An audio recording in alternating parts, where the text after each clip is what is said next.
Good evening and welcome to night 4 of the 2023 edition of the USA Cycling Junior, Elite, and Paracycling Track National Championships. Coming to you live from Carson, California. We've got a bevy of racing, junior racing this evening with 11 to 12s, 13 to 14s, 15 to 16s, 17 to 18s, and we've got elite racing as well. We're going to have some blistering points races and some incredibly fast keirins. I'm here with my co-announcer Luke Wilson, and we're going to get ready for some real fun tonight. We got a good lineup tonight, Al. I mean, I'll tell you this. Saturday night, Los Angeles, bunch of national championships to crown tonight. A couple things I've got my eye on are the keirin races, both men's and women's elite. I was in the pit earlier. I got a couple storylines built up for those. I think also that the points races from all the juniors and the elites will be absolutely electric. We got to make sure it's nice and loud in here, and we'll be racing here very, very shortly. 426 and 418 to bike check immediately. So that's Leary and Tukey, although Tukey got disqualified, I believe. So he did not get disqualified. He did not. Okay. So 426 and 418, 426 and 418 to bike check immediately.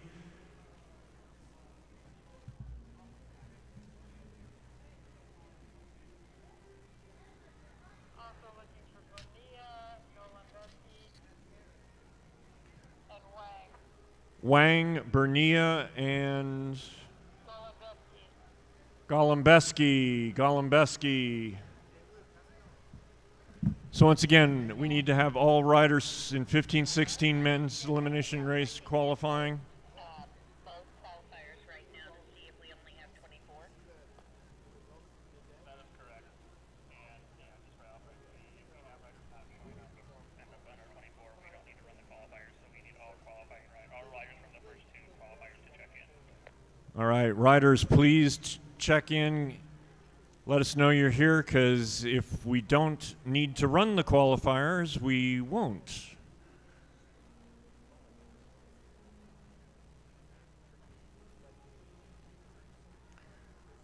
So once again, we should have Edmonds, Gallagher, Claude, Kennedy, Pyle, Hagobian, Newman, Shumskas, Tukey, Allison, Sanders, Zavaya, Leary, Likes, Herink, Young, Bonilla, Hagobian, Hampson, Adamski, Coleman, Copeland, Sanders, Gonzalez, Peters, Wang, and Golembeski.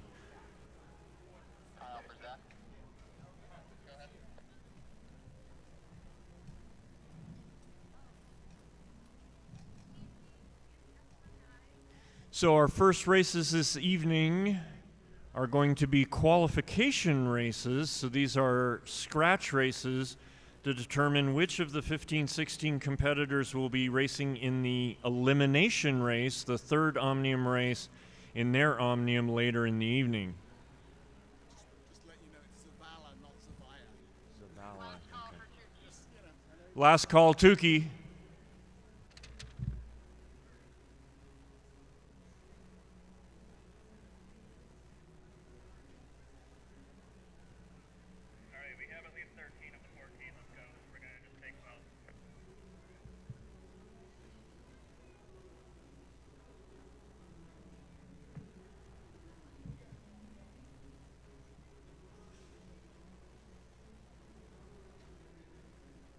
If you look at the two heats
So folks here in the velodrome itself, please don't go home hangry. We got food and beverages and snacks for sale up on the concourse.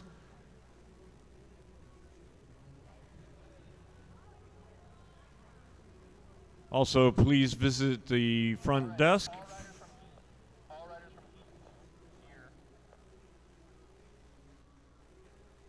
Please visit the front desk and check out the new Velosport Center merch. They've got brand new hats, shirts, and hoodies.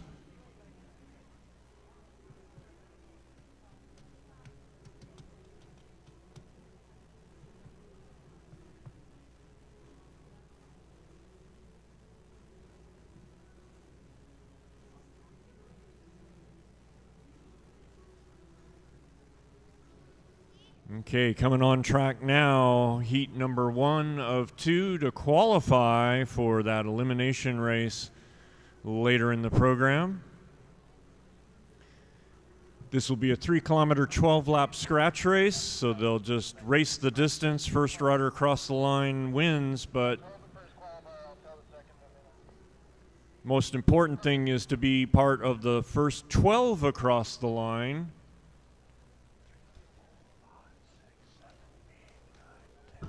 This is a group I'm really looking forward to, Al. I got a feeling it's going to be very active. Maybe not in this qualification, but later on. It's very, very tight for the Omnium. Anything can happen. And these riders don't know each other like some of the elite classes do. They haven't been racing all over the country for years and years. So I think now they're starting to get a little feel. We'll get the qualifier here, and we'll be good to go from there. Yep, we got 13 starters, 12 will move on.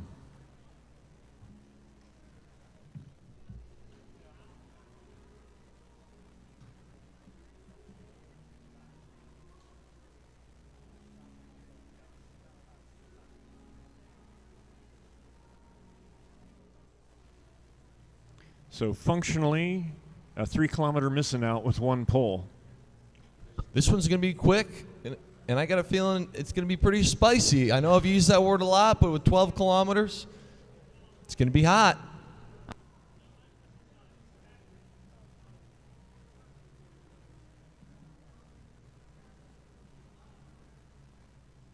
So this is a scratch race, I'm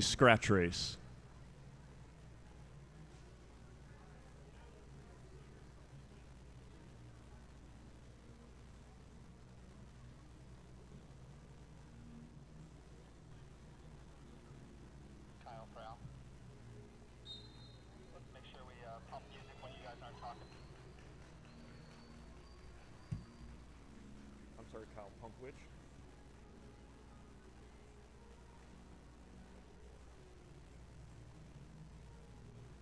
So we should just pump something.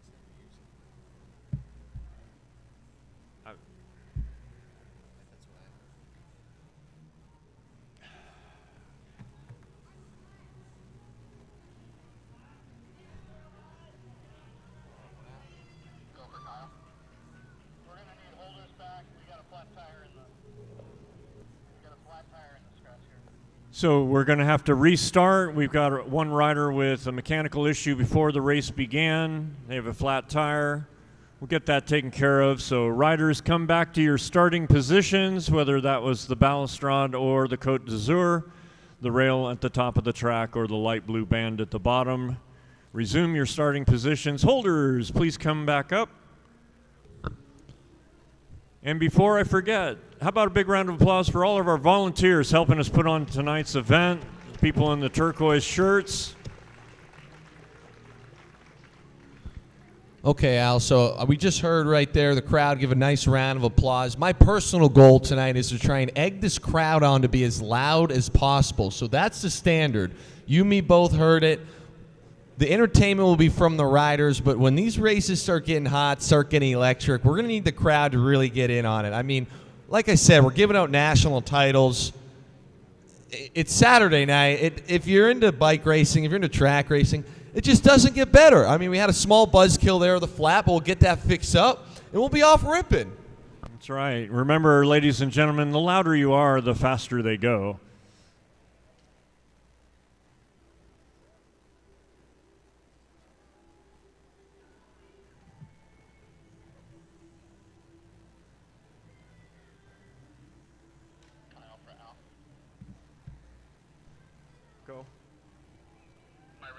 volume when you responded when I said we want to make sure we turn up in between.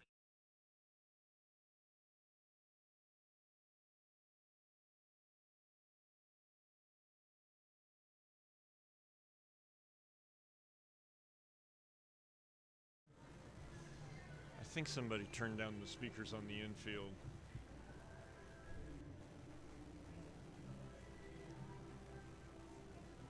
Announcer for Kyle or Travis, either.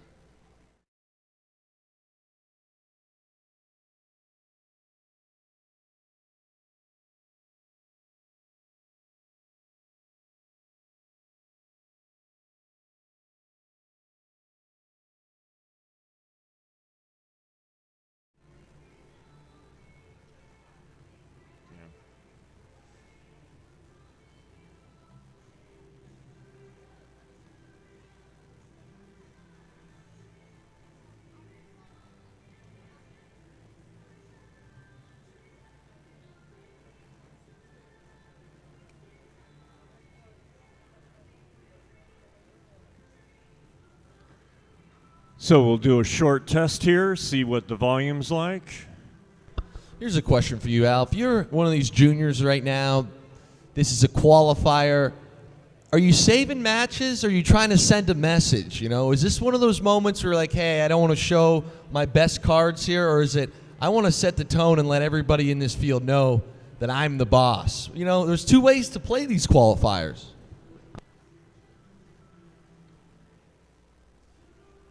So my understanding of game theory is that you do not want to signal certain intentions.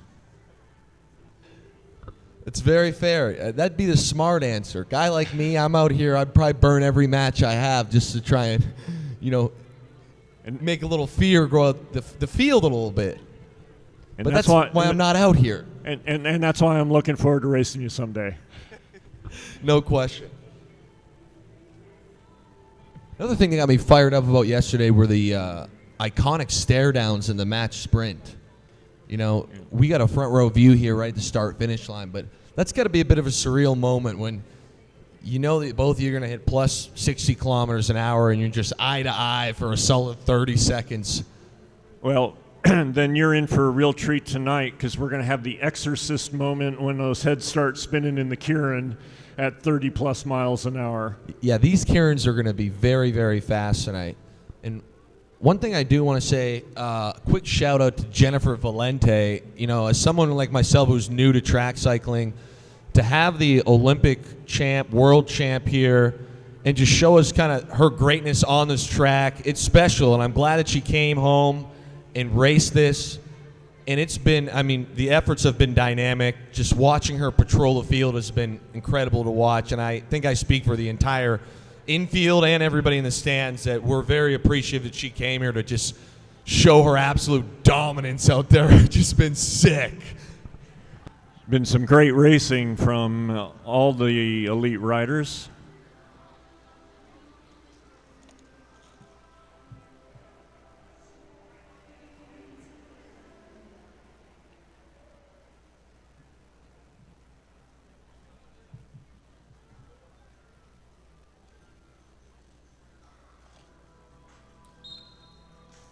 And they're off for their neutral lap.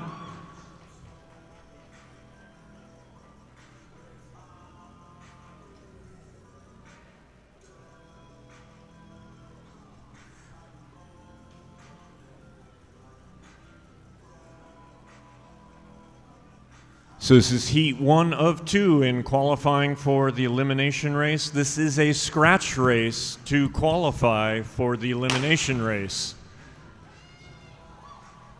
Top 12 placers in this race will move on to that 24-man field.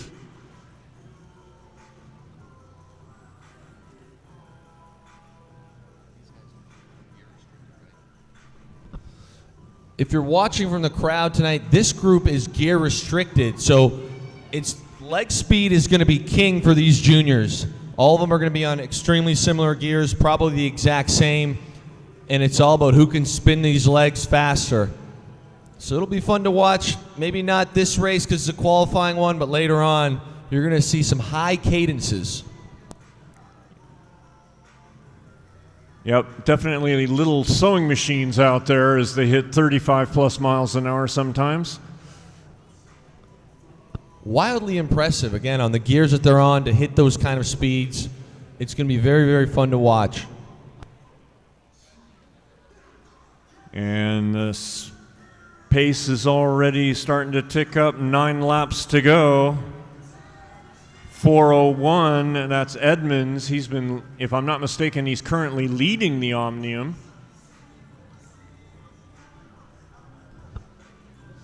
The field's sticking together right now, no attacks, nothing too surprising there. However, I got a feeling with about 4 laps or so, a couple of these riders are going to make sure that their position is secure and not leave anything to chance. 8 laps, 2 kilometers to go.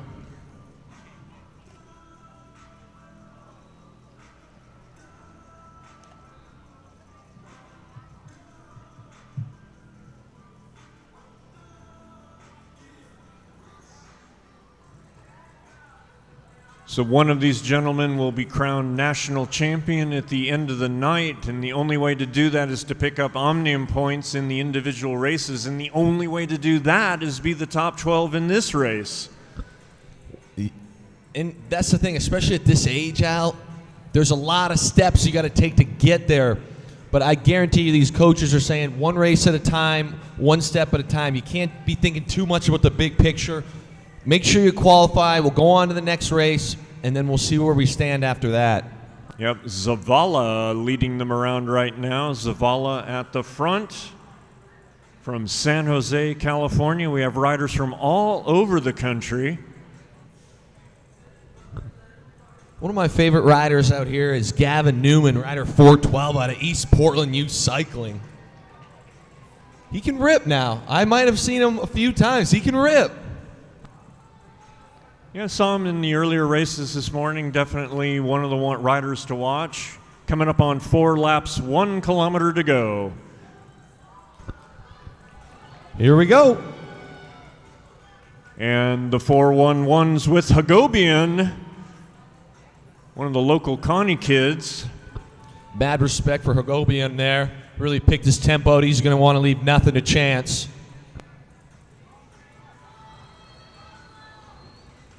You got Leary in there as well. He did really well in the points race earlier.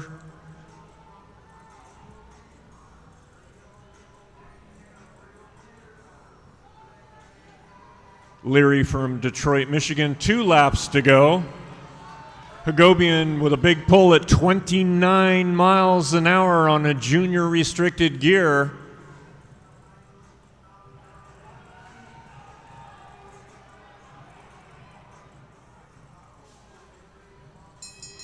And there's the bell. 1 lap, 250 meters to go. And there goes Leary.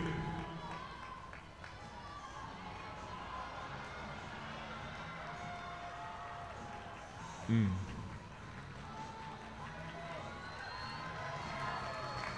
.401's going to be the first one across the line, Edmonds, but it looks like 411 Hagobian will not be joining the others in the racing this evening.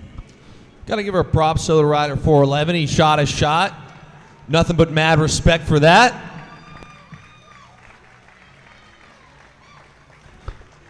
Crowd loves it. I think we just set a new standard for noise right there.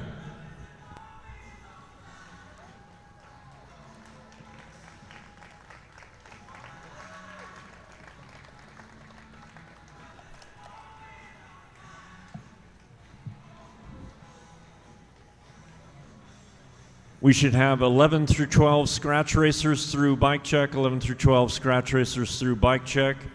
13, 14s, you should be getting ready as well.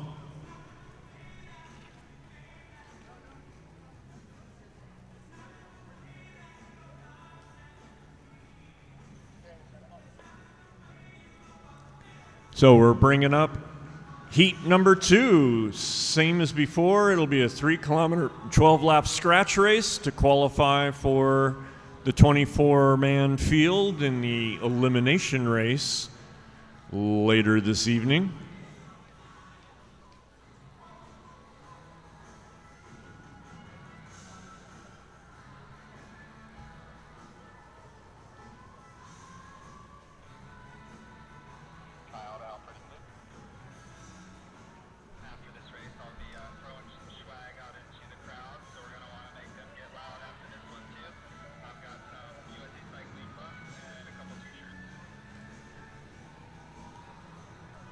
Copy.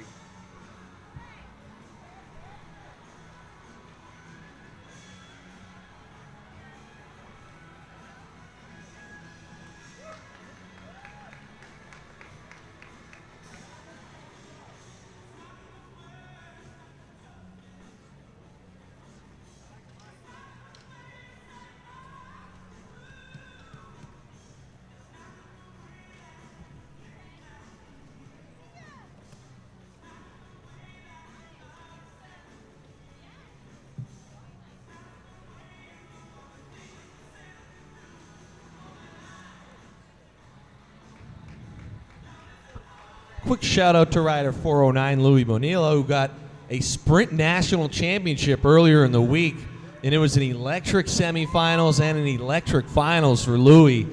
So I know he's looking to try and get some more hardware and potentially another jersey here in the Omnium, but that was one of the highlights of the weekend for me so far.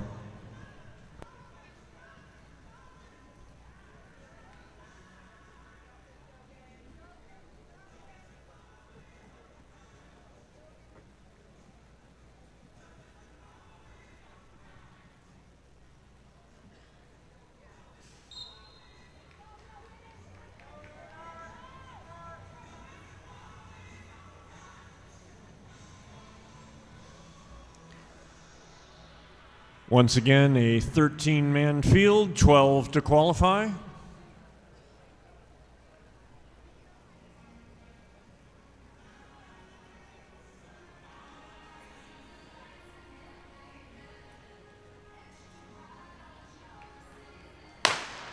And they're racing.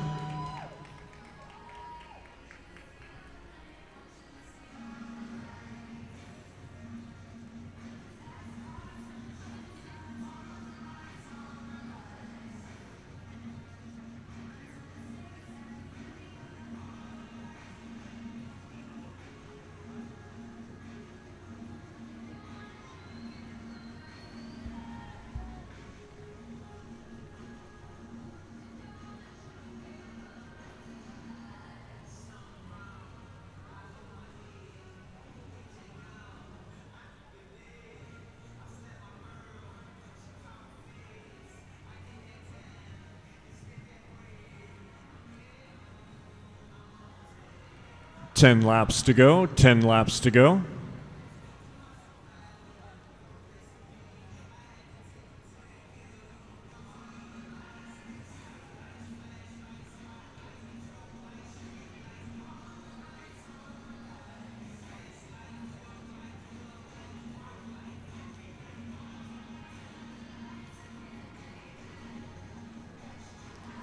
Calm before the storm with 9 laps to go.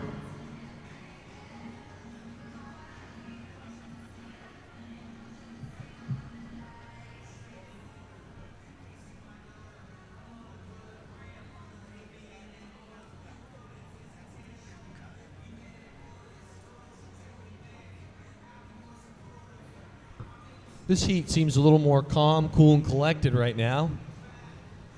That's the strange thing about qualifiers. They can have such different characteristics depending on who's in the field. Bit of a Sunday stroll right now for the group, but that might change here very, very quickly. Again, only one rider is going to be pulled, but a lot of these riders are not going to want to leave it even to chance, potentially be boxed in. So I got a feeling in a few laps here this is going to start picking up quite aggressively.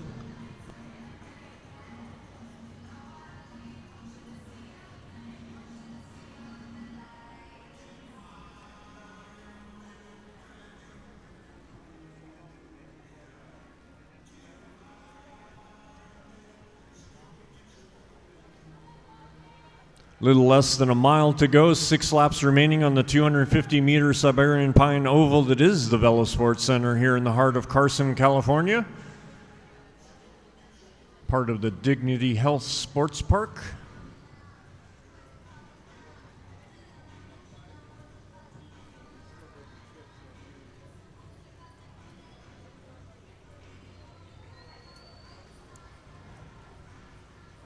Five laps to go.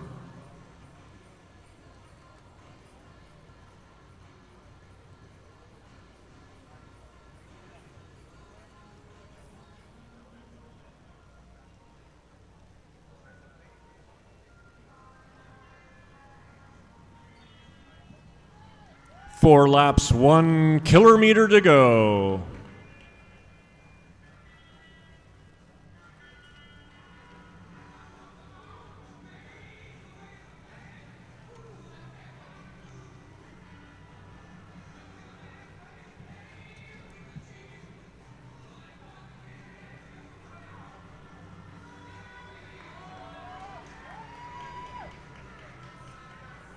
Riders starting to look around now, seeing who's gonna do it, Al. Who's gonna be the one who's gonna get this thing really going? Well, if I had to say for sure, it would be a rider whose number starts with the number 4. That's a safe bet. I like that. That's a safe bet.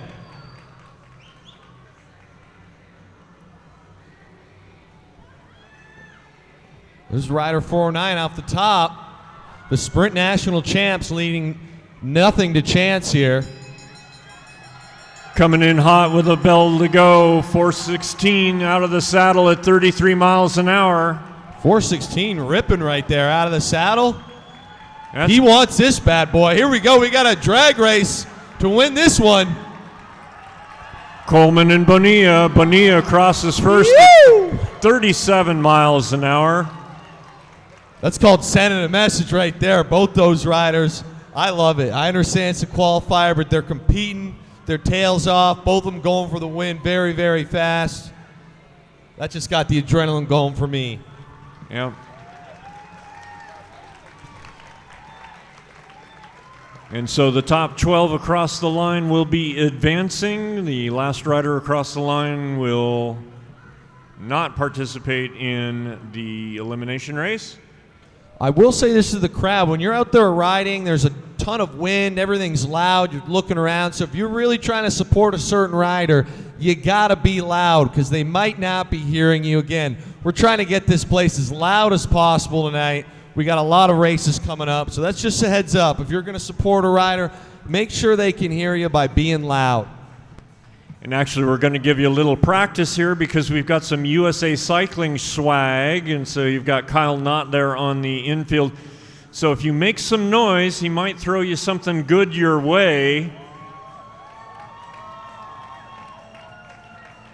But you got to be loud.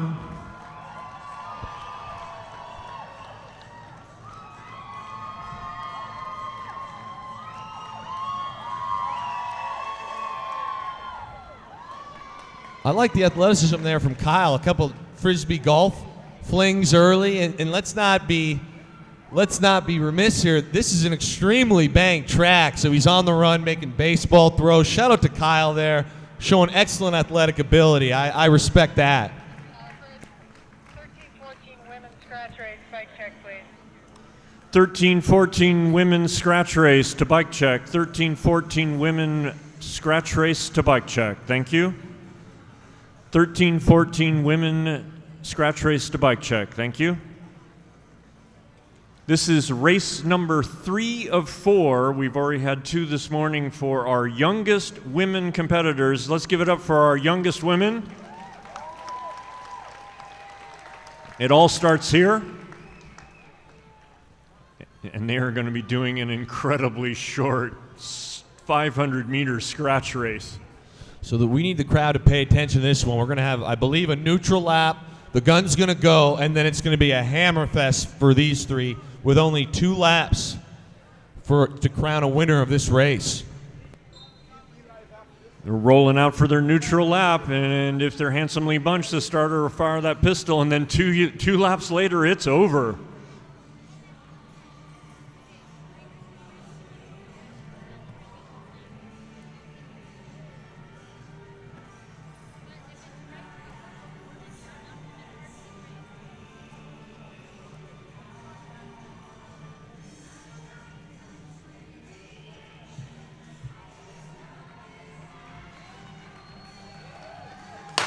And they're racing 2 laps. 2 laps, ladies and gentlemen. You can keep it up for 2 laps because they can keep it up for 2 laps. And here we go. Like we talked about, it's going to be right from the gun. Avery and Alvarado duking it out. Blumenthal right there. Anyone's race still.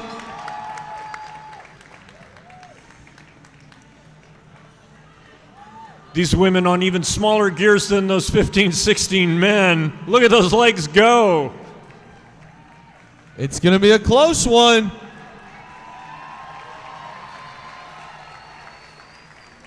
And it's going to be Alvarado, Avery, and Blumenthal. 1, 2, and 3. Give it up for our 11 to 13 women's 11 to 12 women's scratch racers.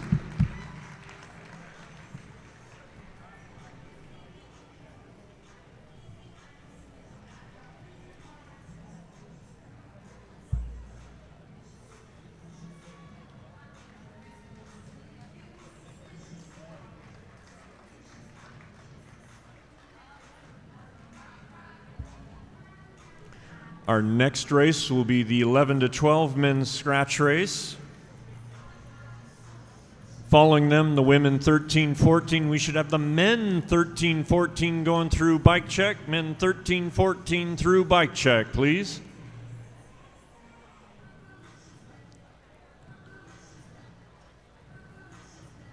You got para-pilot national champion Johnny Walsh bringing one of the riders up to the balustrade there.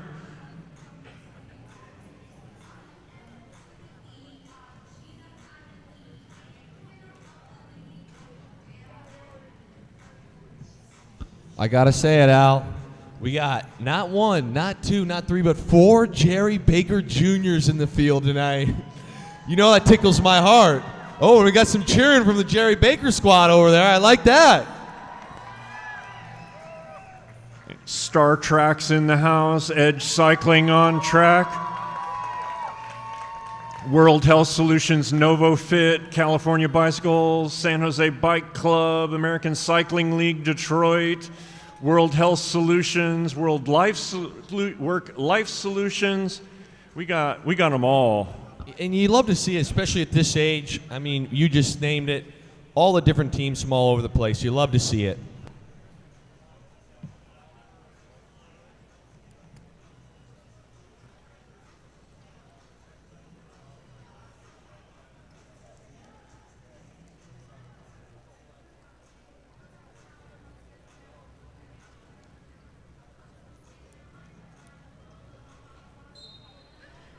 So the men are off and underway.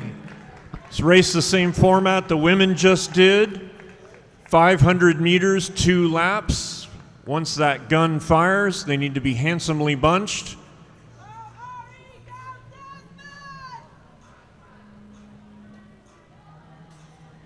These are our men 11 to 12.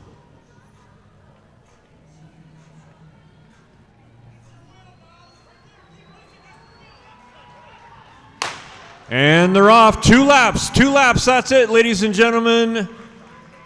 You can be loud for 2. You can be loud for 2 laps because they can race for 2 laps.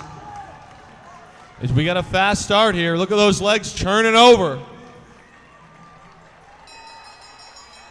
They come around. It's going to be Bell and 1 to go. That's Smagley at the front. Smagley is hammering right now. There is some chasers. One of those Jerry Baker Juniors.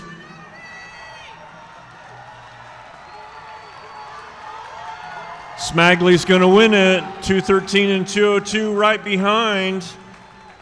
Leary and Evans, those two have been duking it out throughout the Omnium. Definitely some of the riders to watch.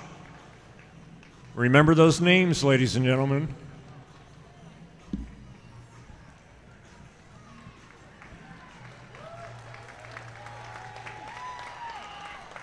You can head to trackcycling.live, trackcycling.live to get the results of our races to know. Sorry, it's tracktiming.live. Tracktiming.live for the results. And let's give it up for One to Go Event Services, our timing company. Tracktiming.live for the results. We got a couple more scratch races coming up, and then the keirins begin.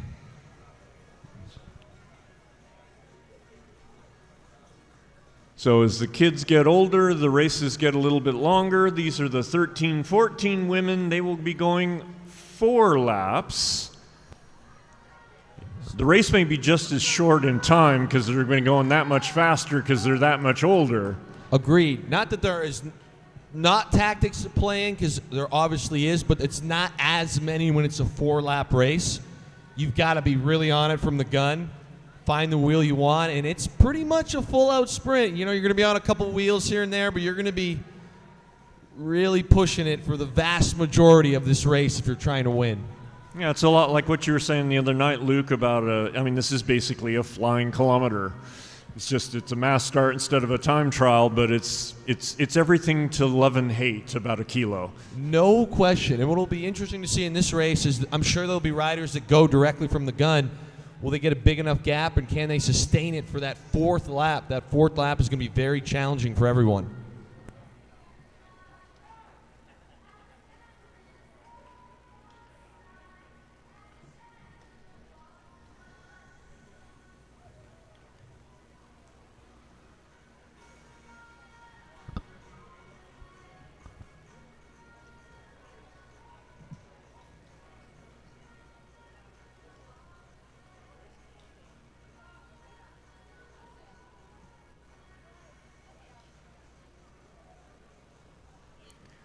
Make sure everybody's clipped in.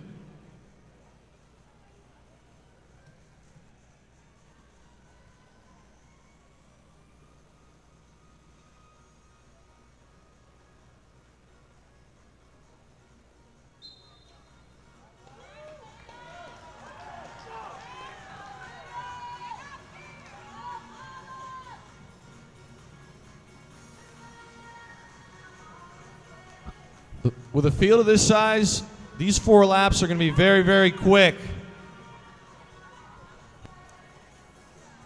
Starters definitely going to want to see them bunched up to give everybody a fair shot at it.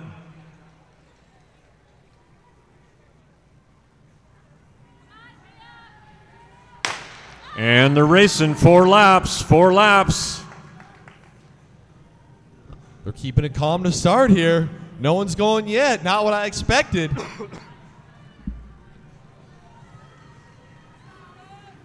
Well, I got one rider kind of rolling off the front, nobody really chasing them. This will be very interesting. Who's going to want to bridge this gap? 360, Olive Martinez Chu. I like the strategy from Olive here. Olive's got a big gap. Big gap. Caught them napping. Lily Nguyen dragging the field. They're coming into the bell lap. Let's hear it now. There goes rider 361, Sarah Vargas, and she is ripping. Vargas has been dominating in these Omniums along with Aini Chen. Aini Chen coming up alongside. It's going to be a drag race to the end, and Chen! Oh. Chen over the top on a 13-14 gear. That was electric right there. Those are tiny gears, folks. Don't try this at home.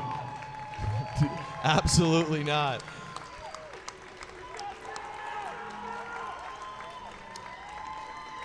Looks like both Chen and Vargas are teammates for Virginia's Blue Ridge 2024 Devo squad. That was a lot of fun to watch. Well, I'm glad you enjoyed that, Luke, because we're going to have the men come up and do exactly the same thing. The 13-14 men coming up for their 4-lap kilometer scratch race, race number 3 in their Omnium. What an effort there by Olive. I love it. You know, you shoot your shot early. They were able to come around her in the last lap there, but what a great effort. Women Keirin to bike check. Women Keirin to bike check. Elite women keirin racers, please come to bike check now. Thank you. Men, you'll be next. So elite women, please come to bike check. Elite women, please come to bike check.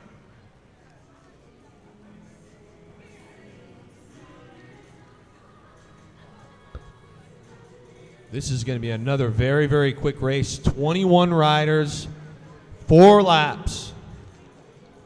Back to Kyle.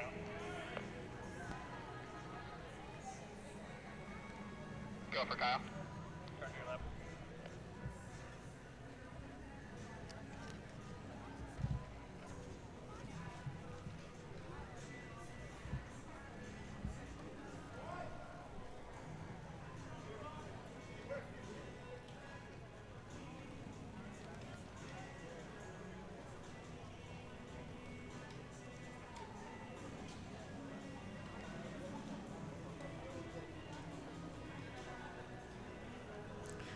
Speaking of junior racers, one of the most decorated junior racers of all time is actually on the track right now. Give it up for Rasan Bahati.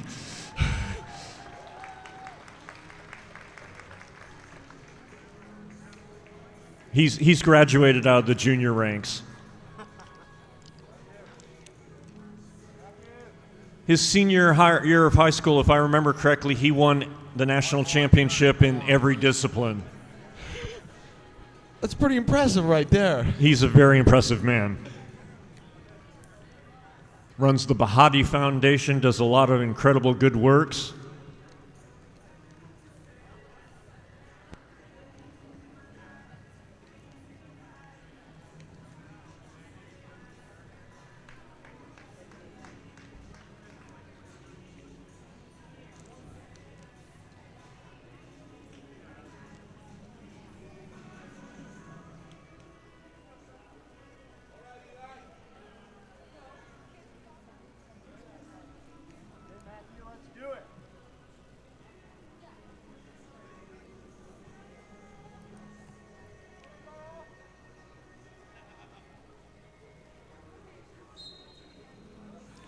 And rolling out for their neutral lap.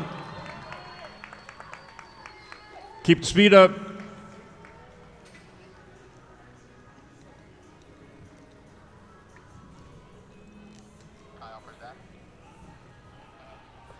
This group's going to need to be bunched together here. We might have a second neutral lap. We'll see if they can come together. That's right, a little.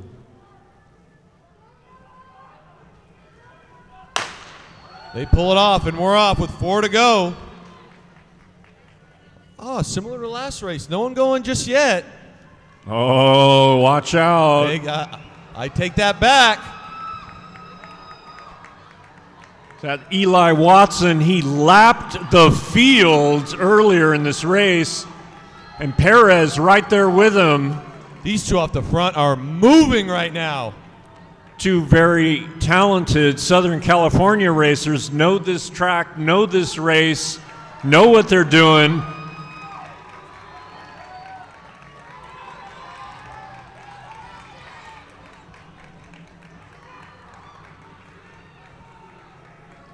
Eli getting advice from Rasan Bahati.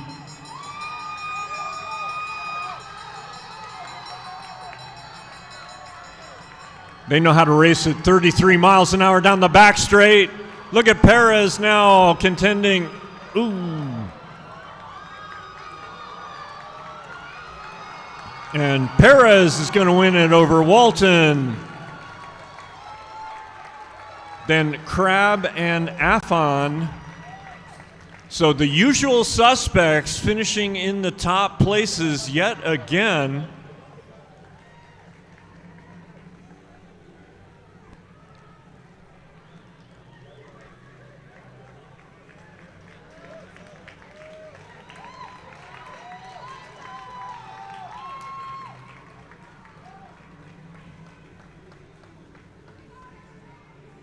Well, we've just seen some very exciting junior races. Who's ready for some elite racing now? All right, you're in for a treat, ladies and gentlemen. We're going to start things off with the women's elite keirin semifinals. Top 3 will qualify for the medal round. The rest will qualify for the minor final later in the program.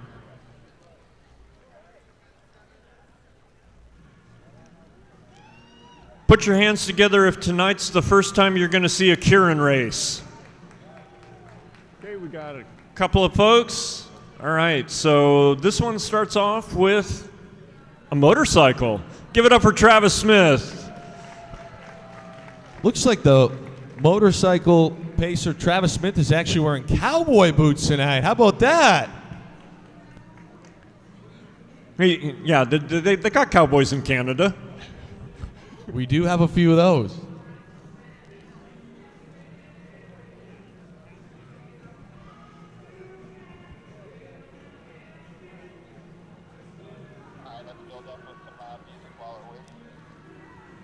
Okay, so we're going to introduce our riders first. We're going to, in heat number 1, we got Mandy Marquardt, we got Mary Wins, Divya Verma, who won the junior keirin the other night, Ivy Coster and Victoria Lawrence. They'll be brought up on the track in that order, I believe.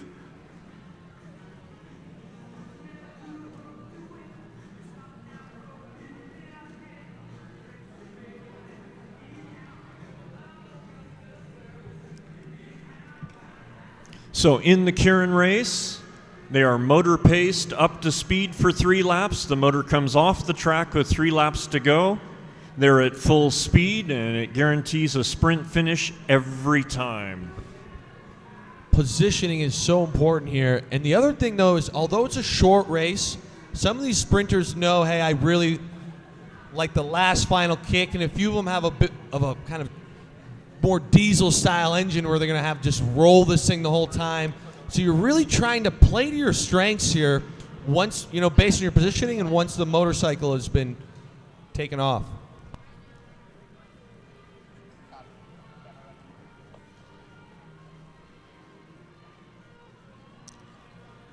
So from the bottom, it's Marquardt, the white helmet, Wins with the black helmet, Verma in the red of Edge Cycling. Then you've got Coster with black helmet, white sleeves, and at the top, Victoria Lawrence of Bryhob with red and black.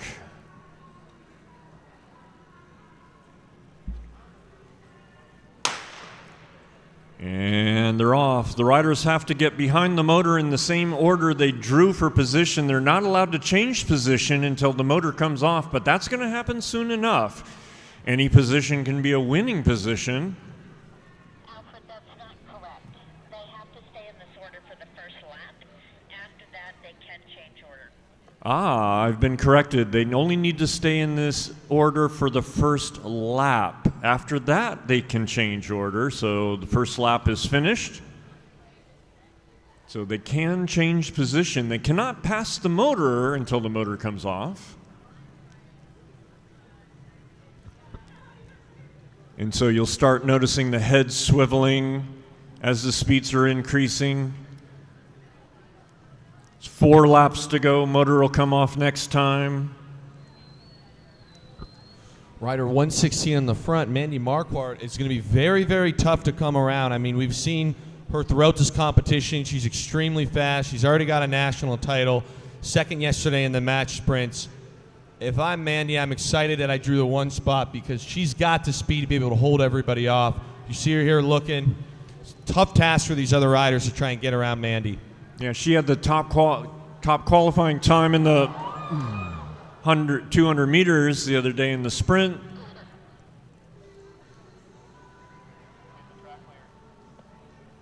Track is clear. We got 3 riders, 2 laps to go. So as I was saying, Marquardt, the top qualifier in the 200 meters, so she has the fastest flying speed of the racers. So you got Marquardt, Coster, and Lawrence on the track. Top 3 to qualify.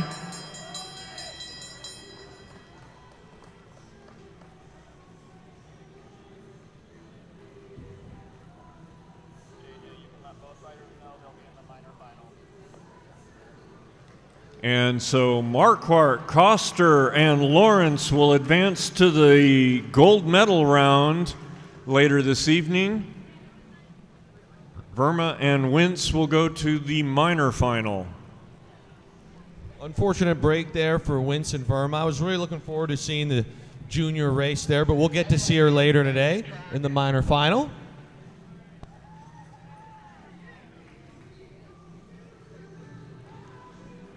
We're bringing up heat number 2 now.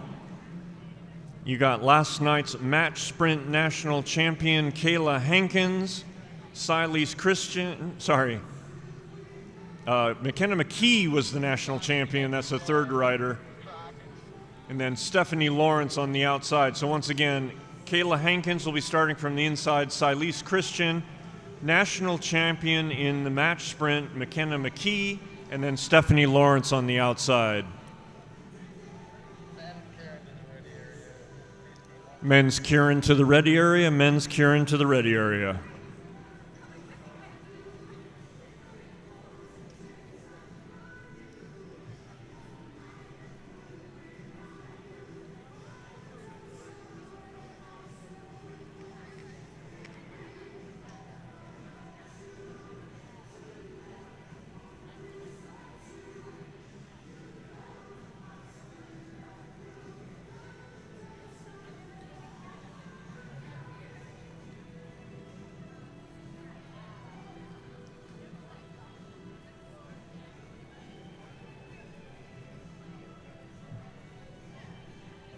Track is clear.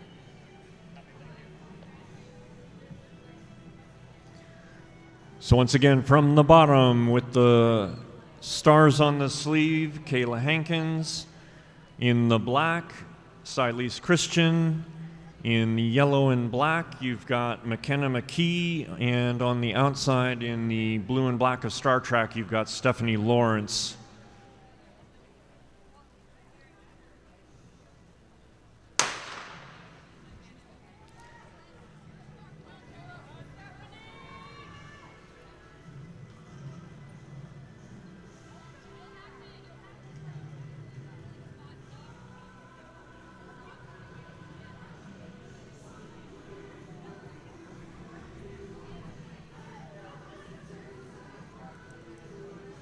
Five laps to go. Top 3 to qualify for the medal round.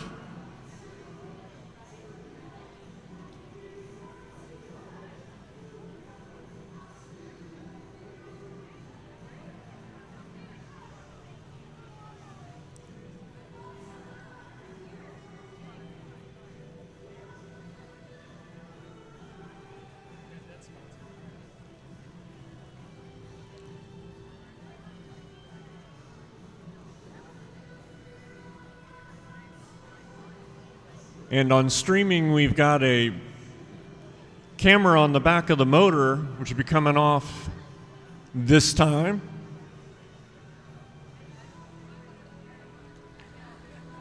So the head starts swiveling. You notice the rider in the 2 position immediately moves out. She does not want to be boxed in there. For this exact reason, McKenna McKee on the outside is absolutely ripping right now. Going to lead this thing out. 2 laps to go.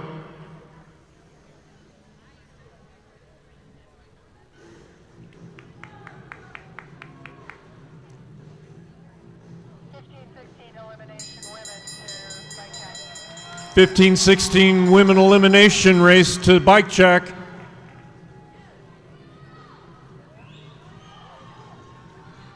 And that's Hankins at the front, McKee behind her. Top 3 qualify.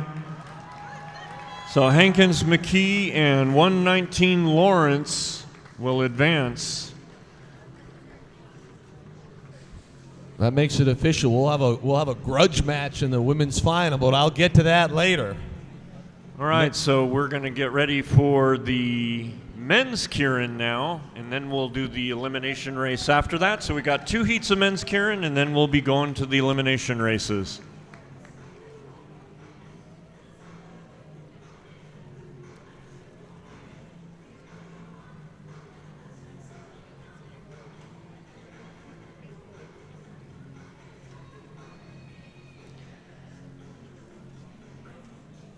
So in heat number 1, you've got the reigning national champion, Andrew Chu, Keith Grine of Encino Velo from Littleton, Colorado, Zachariah McClendon from Allentown, Pennsylvania, Ian Buss, and Finn Collar. So 4 riders from Pennsylvania. Pennsylvania's been bringing the heat this entire weekend. They got a bunch of riders out there. They know how to ride their bike apparently in Pennsylvania, and they know how to ride it fast.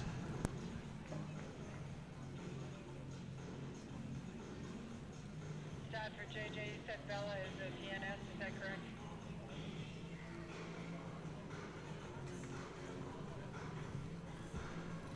Yes, that's correct. So this is going to be same as before. Top 3 advance to the finals for 1 through 6. The others for the 7 through 12.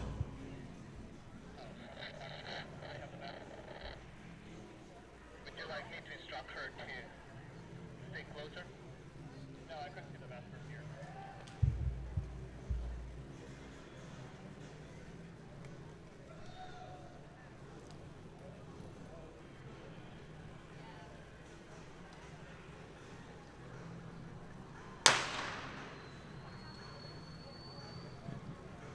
And so the order behind the mortar is going to be Chu of Edge Cycling in red, Grine in black, McClendon a little bit grayer. Then you've got Buss of Star Trek in that blue and black kit, and Finn Collar of Edge Cycling also in red at the back. 5 laps to go. Alfred, last call, Hannah Ford, Maya Brothers. Brothers and Ford, last call to bike check. Copy, Ford, Strat. Last call, Brothers to bike check. 4 laps to go. Motor comes off next time. The men get dropped off at a higher speed than the women do.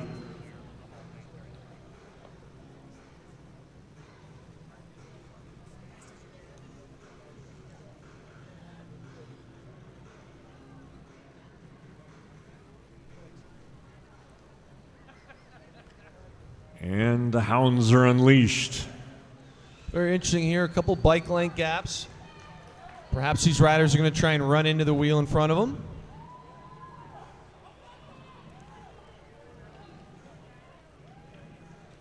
So Buss and Collar moving their position up. Collar now coming alongside the reigning national champion, going over the top-ish. Chu unflappable coming into the bell lap. Chu taps the accelerator. He's got some speed, opens up quite a bit of daylight. You got McClendon here competing for that 3rd spot. And our 3rd qualifier, ooh, it's hard to tell. That one's going to have to go to a photo. So Chu definitely advances. So does McClendon. And then it's going to be that bike throw. Alfred, men elimination 15-16, bike check, please. Men 15-16 elimination, please come to bike check. Men 15-16, please come, elimination, please come to bike check. Thank you.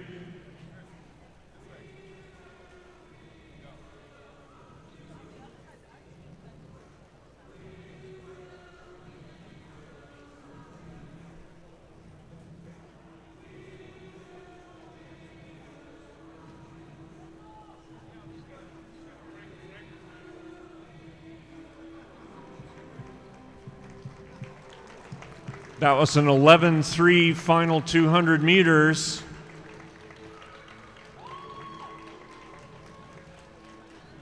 And so Keith Grine advances to the finals. Ian Buss to the minor final.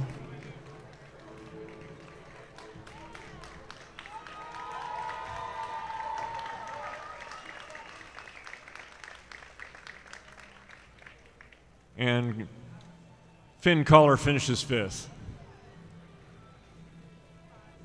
Smart man knows you got to bring your bike to the finish line.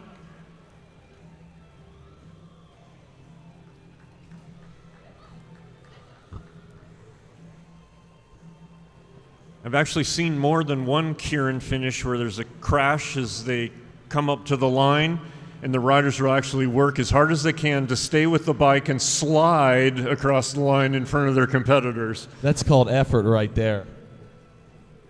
That's all go.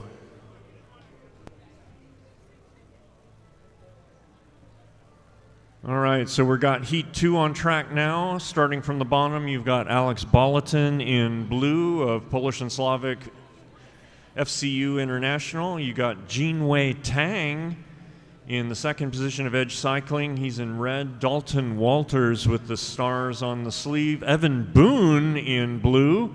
And at the top of the track, Nicholas Roberts, also from Edge Cycling in red. A lot of very fast riders in this heat. One of the guys I want to point out is rider 45, Dalton Walters, who's a member of the national team, was at Pan Am's and had a pretty intense crash. He's already back on the bike ripping. He's had a great start to the weekend, put out a big flying 200 earlier. What an absolute warrior out here. Let's hear for Dalton Walters. Third position behind the motor with 5 laps to go.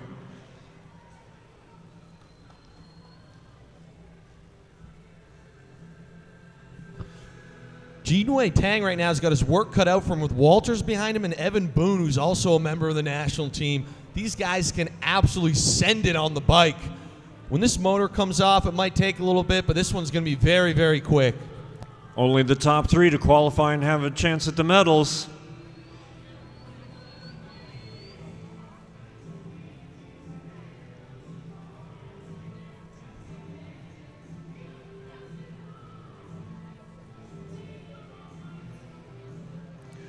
Boone second in the match sprint the other night. 3 laps to go. Maybe looking for a certain amount of redemption here in the keirin. Okay, Bolotin pulls up. Tang with the exorcist head turning around. 2 to go. And there goes Boone over the top. Boone goes boom. Shows everybody a clean set of wheels.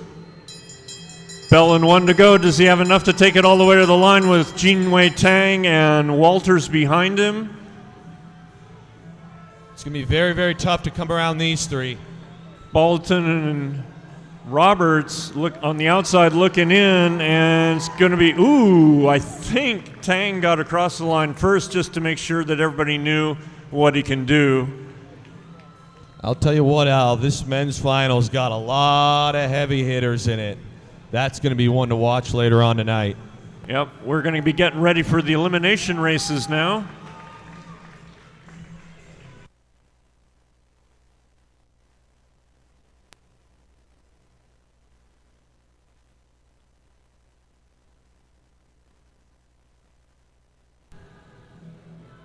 If you're in the elimination race, you need to be through bike check. Once again, elimination race to bike check. Test, test.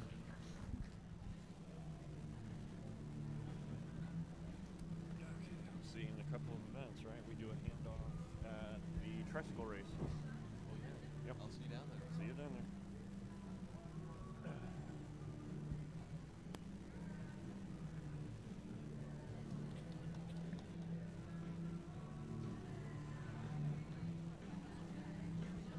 Oh, shoot.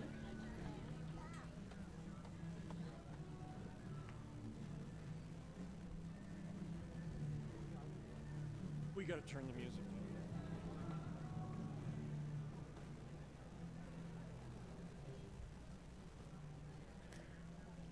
So since we have the elimination race coming up, we'll have the music down just a little bit here so the riders can hear their numbers being called. Not that anybody wants to hear that.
And they're off for their neutral lap. They're handsomely bunched. Starter will fire the pistol. Lap after that, there'll be a bell. The lap after that, the last rider whose rear edge of the rear wheel crosses that start-finish line last will be identified, eliminated, removed from the race, placed in last, and then we'll continue around to a bell, another elimination, another bell, another elimination. In the final sprint, the rider whose front edge of their front wheel crosses the start-finish line first is the winner. The other one is in second place.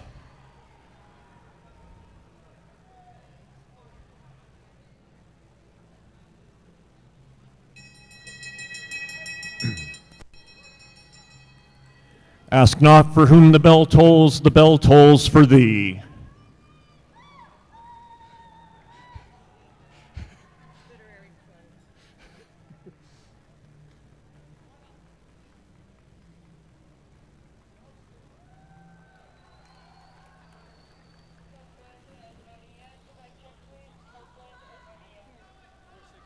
Four 462 Shen, 462 Shen.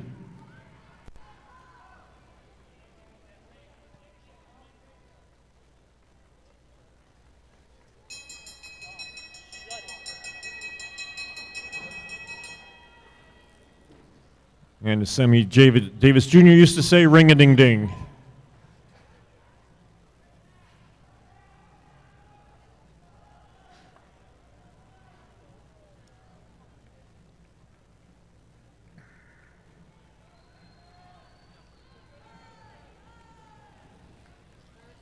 Four 6-1 Vic, 461 Vic.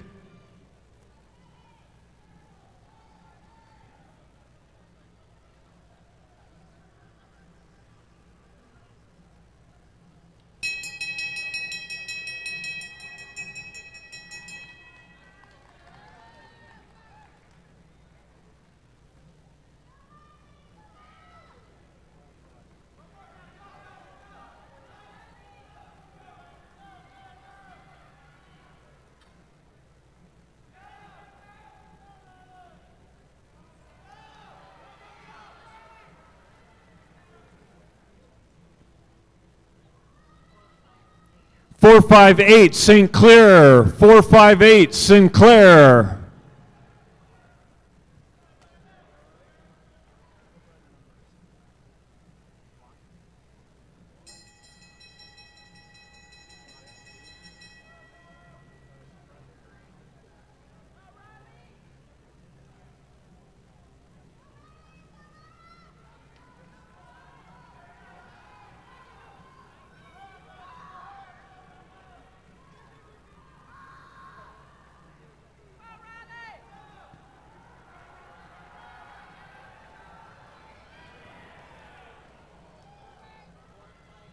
Four 5-3 Chen, 453 Chen.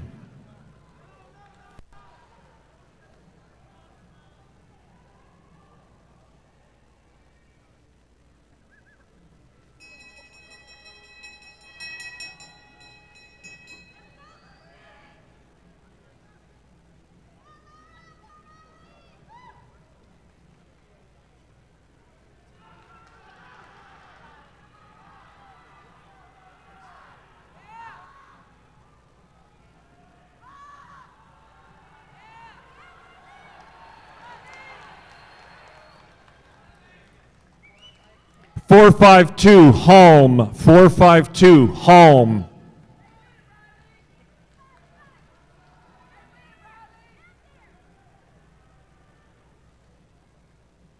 Got a rider playing the devil.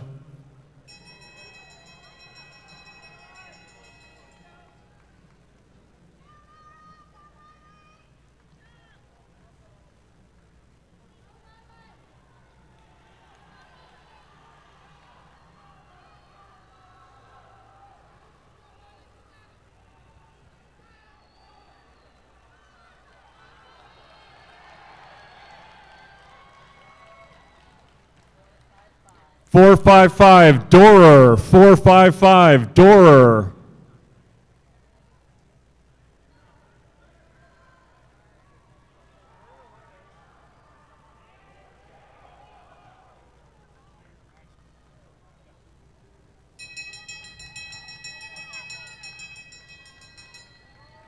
And in the final sprint, it's the rider whose front edge of their front wheel crosses the start-finish line first. It's the winner.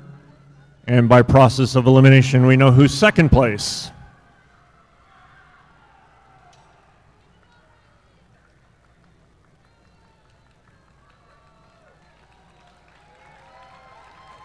And so the winner of the 15-16 women's elimination race is Laura Mertens. Riley Halpern, second place.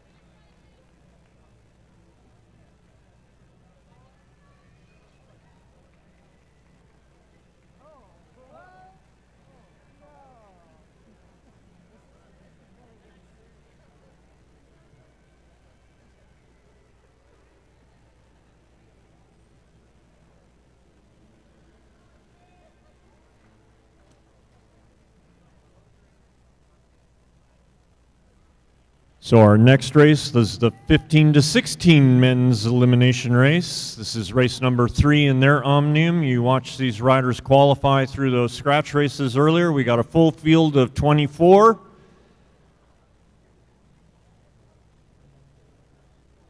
We're going to be eliminating every other lap. So you can do the math, how many laps this race will be.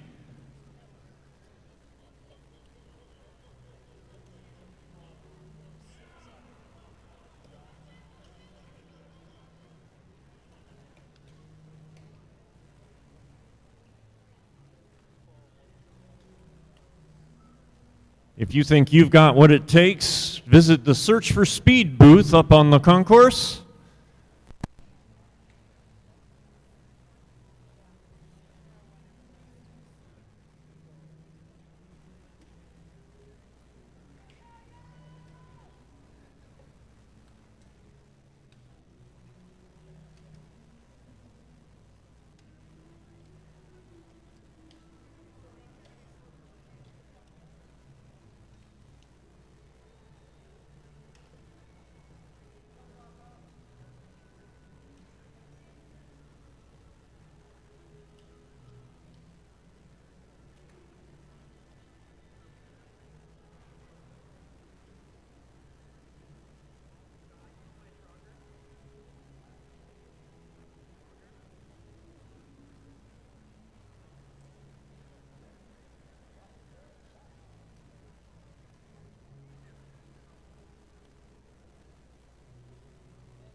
And that's the gun. Next time will be the bell. The next time after that will be the determination of last place.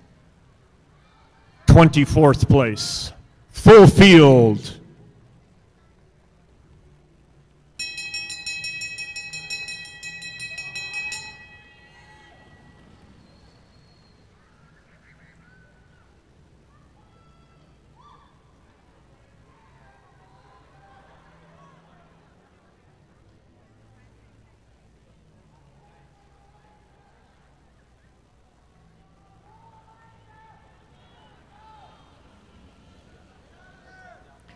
.410 Hagobian, 410 Hagobian.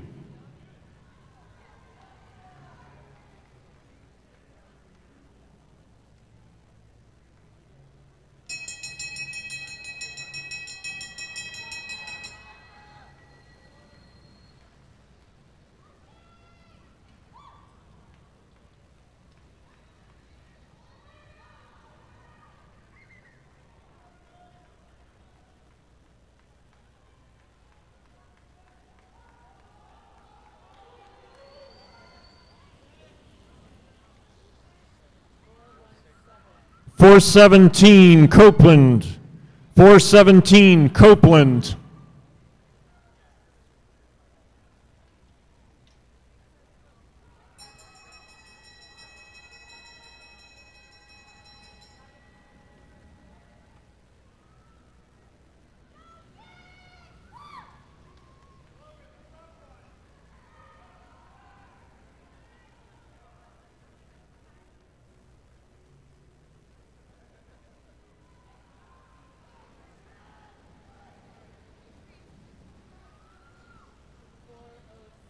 .407 Herink, 407 Herink.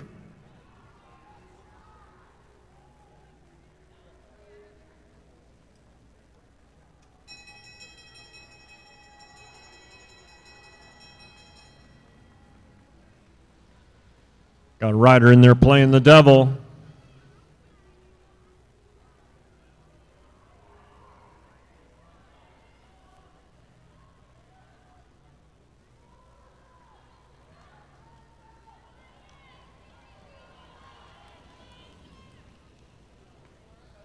.406 Pile, the devil got. .406 Pile.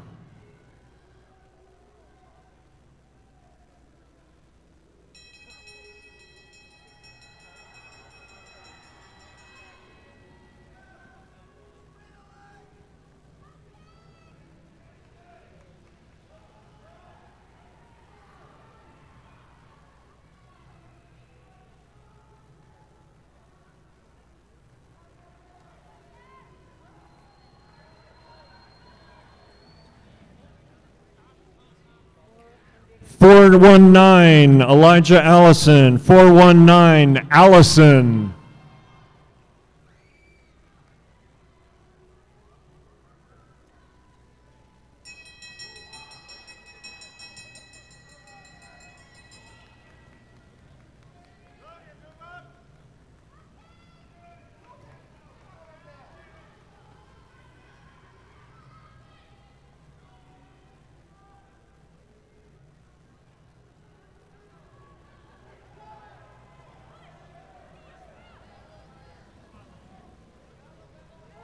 .403 Claude, .403 Claude.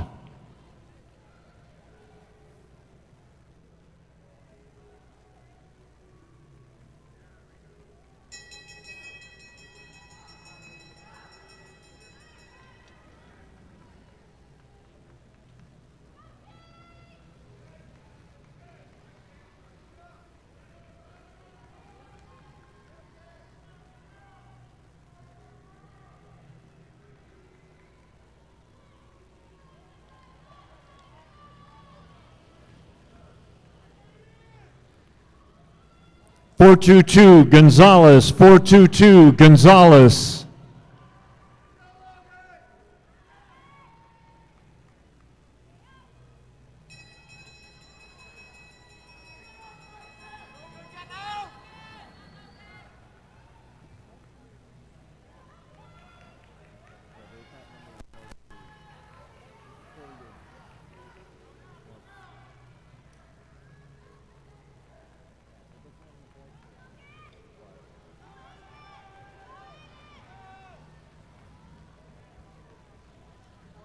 425, Wang. 425, Wang.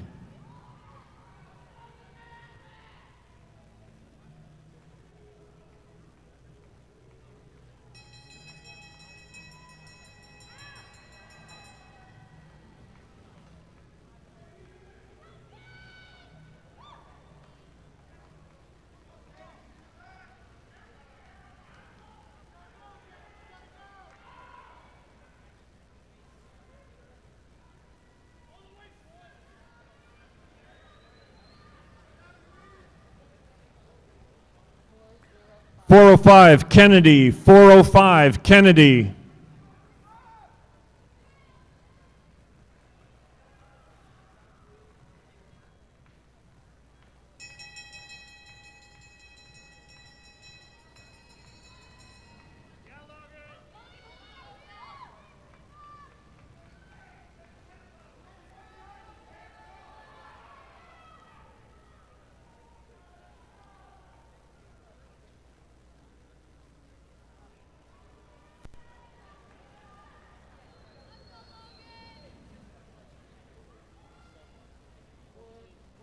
.414 Hampson, 414 Hampson.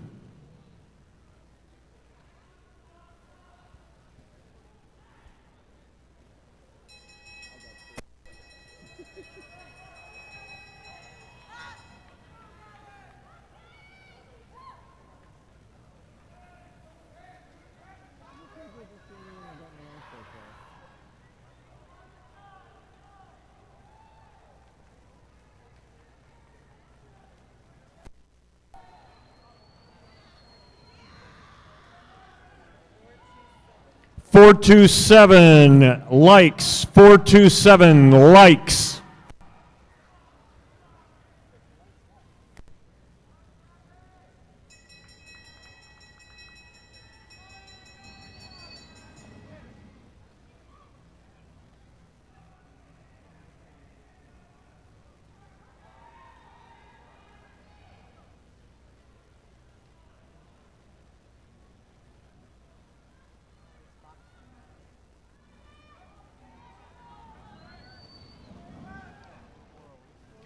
.408 Young, 408 Logan Young.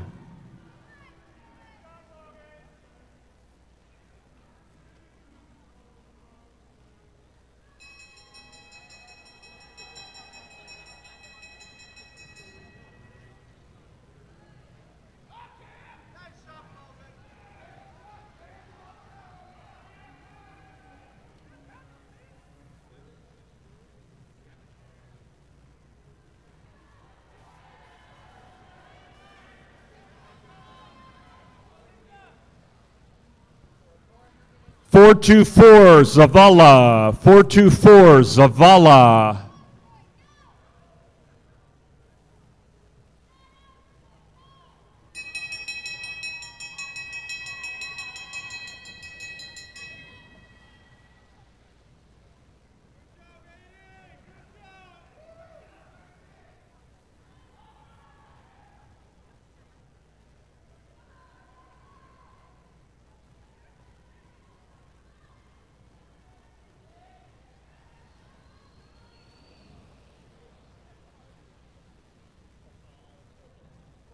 .413 Shumskus, 413 Shumskus.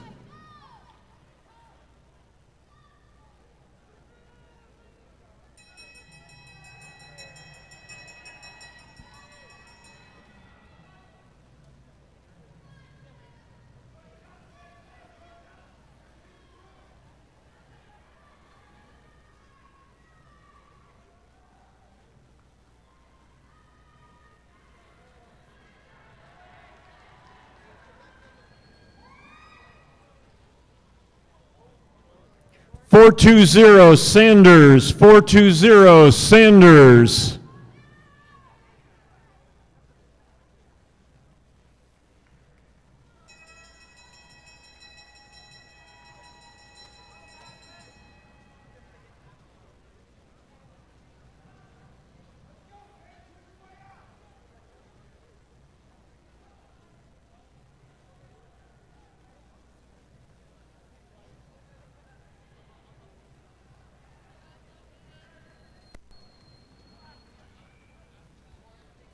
416, Coleman. 416, Coleman.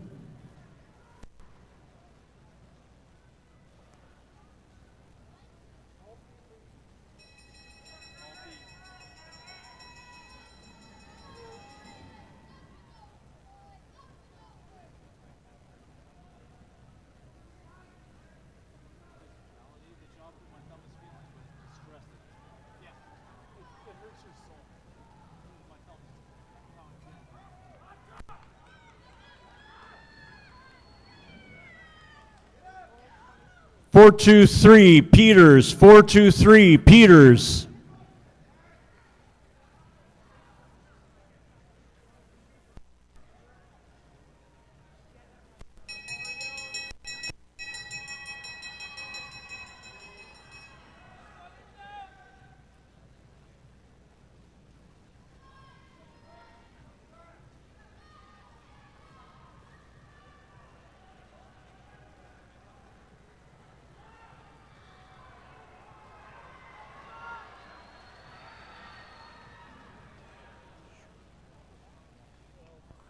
Four, 1, 2, Newman. 4, 1, 2, Newman.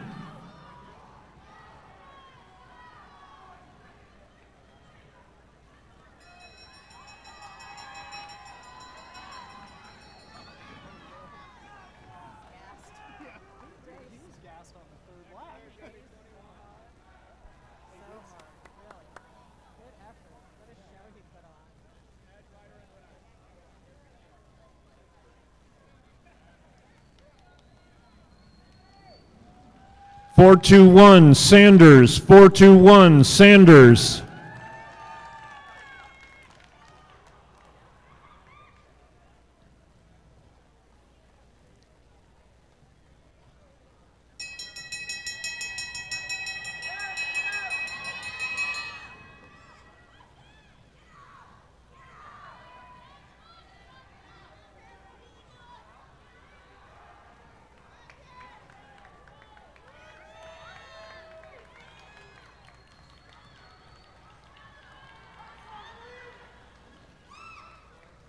Four, 02, Gallagher. 4, 02, Gallagher.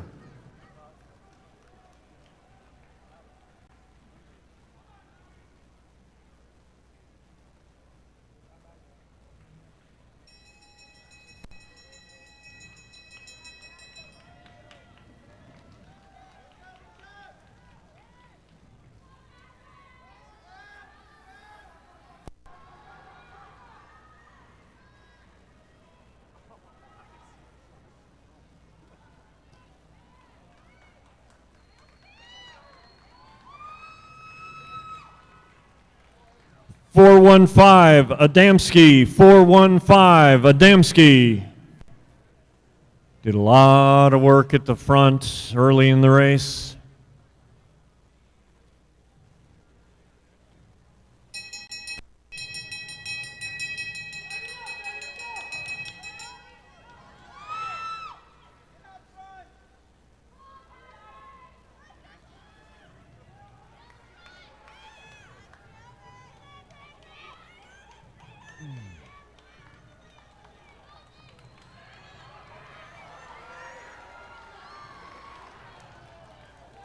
.409 Bonilla. 409 Bonilla.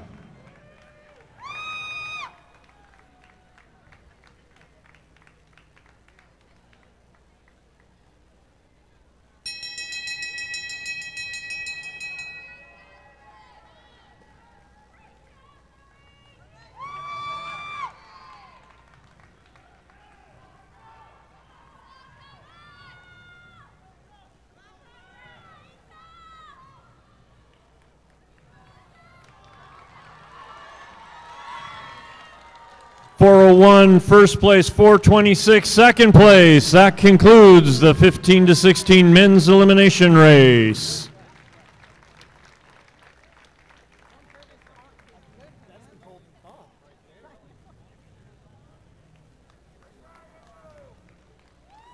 We will now be going to post for the third race in the Omniums for our junior categories. I need Alvarado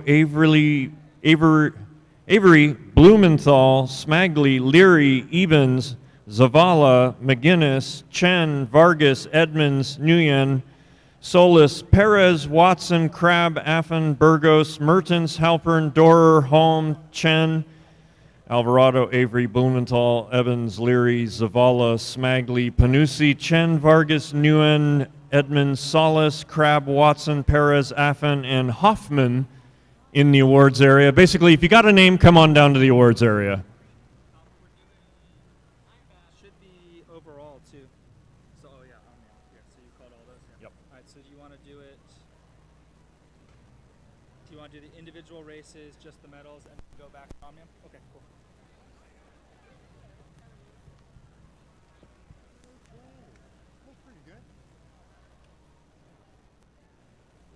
So we'll be doing awards for the third race and then at the end for the Omniums. So we're going to have each group come up twice.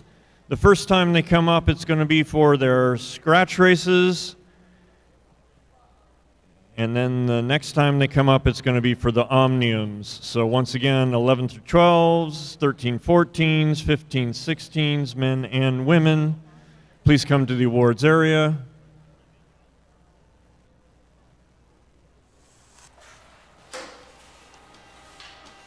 All right, we got Alvarado here from Indianapolis.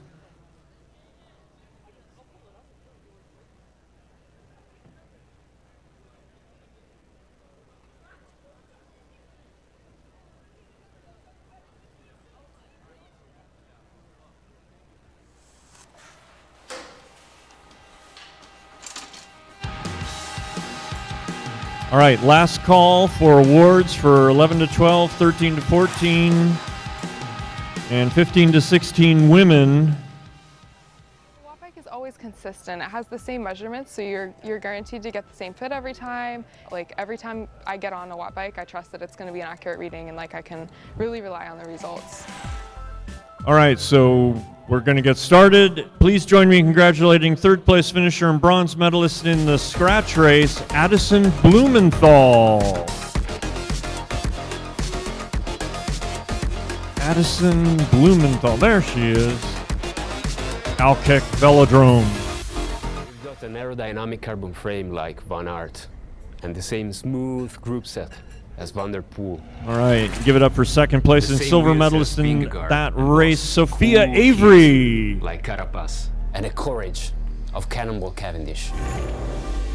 You got it all, but you haven't got the cotton tires the pros ride. Until now.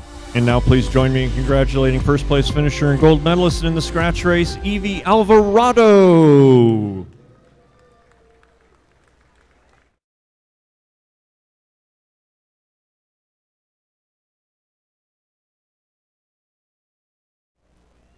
Your 11 to 12 scratch race podium.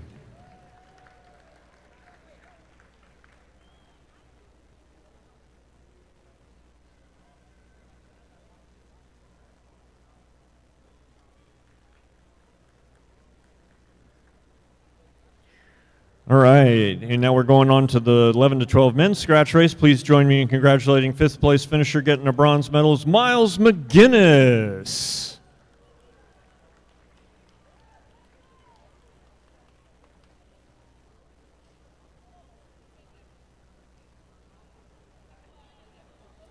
Now please join me in congratulating fourth place finisher also receiving a bronze medal, Lyndon Zavala.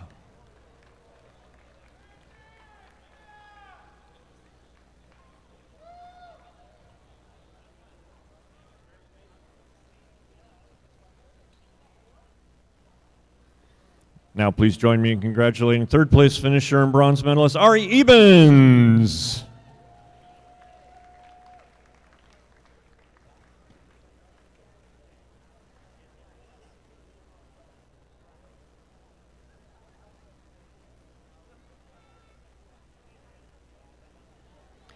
Now please join me in congratulating second place finisher in the scratch race, getting a silver medal, Cormac Leary.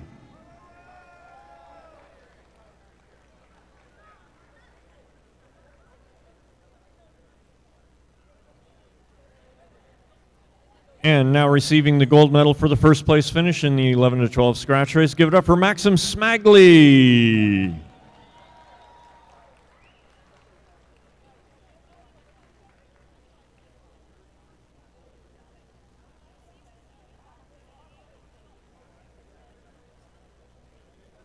Your 11 to 12 men's scratch race podium.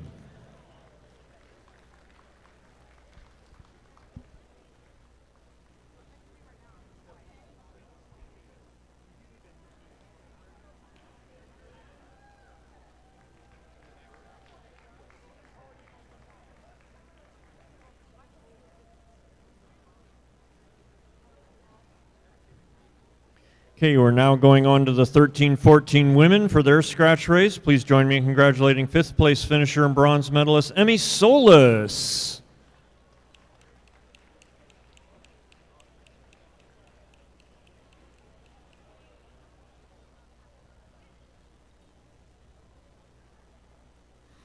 Now please join me in congratulating fourth place finisher Lily Nguyen.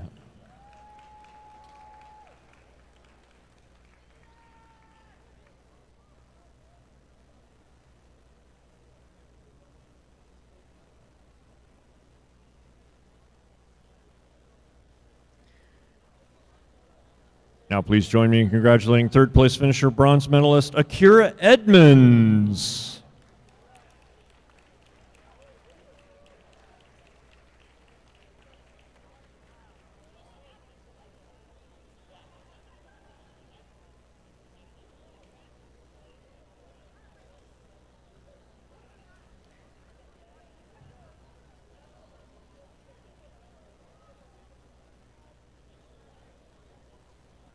Third place. The other third place. There you go. Now please join me in congratulating second place finisher receiving the silver medal, Sarah Vargas.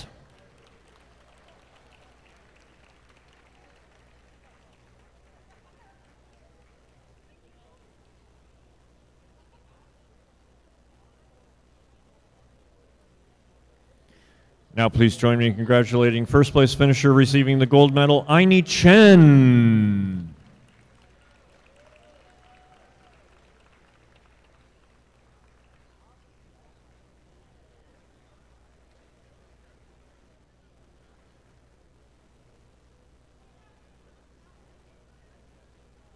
Your 13-14 women's scratch race podium.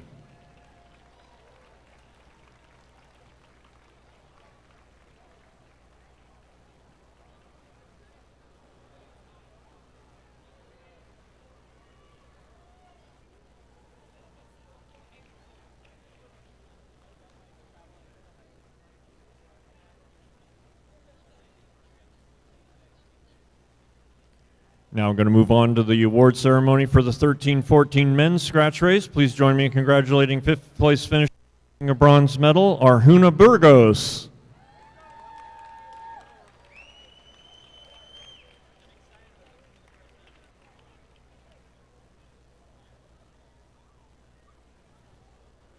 Now please join me in congratulating fourth place finisher, bronze medalist Jillian Holm. Oh, sorry. Kai Afan, sorry, read the wrong list again. Kai Afan of Edge Cycling, fourth place.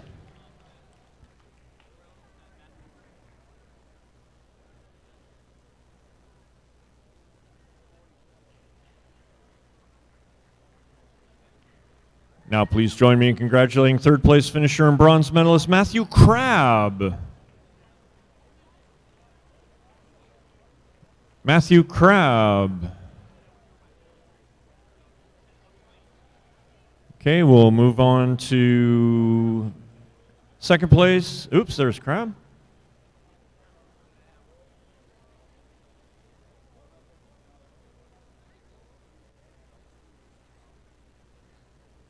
The list is up with you.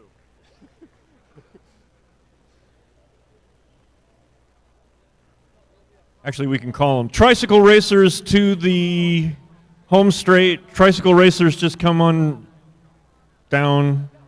All right, so second place, we need Eli Watson, silver medalist.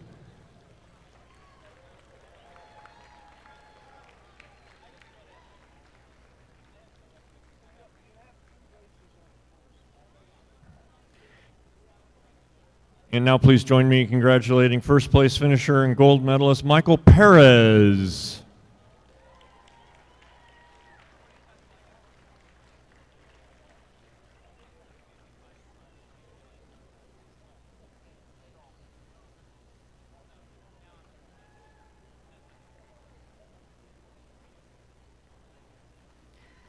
Your men's 13-14 scratch race podium.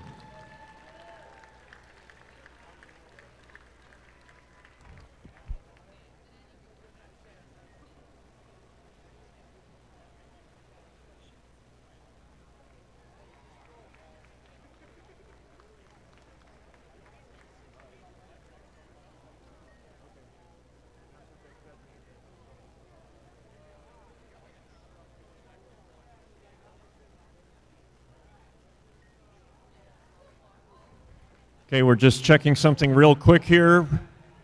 Give us half a second.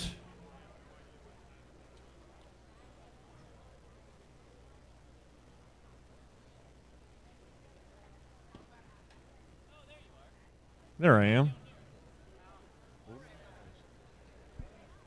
Kyle, yes, no?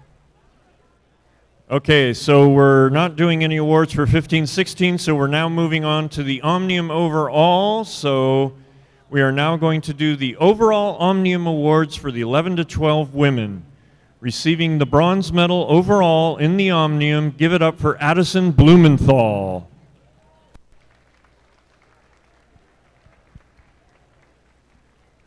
Last set of medals was just for the one race. This one is for all the races combined.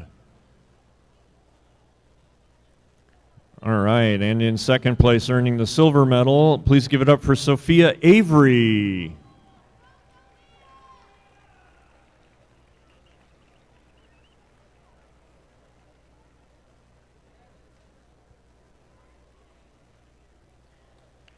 Now please join me in congratulating first place finisher, gold medalist, and your 2023 champion in the 11-12 women's Omnium, Evie Alvarado of Indianapolis, Indiana.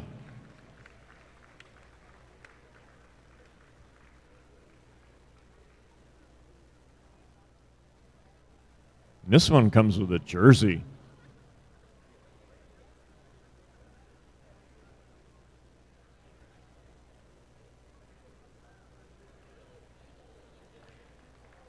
Your 11-12 women's Omnium podium.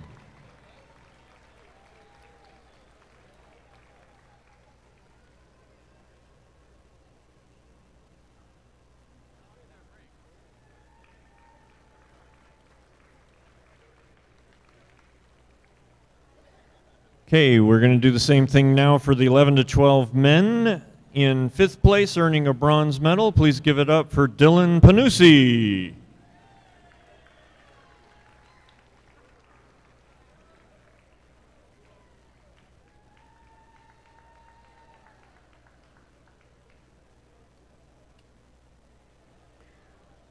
Now please join me in congratulating fourth place finisher in the Omnium, Maxim Smagli.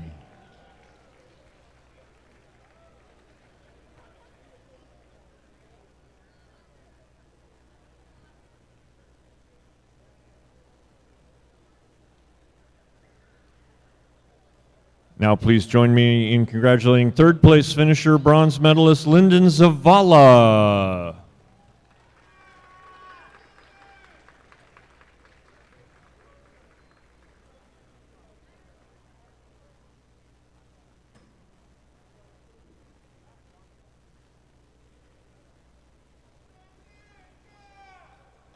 And coming in second place in the Omnium overall, please give it up for silver medalist Cormac Leary.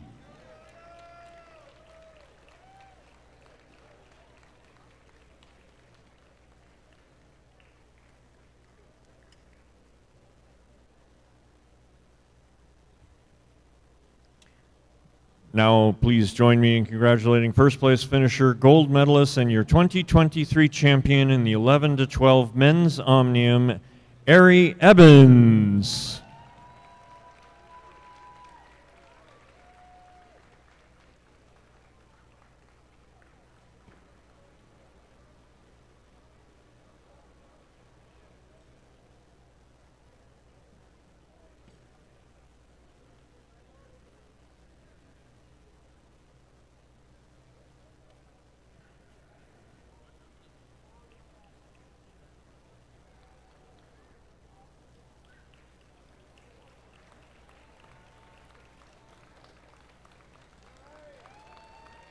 your 11 to 12 men's Omnium podium.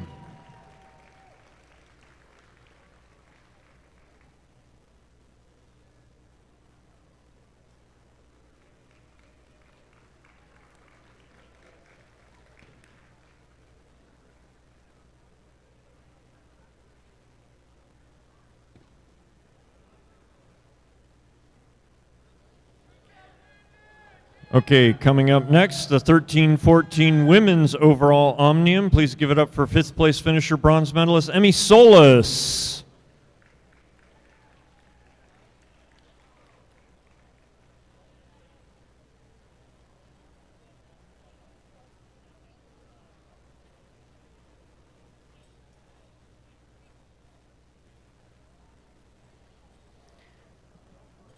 Now please join me in congratulating 4th place finisher, also receiving a bronze medal, Akira Edmonds.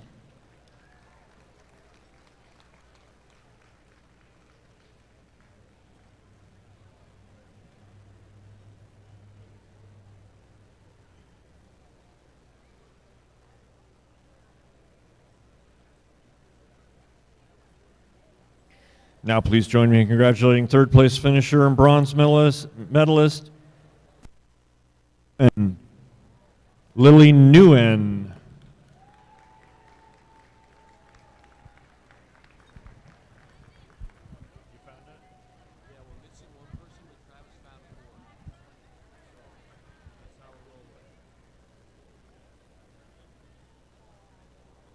Now please join me in congratulating silver medalist Sarah Vargas.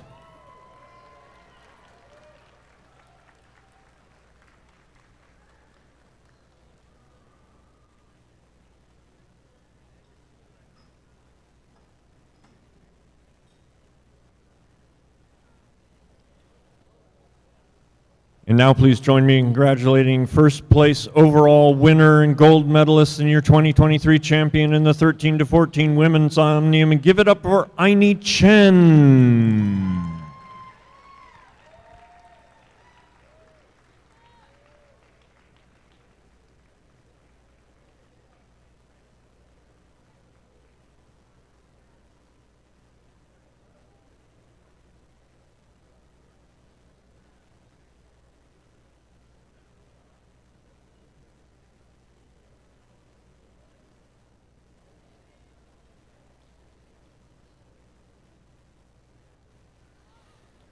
Your 13-14 women's Omnium podium.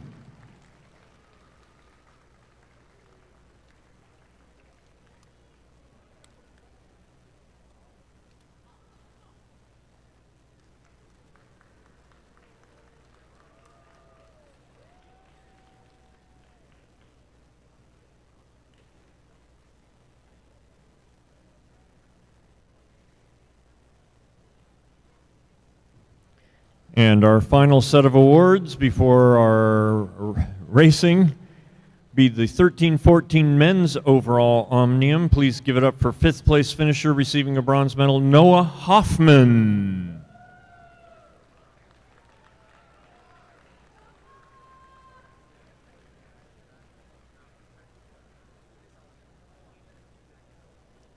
Now please give it up for 4th place finisher, Kai Afan.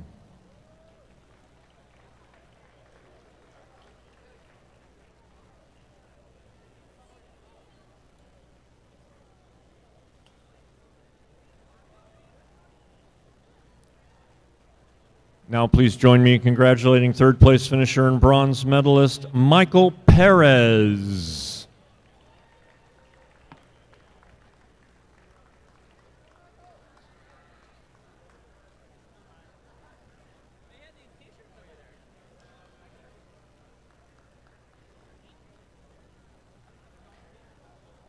Now please join me in congratulating 2nd place finisher, silver medalist in the overall Omnium, Eli Watson.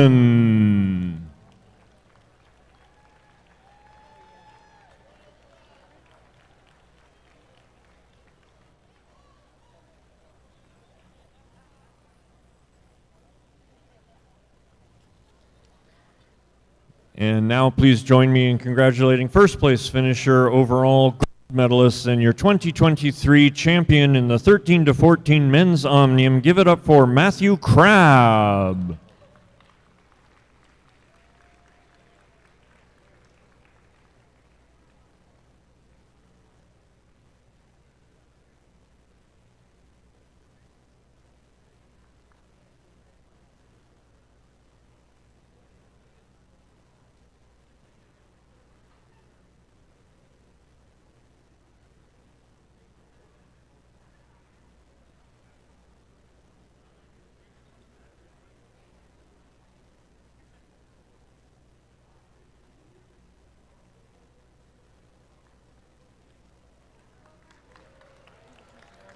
Your men's 13 to 14 Omnium podium.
So for the next event, we've got a little something special here.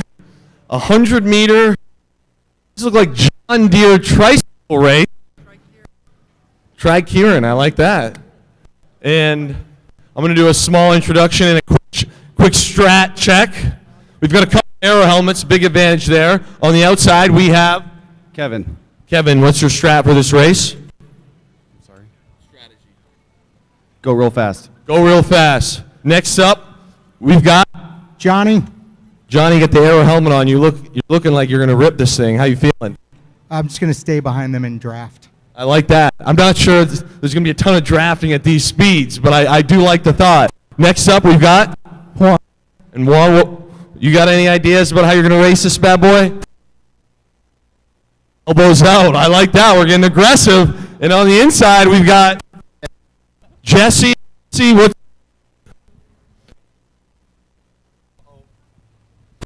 That's not. Oh, we're back. Too far. I'm going to go around. All right, you lead him out there. I got a feeling that the mic might have lost connection, so I'm going to walk a little closer. All right. 3. I better get the heck out of the way. 2, 1, and you're off. It's an awfully slow start. I can't really see, but I believe that's Jesse with an early lead. He's taking the inside lane. It's the aero helmet and the thong sandals that are doing it. We've got a chase group, though. We've got a chase group. Uh-oh. Jesse's looking over his shoulder. I believe that's Jimmy coming after him, 1 and 3rd. Kevin is struggling a bit, but A for effort. And I believe our winner is Jesse up there with the aero helmet. 2nd place, Jimmy. 3rd place, Juan. And give it up for Kevin, who's still grinding. Kevin was gear restricted tonight. That's why he was 4th place. Clearly, the aero helmets made a difference. What put Jesse over the edge was definitely the thong sandals. Women scratch racers. And we've got a little bit of USA Cycling swag. We're going to fire out to the crowd for whoever's the loudest. I think over there was loud earlier. Yeah. Who's the loudest? Who wants the USA? Yeah, this is the corner over here. Okay. We need a Jerry Baker squad to get loud over there. Okay. We're slinging it. We got T-shirts. Okay, now we're rumbling a little bit. We'll run one. I like this. This guy's electric. You should see him at Jerry Baker. He's electric right there, little man. I believe that the riders each got a VIP experience, so expect that VIP tent to absolutely turn up now. Okay, we need women scratch racers to bike check, women scratch racers to bike check. And we're back to real racing now.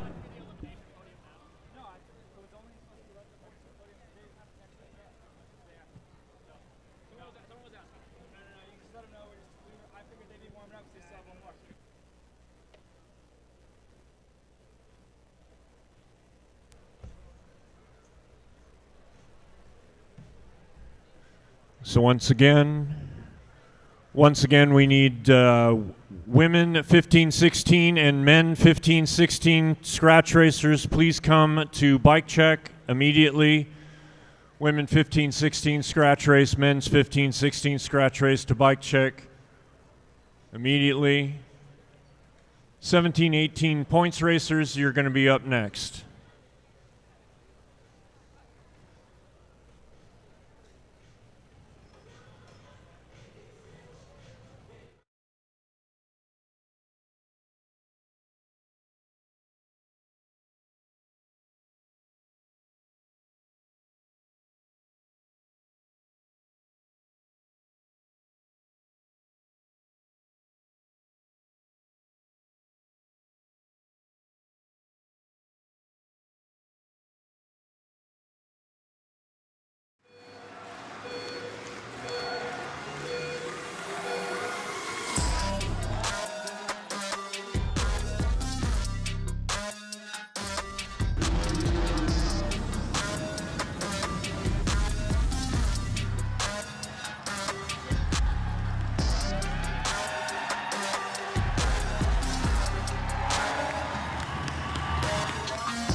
And rolling out for their neutral lap, it is the fourth and final race in the 15-16 women's Omnium. This is a 4-kilometer, 16-lap scratch race.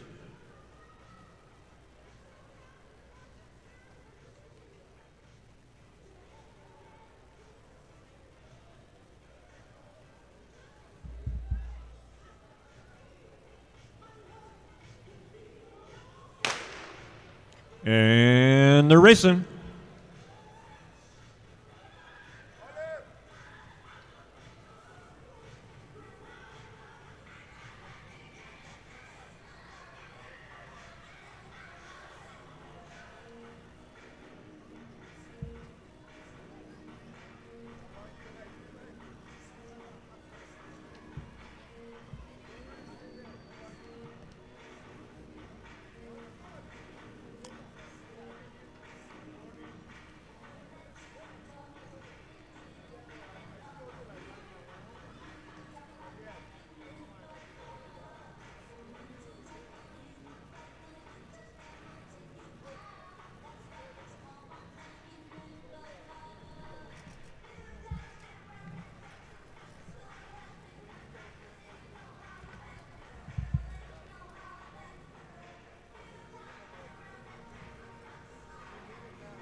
correct. They weren't on the program. So, wait, where'd it go?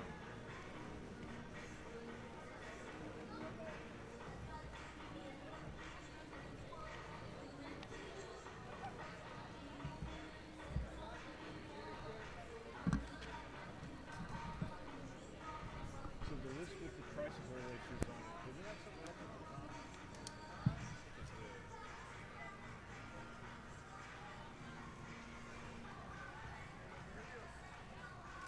Couldn't tell you, but I folded it up nicely. There we go.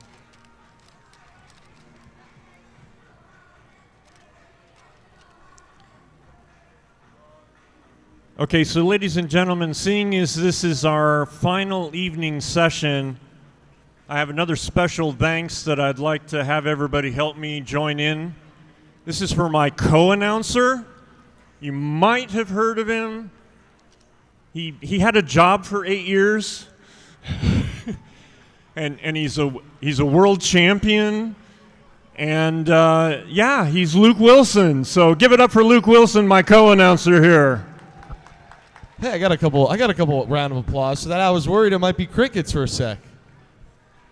So Luke's got me beat. I've only been a national champion. Yeah, that's a tough part, and that's what's kind of fun for me. This event is, I mean, one, I'm originally Canadian, but I've never really won a national title, so that would be something special for me. You know, if I was one of these riders who got to wear that jersey, you know, be the best in the nation. I don't know. I think that's pretty cool. Something I've never been able to do in my old line of work.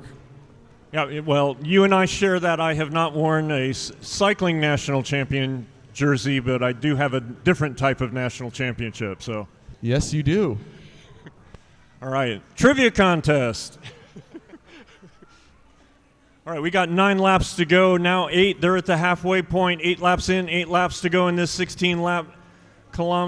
4-kilometer race to decide the national champion for 15-16 women overall. And as you say, it looks like we've got a small attack here coming from the blue.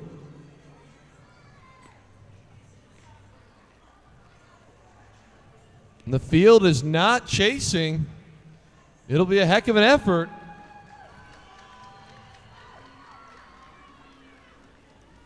.452, Jillian Halm.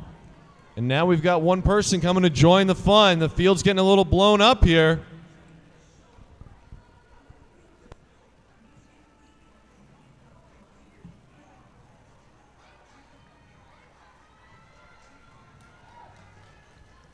Back together again with a little less than a mile to go. Little quick shout out to Jillian Halm there. I like that. Getting aggressive, seeing if the field wants to respond. Great job there, making it exciting.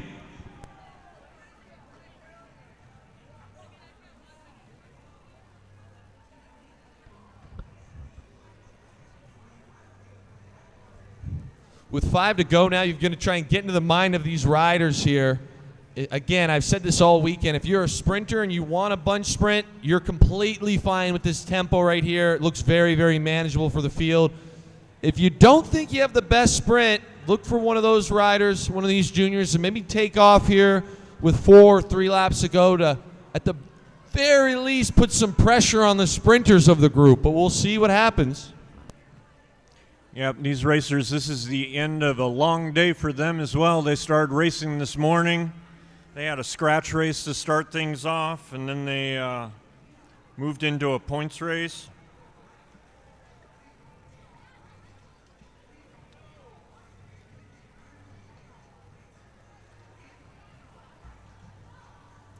Three laps to go.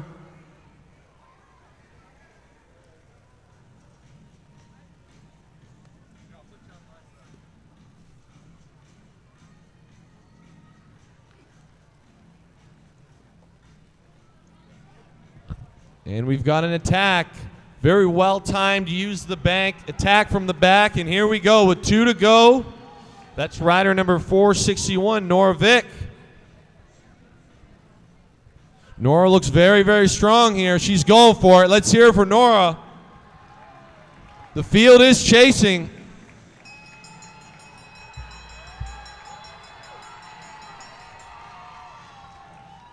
That's a Jerry Baker Jr., Lucy Dorr in pursuit.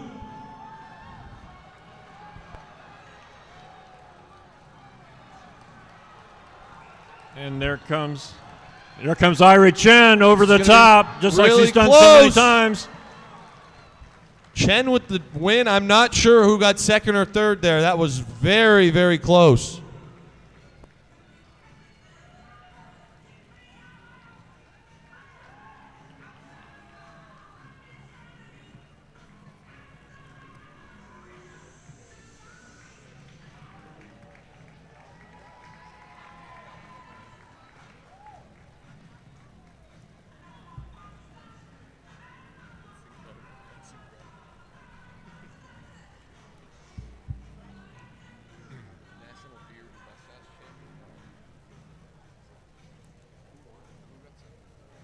Alfred?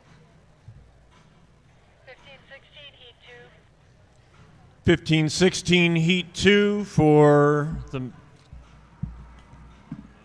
men's scratch race qualifier.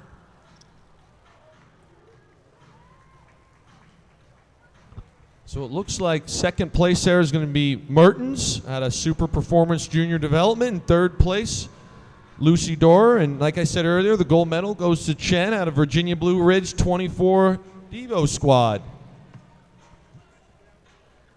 So in heat number 2 for the men's scratch qualifier, we need through bike check Edmonds, Gallagher, Claude, Kennedy, Bonilla, Hagobian, Copeland, Tukey, Sanders, Gonzalez, Wang, Leary, Likes, and Golembeski.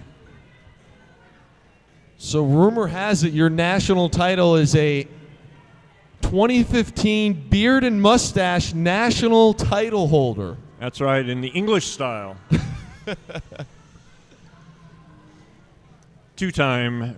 Two-time. I meant no disrespect there. I left out the two-time. Yeah, I defended. I appreciate that. This next race is going to get pretty spicy here. Let me take that back. This is the qualifier. When this final 15-16 men's Omnium race comes up, which I believe is a scratch race. So this is scratch race to race a scratch race, just Yeah. like you were looking for there, Luke. Exactly what I'm jumping the gun a little bit here. I thought we were about to get some fireworks right off the bat, but You were right. You were just ahead of things. You were just like that good. no question.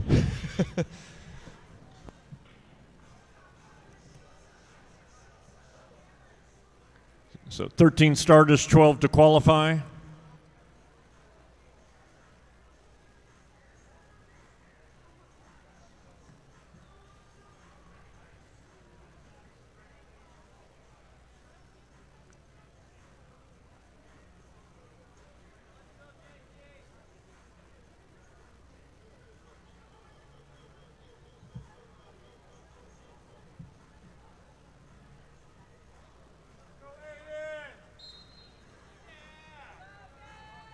So this is a race to decide who gets to race.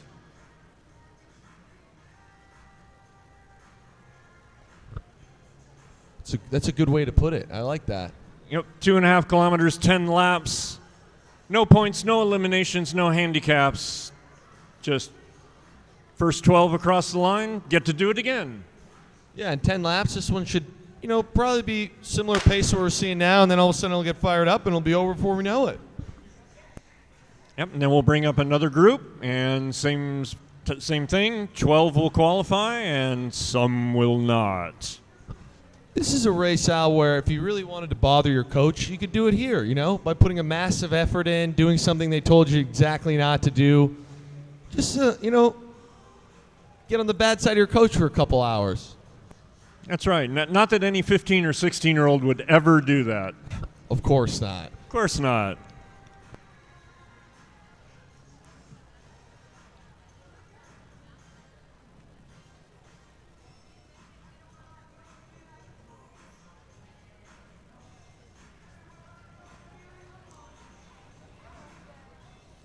Eight laps to go, 2 kilometers.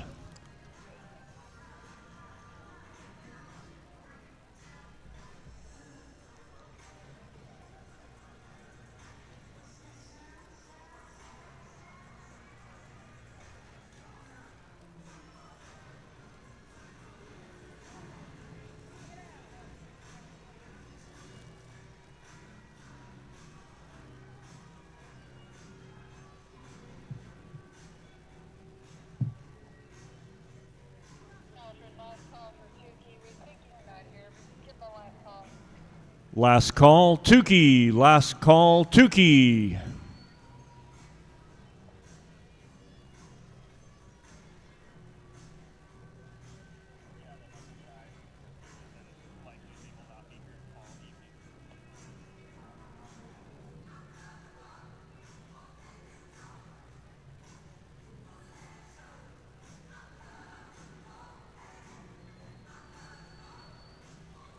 Five laps to go.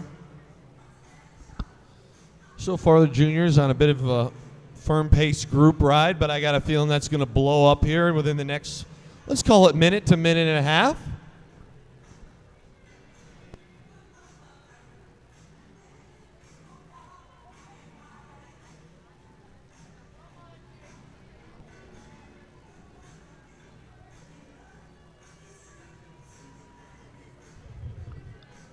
I always wonder, Al, who's going to be the guy? You know, who's going to be the rider that decides to get this thing going? All it takes is one, and then everyone's going to follow suit. Who's it going to be?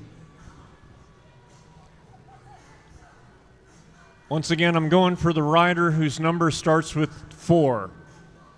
That's a safe bet.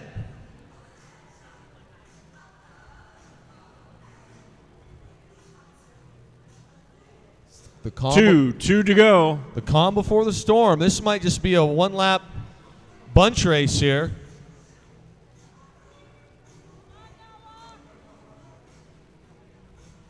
That's exactly what it's going to be. A big old field sprint.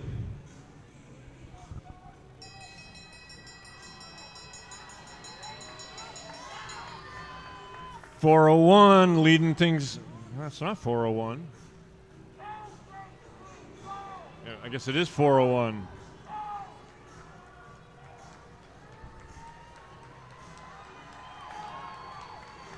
.416 takes it. Coleman with a bit of a statement there. Quick bike throw, letting everyone know he means business. I like that. Yep. So the top 12 will go on through.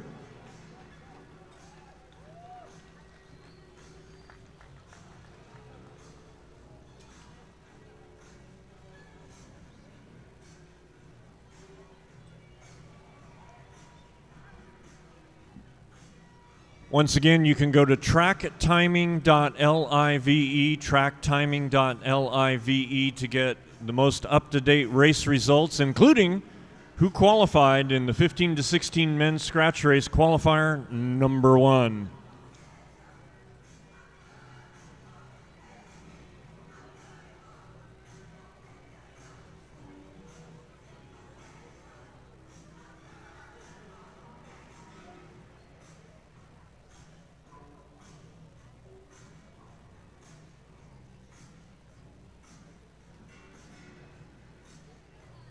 Bringing up heat number 2.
There it is, off the right. Yeah, so after each race they've got Omnium, so you can see what the standings are through the race. So like the 15, 16 women, they've got the Omnium results now.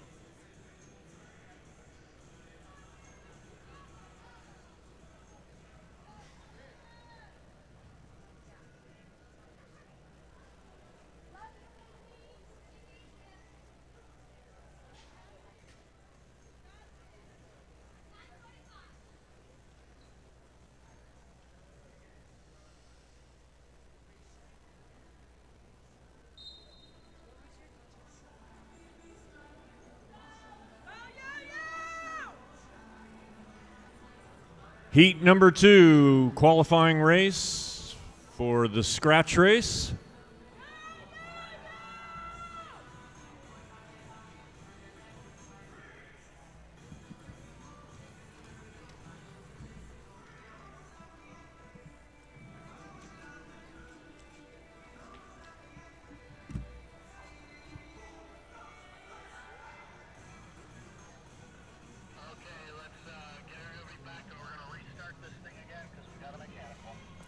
Okay, we've had a mechanical issue, so we need our racers to come back to the home straight once again. Racers, we're going to restart the race because we had a rider with a mechanical during the neutral lap. So holders, you can come up to the apron, and riders that were along the balustrade, you can just go back up to the balustrade. So once again, slight technical hold here while we get a mechanical issue dealt with one of the bikes.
Once again, 13 starters, 12 will qualify.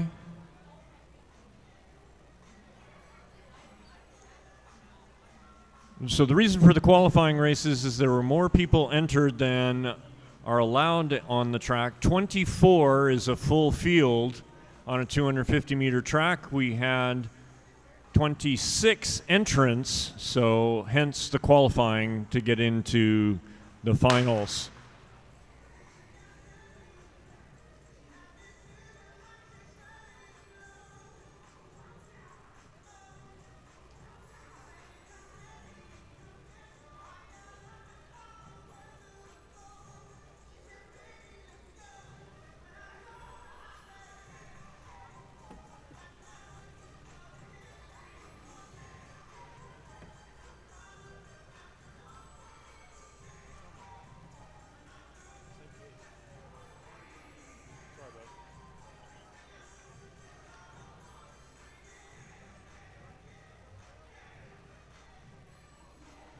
Eight laps, 2 kilometers to go.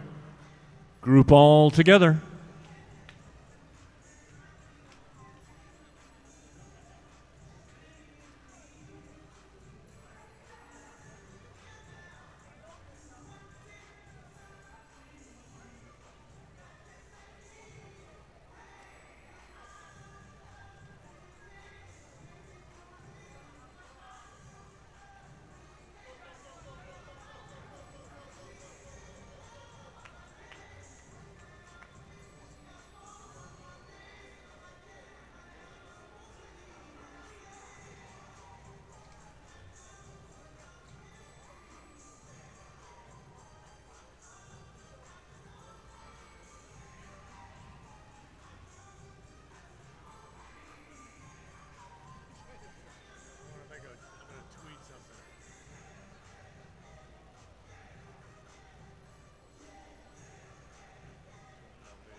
It's almost that time in the qualifying race where the pace is going to pick up here. It looks like we've got a little of a firm pace going on the outside. Could be we've got a kilometer to go. Could end up being just a bunch sprint again, or someone might take a flyer here soon. We're kind of in that range. Yep, got a lot of the usual suspects at the head of affairs. You got Leary, you got Sanders, got Edmonds.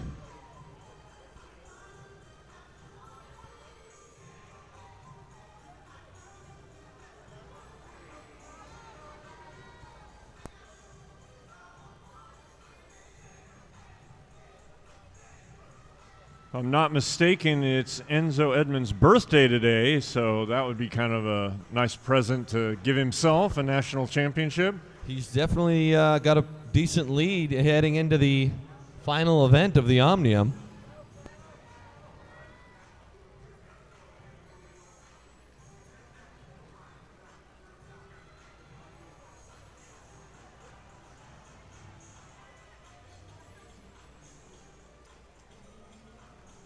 And they're getting ready for that final sprint. There's Leary on the outside, 4:03 on the inside. That's Claude.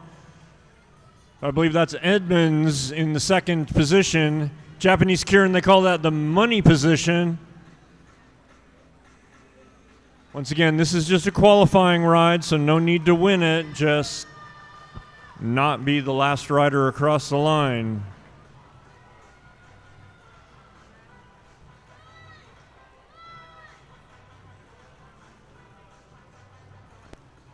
It's also safer at the front. It's definitely safer at the front. I'm giggling right now, even though it didn't really mean much. We had a bit of a, let's call it a mini sprint there for the win. I'm not exactly sure, but I think that was rider 409, Louis Bonilla. Yep. Having a little bit of fun out there. He's been racing strong all weekend. Yep. A little half gas. Yeah, just letting everybody know. He's in about 30, 40 minutes when the official race goes down. He's coming to Rumble.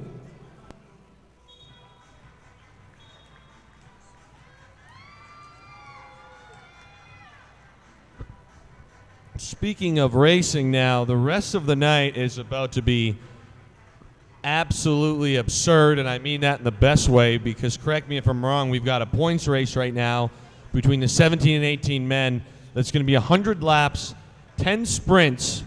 It's going to feature Jonah Hover, who's I think got 2 natties to his name this weekend and a couple from last year. I got a feeling he's a heavy favorite in this, but that being said, there's a lot of other very, very strong riders. They're going to try and win this gold medal for the points race final here. 100 laps, a lot can happen. We saw kind of yesterday, who knows, maybe one of these guys got inspired by the elites and they're going to try and take a lap on the field. Should be very interesting to see how this one plays out. Yeah, we got a reigning national champion in the field from Jerry Baker Jr.'s David Magnuson. So he'll be racing, definitely one to watch, looking to defend. It's very enjoyable to defend. I've raced against David many times. He's very, very talented on the bike and is very wily out there. He's one of my favorites.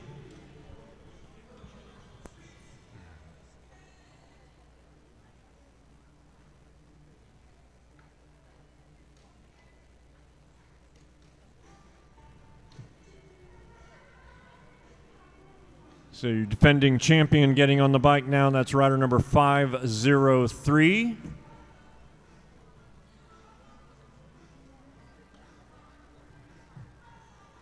Being held by Taylor Crane. Few national titles to her name. So plenty of good advice.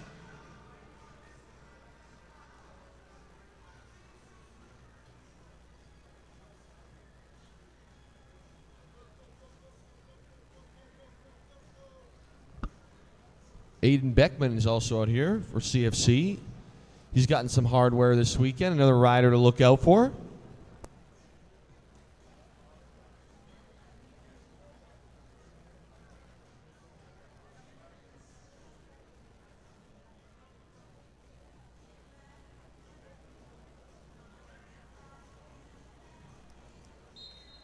And they're rolling up for their neutral.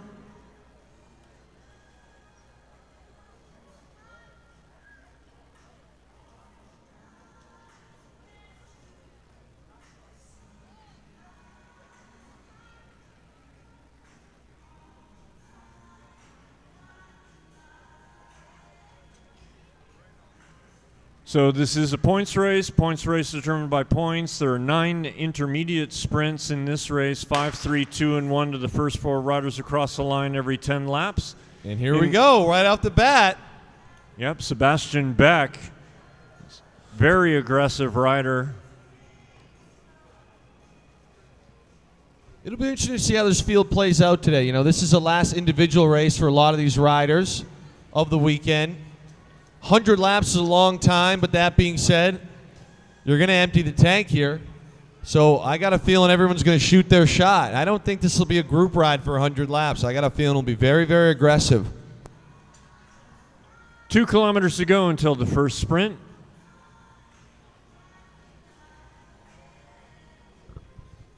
That effort from Beck reminded me yesterday. One of my favorite moments in the elite race was when Brendan Rim just went right off the gun. You got to love that, Al. I just love the aggressiveness. Yeah, so we were talking about how to get points in the points race. One of them is by taking a lap. So if you get off the front, go around and catch the back of the field, you get 20 points. That's worth 4 first places in the intermediate sprints. Anders Johnson last night took 2 laps on that field, and that field was ripping. Yeah, and so that's the elite field, which is just the next step up from 17-18s. So that's what these gentlemen have to look forward to when they age out of this category.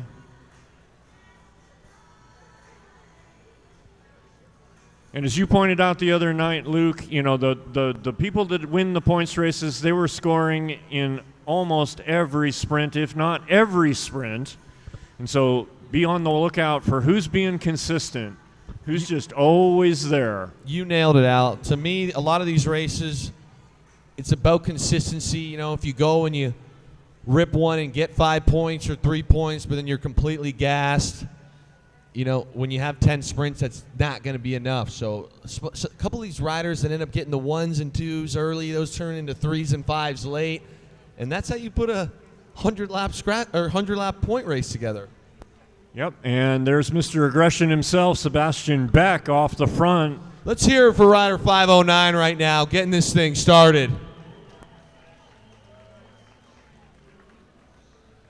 So even if he doesn't take the lap, if he gets far enough off the field, front of the field that they can't catch him, he picks up the 5. That's a 2-point bonus over anybody else. That's the way to play it to me, is to try and snag the 5 and then catch the field later. Get a nice little 25-pointer. Yep. So he's out there. He's getting about a quarter of a lap, not quite, on the field. Field's starting to get a little excited about the sprint coming up because here's the bell. And so maybe even if they're not chasing him, they're definitely making sure that nobody else gets those points. Only 3 scoring positions from the field. This is going to be a very tightly contested sprint. If Beck can hang on to it. Wow, I believe Hover got him for 5 and Beck with 3, but we'll wait for the officials there. And Beckman, 17. So what I saw was Hover. Then I saw, yeah, there you go, Hover, Beck, Alford, and Beckman. So that's what I saw, but couldn't look the names up fast enough. So Hover's leading with 5 points. Hover, like you were saying, Luke, you know, Mr. Consistency, winning a lot of races, not on national championships along his way here. Sebastian Beck has 3 points. Connell Alford has 2 points. And Aiden Beckman 1. Everyone else is currently tied for 5th. And there goes Sebastian Beck again, Mr. Aggression. You got to love the effort from Sebastian here. And how about that? Hover timed that exactly perfectly. The difference between 5 and 3 there, points, was about 3 to 4 inches top. So what a great job there by Jonah. Yeah, currently sitting in 2nd place in this points race. More than a quarter lap up on the field. Beck's working out there. He's chewing on some wind. He's keeping a firm pace. You got to love the effort. Yeah, so come on, ladies and gentlemen. The louder you are, the faster he goes. Sebastian Beck, rider number 509 from Alkek Velodrome. Come on, he trains in the heat of Texas. Come on, let's make some noise. I might have went to college down in Houston, Texas. Trust me when I say that heat is the real deal. Not that Canadian heat. Absolutely not.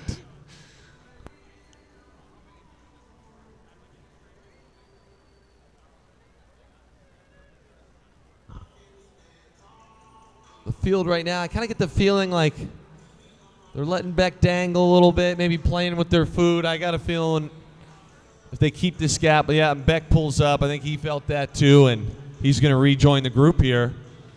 And now Will Fowler picks the pace up. Yep, hands over hooks. 3 laps, 750 meters to go to our second of 10 sprints.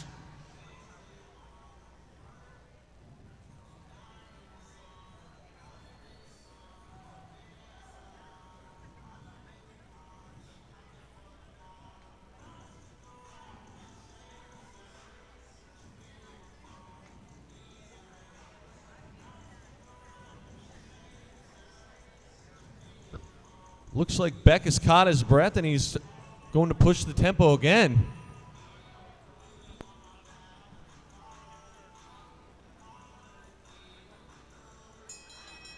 And there's the bell. Hover at the front.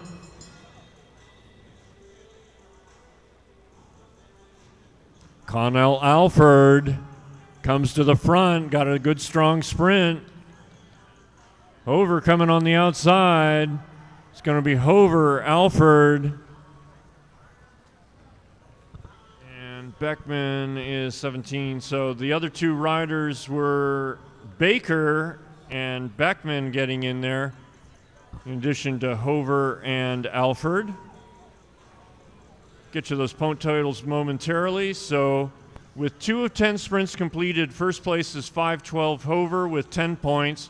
Second place is 516 Alford with 5. Third place is 509 Beck with 3. Fourth place 511 Baker with 2, who's tied with 517 Beckman. Everyone else is tied for 6th. And Beck hit him when they weren't looking. Almost a half lap on the field. The field is not chasing. Rider 516, Alford, is another one to watch out for. He's had a lot of strong races this week. I'm sorry, 509 is off the back. I took my eyes off the field there for a second. 509 is off the back. There goes Aiden Beckman, though, launching a little attack. A little less than a mile to go. 76 laps showing on the cards. And it looks like Beck's withdrawn.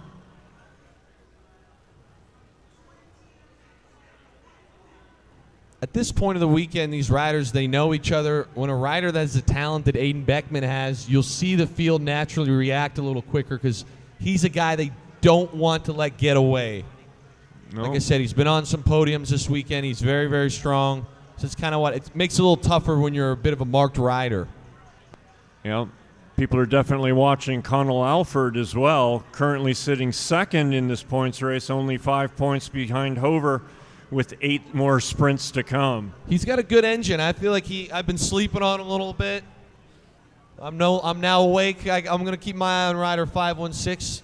We talked about consistency. He's gotten 2 points and 3 points still very early in this.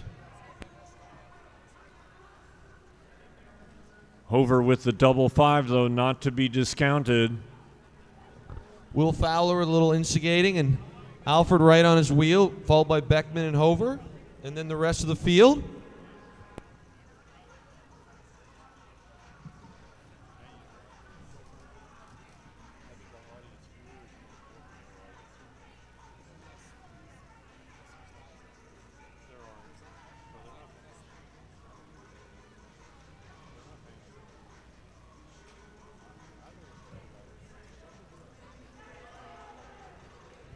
Here goes Fowler again, a little instigating. Looks like Hover's going to get on his wheel.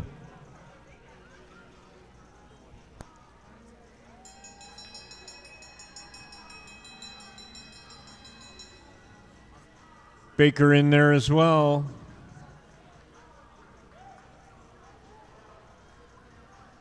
Alford at the front. Hover. This is going to be a tight one for the 5. Hover does it again.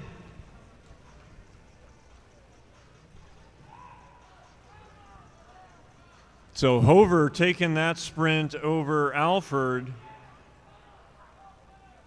I thought we were about to have a little counterattack there, but it slowed up pretty quickly. I believe Jaden Lee got in. Yep, he did. Jaden Lee got in there for 2 points, and then Aiden Beckman, Mr. Consistency, picked up another one. So you've got 3 riders now that have scored in each of the 3 first sprints. Hover with 5, 5, and 5. Alford with 2, 3, and 3. Beckman with 1, 1, and 1.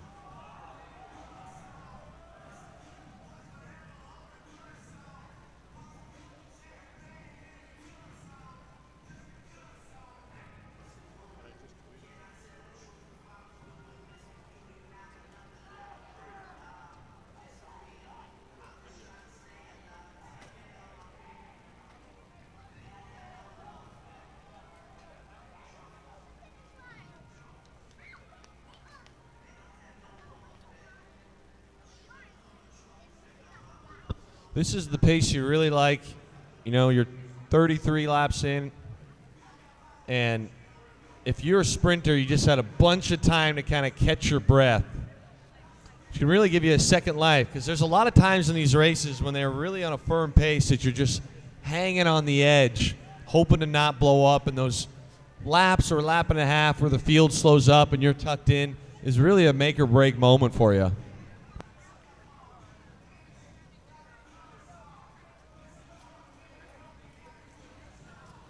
65 laps to go. We're halfway between sprints.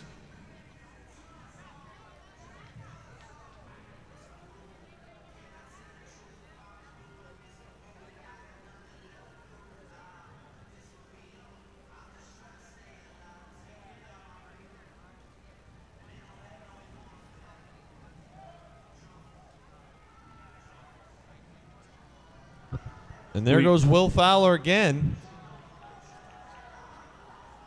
Alford responds.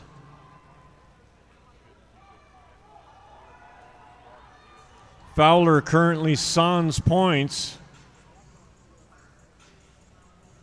You got to respect the effort for Will Fowler. What I think he's trying to do is create a breakaway. Now, the whole field's been coming with him, but my feeling is in Will's head right now, he wants to get away with a couple other riders, trade off poles, and see if they can just rack up some points. Good time to hit him might be right after this next sprint, 2 laps from now.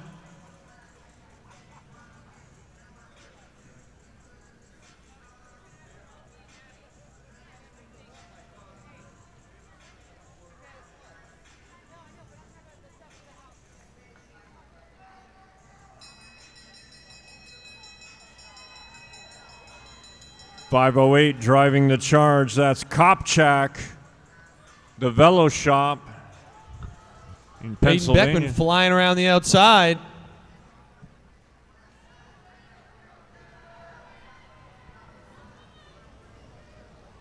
I've got Hover with another 5, Beckman with 3. Before I say something wrong, I'll wait for the 2 and 1 unless you figured that one out. I did not get the 2 and the 1, but I'm totally with you that Hover took that sprint and Beckman was right there with him. And we got an attack after the sprint. Here goes Alford. Great timing on that. Yep.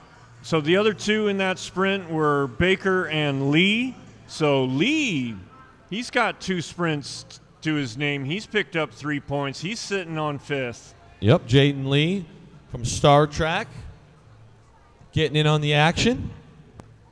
But I think we have to acknowledge that Hover has just taken 5 points in 4 of the 10 sprints so far. Some might call that dominating. Hover's doing what he wants to right now, I'll tell you that much. In second place, Alford is the best of the rest with 8, but Beckman's knocking on his door with 6. Baker has 4, Lee has 3, everyone else is tied for 6. So there's going to be races for the minor places, it looks like. as we get deeper into this race. Alfred shut out of the points for the first time in sprint number 4.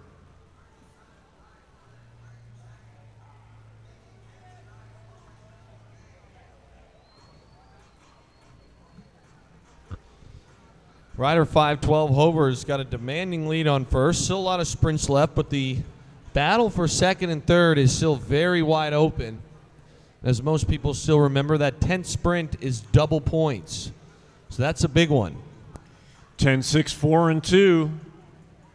We're 4 laps away for an intermediate sprint with 5-3, 2 and 1.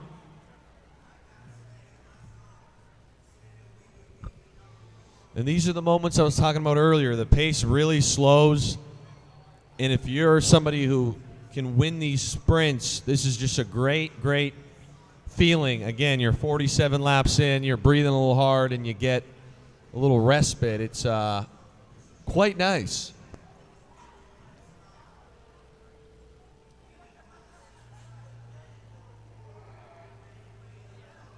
And there goes Fowler. He snapped the elastic. Hover's come down to the pole. Going to take Kopchak with him. There goes Fowler, and this one might stick for a little bit. He's alone now. The field did not chase. No chase from the field, so Fowler got a quarter lap on the field. Fowler's going to, unless something crazy happens, Fowler's going to get the 5. He's got about half a lap on the field now. So Fowler without points, Hover with a cushion.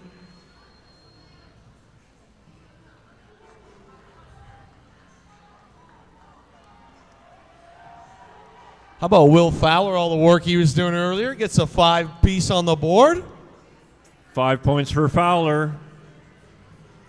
Hover picks up the rest. And then I believe that was Jaden Lee with 2. I missed who got 1. Jaden Lee certainly making his presence felt here.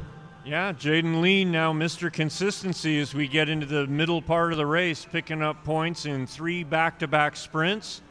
And that was Connell Alford, another Mr. Consistency. So making up for that one sprint he missed out on, he's now got points in 4 of the 5 sprints so far. And opening his lead over Aiden Beckman by, so now a 3-point difference between Alford with 9 and Beckman with 6. And how about this? So David Magnuson launched an attack after that sprint, and then when that pulled up, Connell Alford fired right at the perfect time, and they're trying to make it as tough as they can on Jonah Hover. He's trying to bridge us up. Alford is a firm pace up there, though. Hover doing the work. Alford the best of the rest behind Hover, who now has 23 points. Alford with 9. I had a feeling that might happen. Hover pulled off the front. The field slowed a little bit, giving Alford a little bit of breathing room. Now there's Beckman, though. He's trying to close this as well. So Beckman only 3 points behind Alford. He's not looking to see Alford pick up 5 and a 2-point bonus over him and widen that gap. Let's give it up for rider 516 right now with this solo effort. Let him hear you when he comes back here. This is tough.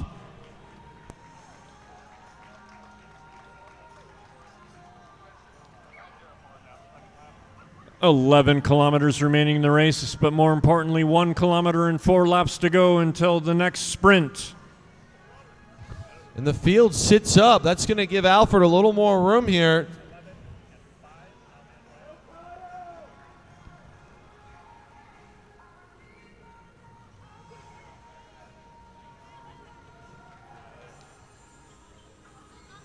So Beckman now getting some help from Lee. 2 of them are off the front. Hover trying to pull it back together, but there goes Alford. He's got more than a quarter lap over them. He's only 500 meters away from 5 more points on his total of 9.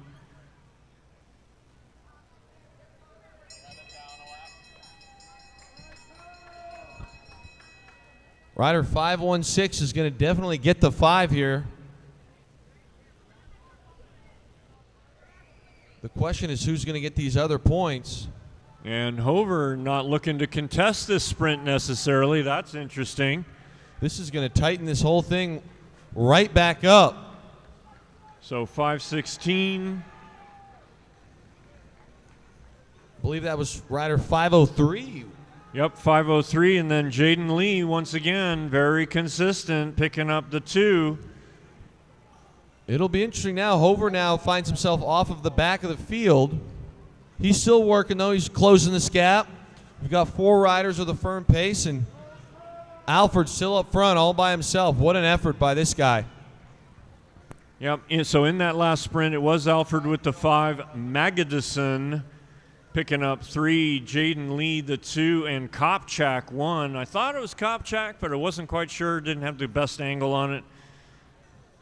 And so Jonah Hover with 23, Alfred with 14, Lee with 7 now catapults himself up to the 3rd spot in the points race. Beckman falling back to 4th position with 6. Magnuson starting to make a run up with that first 3 set of points he got in sprint number 6. I mean, how about the effort here from rider 516, Connell Alfred? He's got a 4-man chase group that's really not making a ton of room, and then a 2-man behind that, and he's still out front. You got to love that. The 4-man is creeping, I'd say. Yep, 9 kilometers to go, a little less than a mile remaining until the next set of points.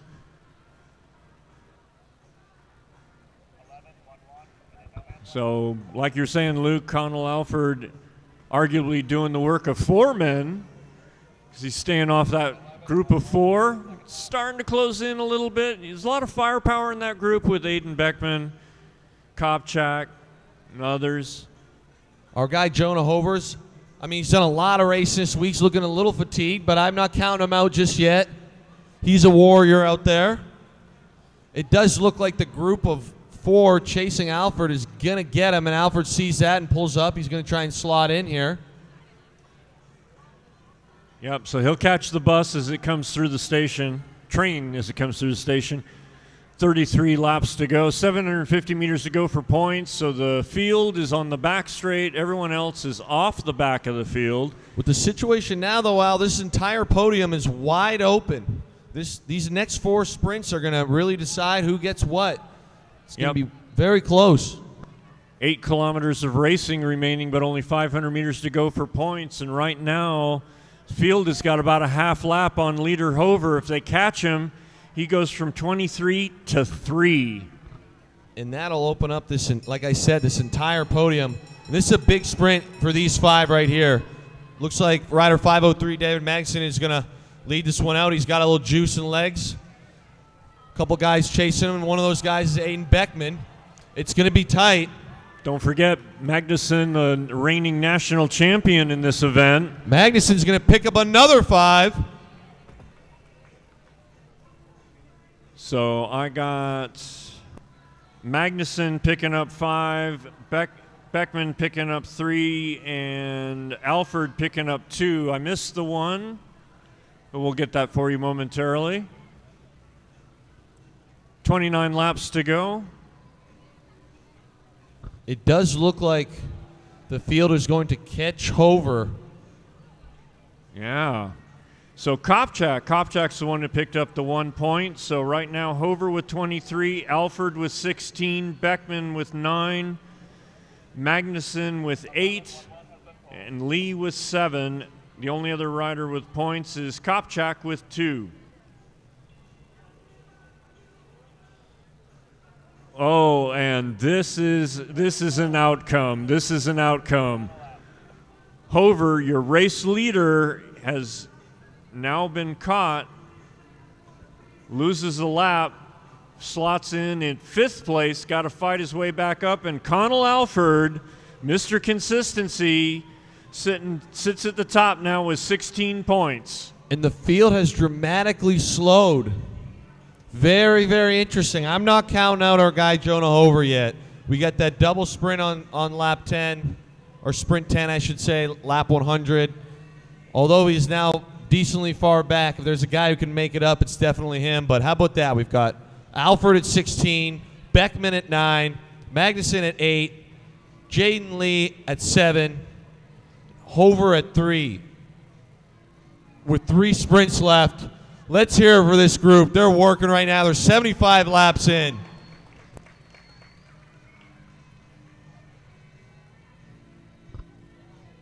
This is about to be a good one right here. I'm getting fired up. 6 kilometers remaining in the race, but more importantly, 4 laps and 1 kilometer to go until the anti-penultimate sprint at 20 to go with 5K remaining.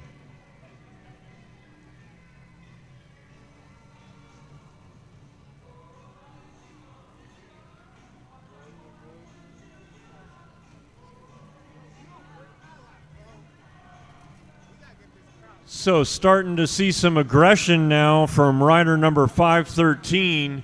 That's Kelly Olkers.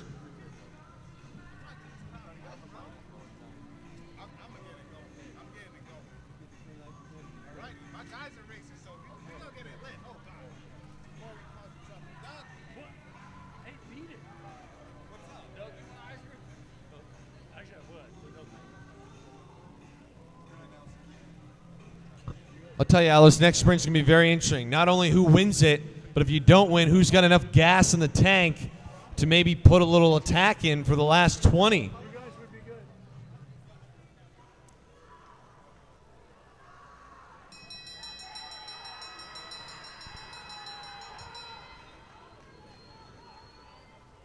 So Kopchak's going to lead him out. Hover back in the racing. Yeah, I had a feeling.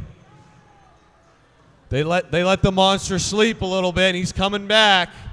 Okay, so and here he goes. Hover, Beckman, Kopchak, and Magnuson was what I saw, but that's for entertainment purposes only. And what do you know? Alford going back on the attack.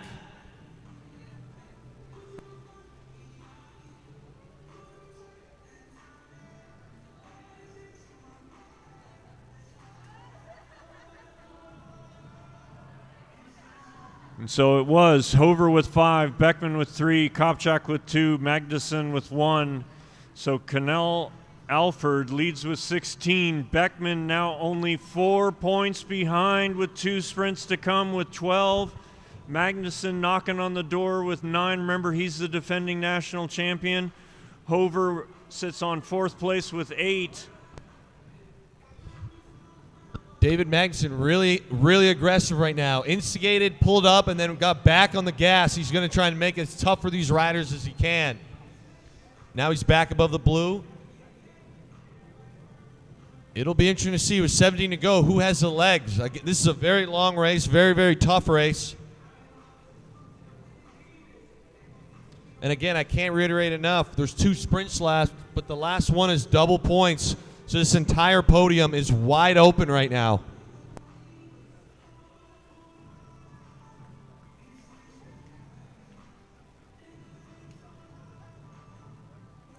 We've only got 4 kilometers remaining in the race.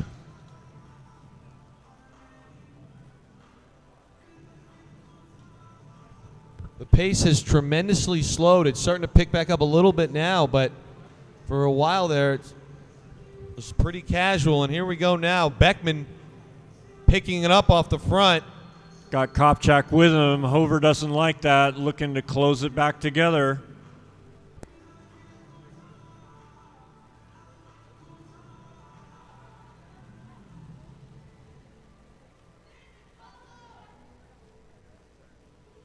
And there's Alford. He's taking a group with him. Alford is on it. He knows exactly when to counter these moves.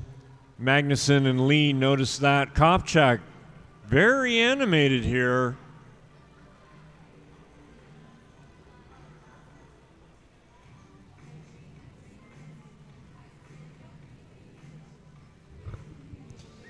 And the field slows again. This is, again, if you like the sprints, this is perfect for you. With 12 to go,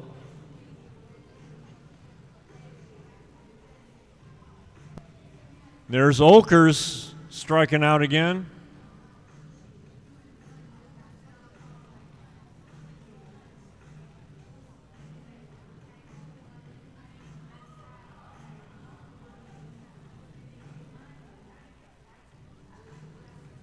Just like Hover, he's down a lap, but catching that second wind.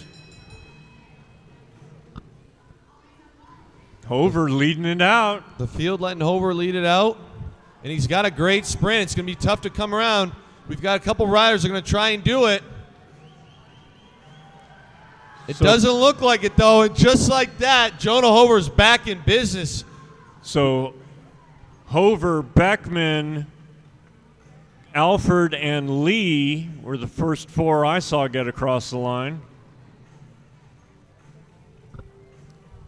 How about this? We've got Alford in first right now with 18, Beckman in second with 15, Hover in third with 13, Magnuson in fourth with 9, Jaden Lee in fifth with 8. With a 10-point swing potentially, every one of those riders has a shot here to win the national championship for the points race. That's right. If the right racers get shut out in that final sprint, it's anybody's game. But you definitely women's points to bike check. Women's points to bike check. 7 laps to go. 7 laps and a national title. Let's hear it for these guys. These guys are rumbling. They're 93 laps in. My goodness. Still rolling.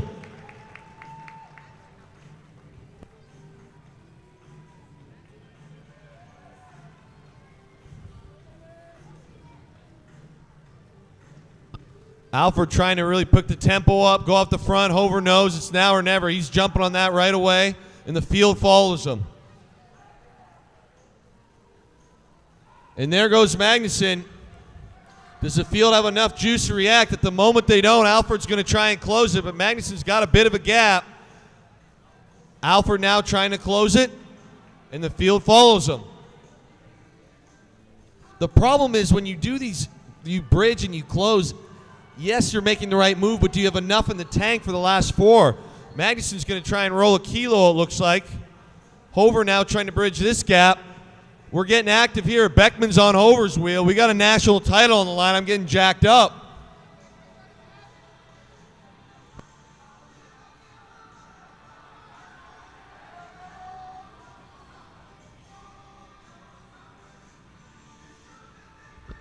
And just like that, the field slows. Calm before the storm. This is going to be a wild one. You nailed it. 3 laps. 2 now.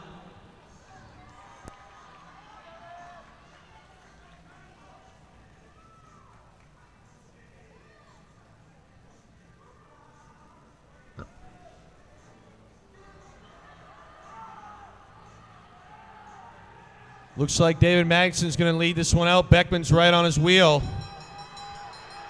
And there goes Jonah Hover on the outside. Hover's flying. Hover's not done. Hover's going to get to 10. It's a matter of who gets the points behind him now.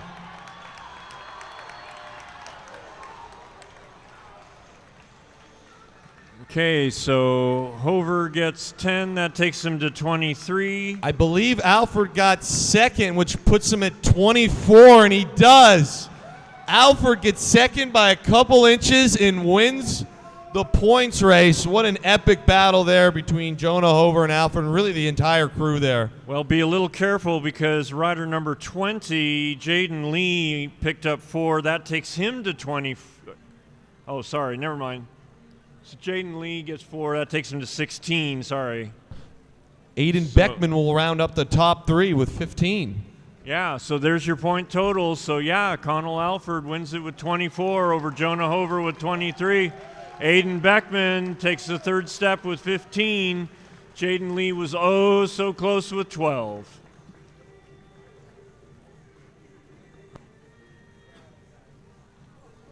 Also got to give it up to Magnuson picking up points in that last sprint, taking his total to 11. Very close race between each of the riders.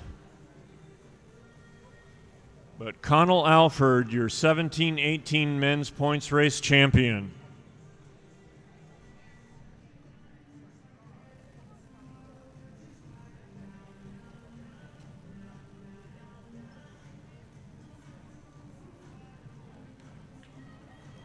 Okay, our next race is going to be a little interesting in that it is a combined field that's going to be scored separately. So you've got the women's 17-18 race happening inside the elite race.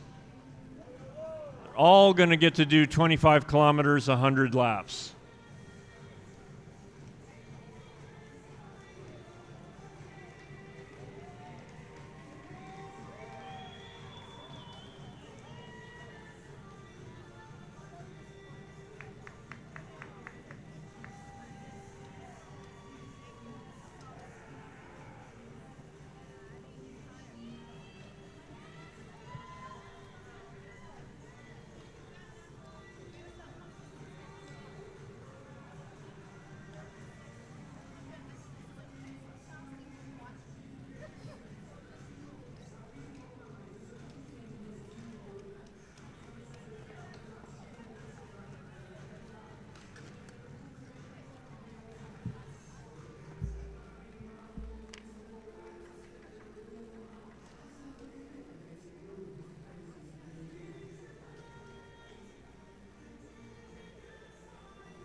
So you got the reigning national champion in this event rolling up to the rail. World champion and Olympian, rider number 102, Jennifer Valente.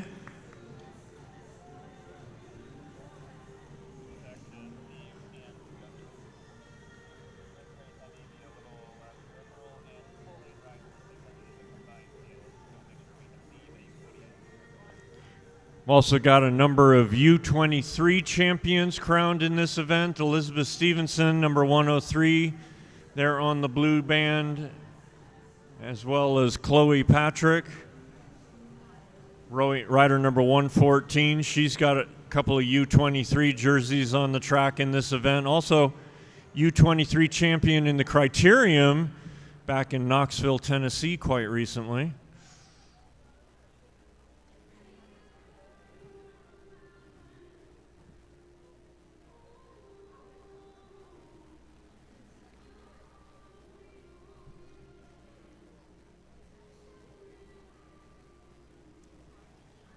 So the women going the same distance as the 17-18 men, 100 laps.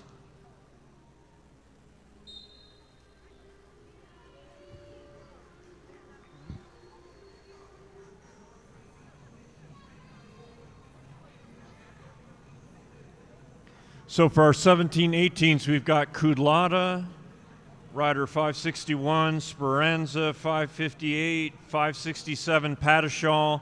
So all of the 5 numbers, those are your 17-18s. All the 100 numbers, those are your elites.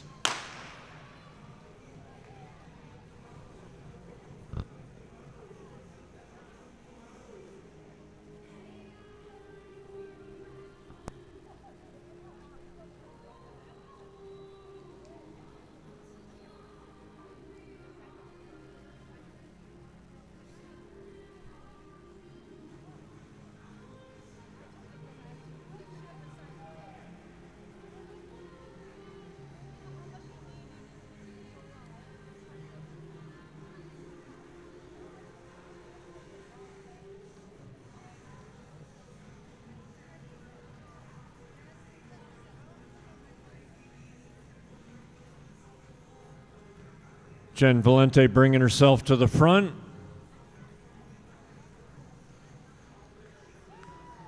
.98 laps to go. Got Chelsea Borden on her wheel.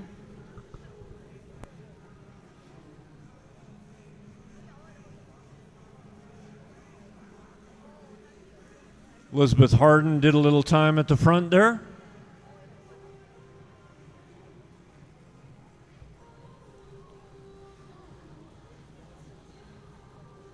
Monique Snyder's with a turn at the front.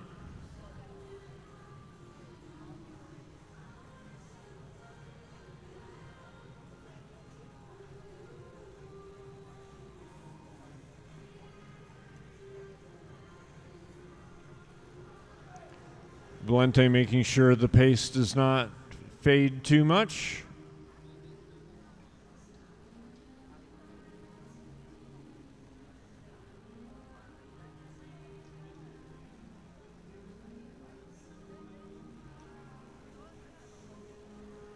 Once again, Elizabeth Harden at the head of affairs, halfway between the start and the first sprint, 95 laps to go.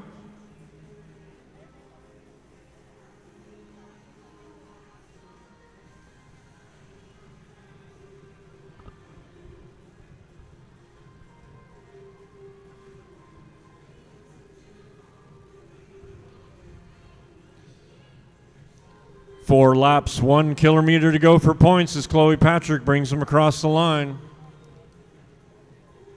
Rider 110, Chelsea Borden, had a nice performance last night. I think she's got a good strategy right now, which seems to be stay on Jennifer Valente's wheel. As you see there, Jennifer pulls up, and so does Chelsea. I think that's a good strat, Al. I like the theory there.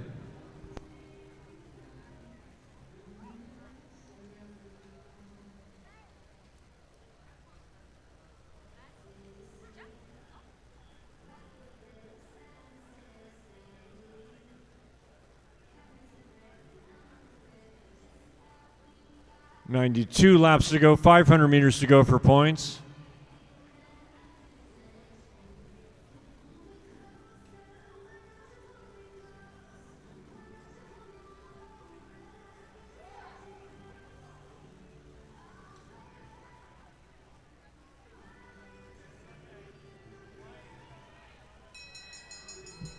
And Bell in 1 to go with Valente, Patrick, and 109 Chong.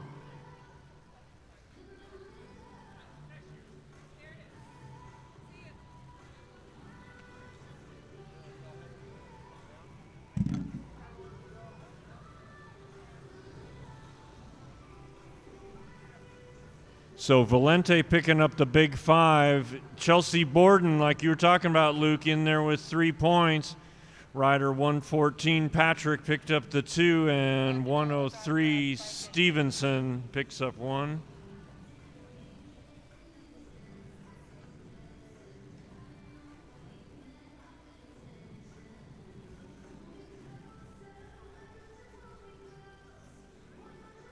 So with 1 sprint completed, Valente now leads the points race with 5 points. Chelsea Borden in second place with 3. Chloe Patrick in third with 2. And Elizabeth Stevenson, U23 champion in the pursuit, in fourth place with 1. Everyone else is tied for 5th.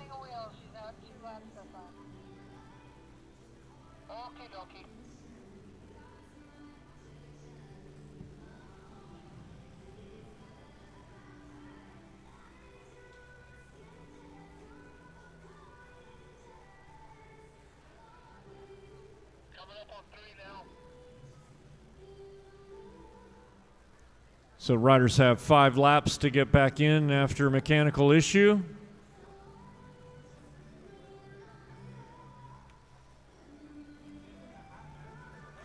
A little less than a mile to go to the second sprint.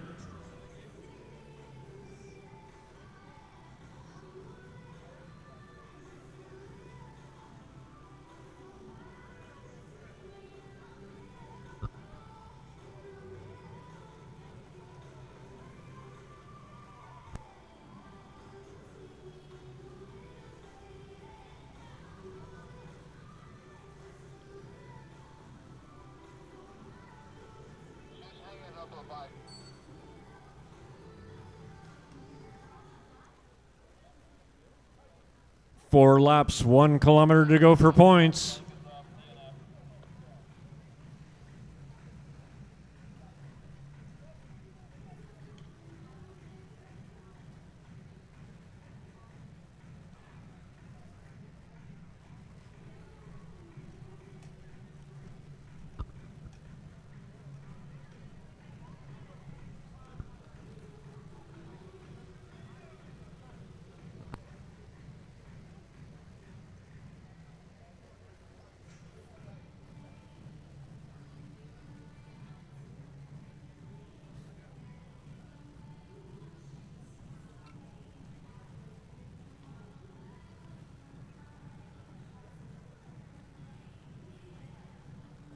2 laps, 500 meters to go for points.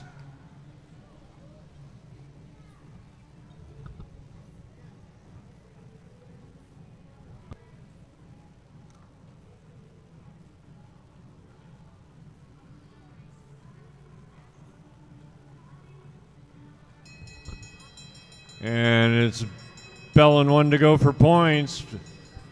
Very similar situation to the last sprint.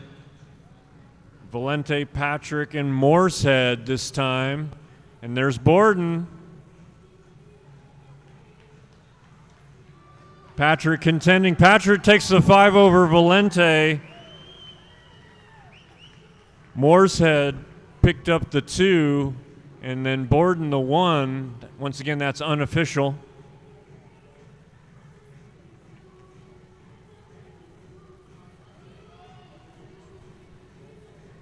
The pace seems to have picked up a little bit after that sprint. We'll see if it keeps going.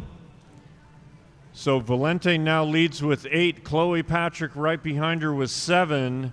Chelsea Borden with 4. Danielle Morsehead with 2. Elizabeth Stevenson with 1. Everyone else still in the race is tied for 6th.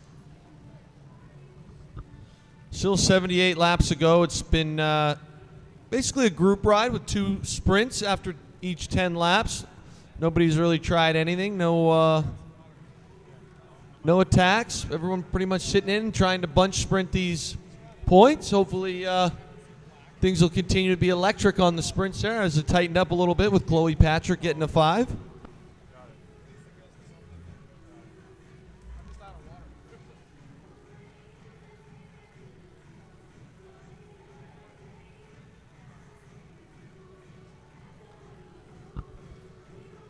Valente comes off the front and pulls another rider through. 108, Juliana Rutecki came through with Valente.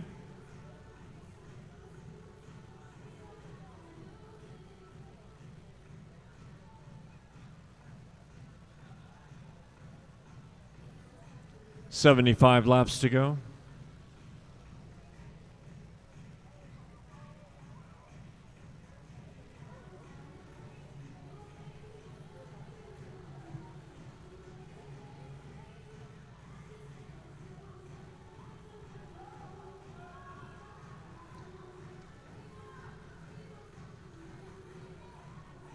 "74 laps to go, 1K until the 3rd sprint. Jennifer Valente on the front, trying to pick the pace up. Maybe we got a little breakaway group. We'll see how this goes. Yep, 3 off the front, and that might be Haley Bates trying to bridge. I like this. This is the entertainment I've been waiting for right here. 103, sorry, that's Stevenson. Stevenson trying to bridge up to that Valente group. We're working now. Here we go. We got a breakaway group with 3. The field is chasing. But doesn't seem like they're making up too much right now. And that's Claire Kudlata, the 17-18 that made the selection into that lead group. So the race within the race for 17-18 now has a threat up the road with a bell and 1 to go. Mooreshead with Valente.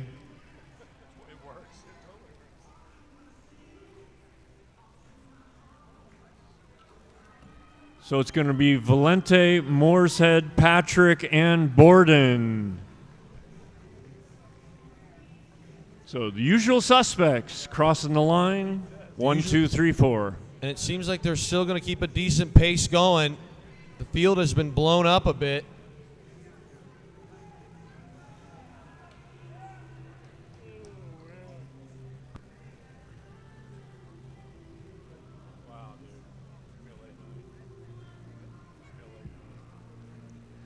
So with 3 sprints completed, Valente opens the gap up on Patrick 13-9. Patrick has a 4-point gap on Borden 9-5. Borden is tied with Mooreshead, and Elizabeth Stevenson is 4 points back with 1.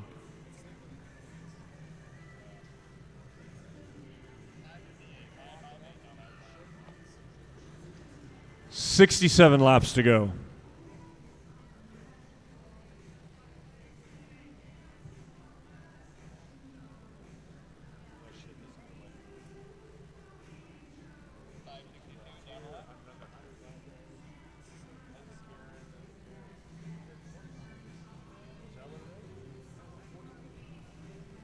So Moorehead off the front of the field ever so slightly.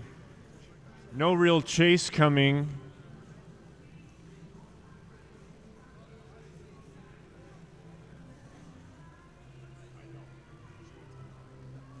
.65 laps to go. So there goes Moorehead. You're currently sitting tied third overall with Chelsea Borden.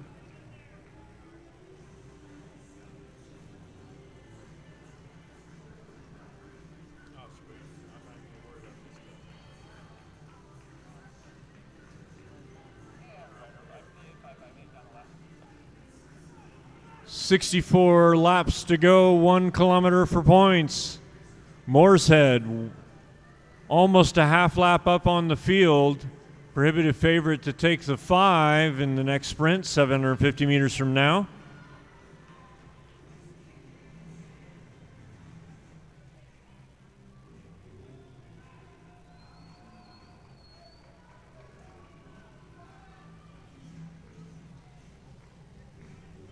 More than a half lap now for Moorehead.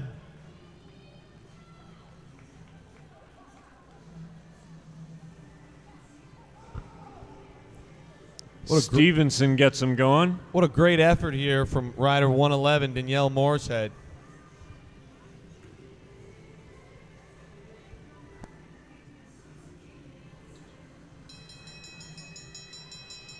Bellin 1 to go for Moorehead.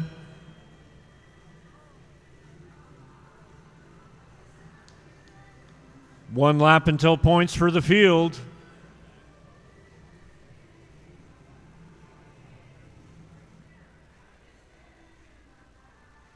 So Moorehead takes her total to 10.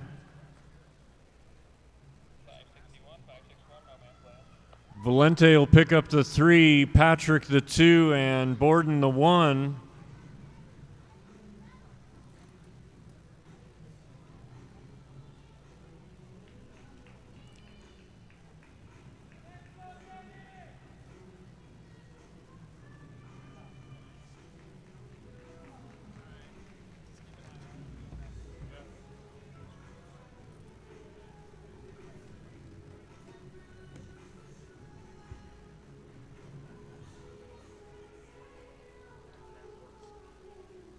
So the field closed it up a little bit, but Moorehead still time trialing off the front.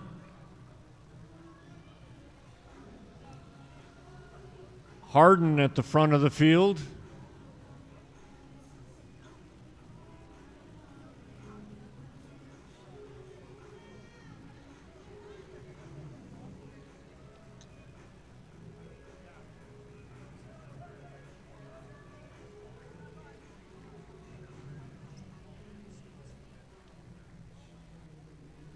Approaching the halfway point. We're 57 laps out right now.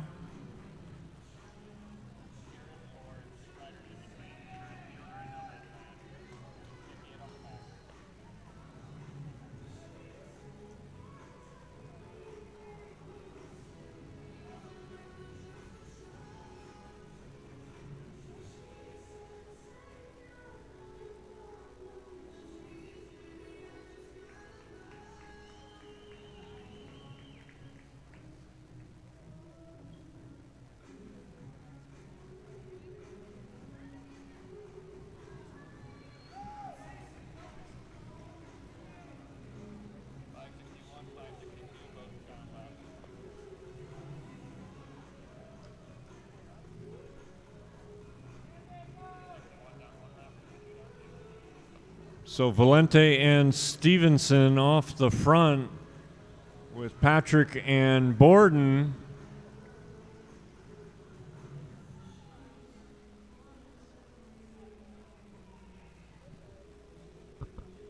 But it's 1:11. Danielle Moorehead building back that lead off the front of the field on her way to try to pick up another 5. I think she's going to do it. The way this race is going right now, there's been a couple riders that are getting a little aggressive. But I think that the field's going to stay slow and really mark you-know-who. And I got a feeling you-know-who's going to be very content for the next few sprints getting a second while her teammate is up the road rumbling. And now we're really closing the gap almost. Very interesting. If you're a rider not named Jennifer Valente in this field right now, you've got to really be thinking through some strategy. Moorshead now within striking distance. Now, of course, they're going to take off. But Moorshead gets the lap. She moves from 10 points to 30. So Moorshead picks up the big 5. Valente will make sure she gets the 3. Patrick the 2 and Borden the 1. It's been the pattern for many of the races, many of the sprints recently. And there we go. Chloe Patrick keeps the pace going, and Jennifer Valente joins her.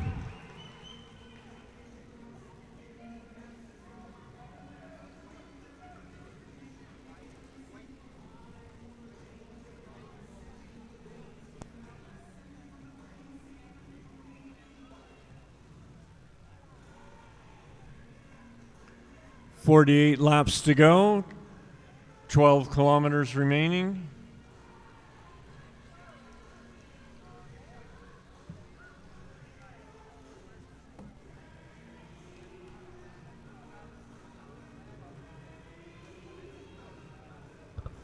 How about a round of applause for rider 111? She's been up there for 20 plus laps, still rumbling. Let's give it up.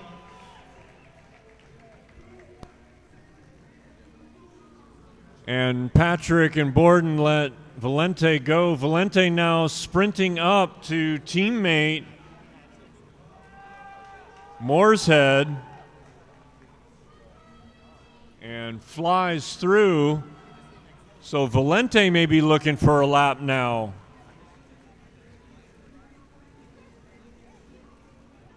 .45 laps to go. She's got a half lap on the field, just like that.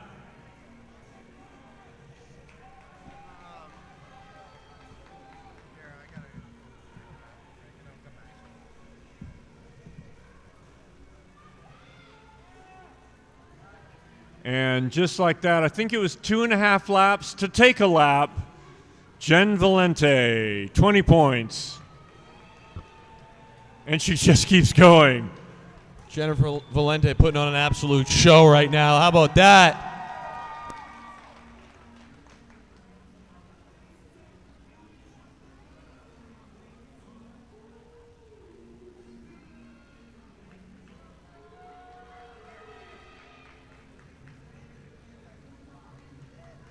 .42 laps to go.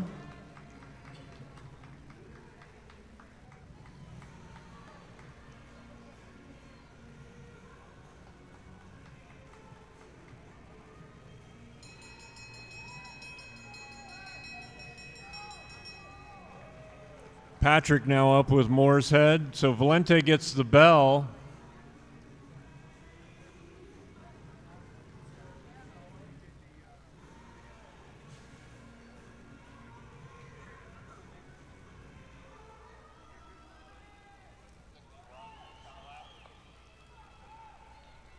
So 02. So Valente gets the 5.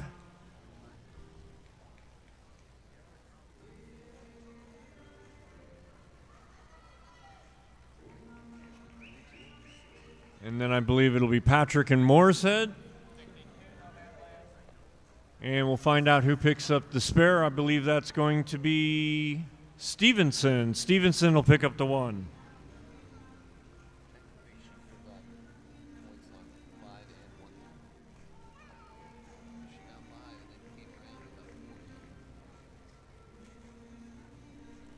No, because she's off the front.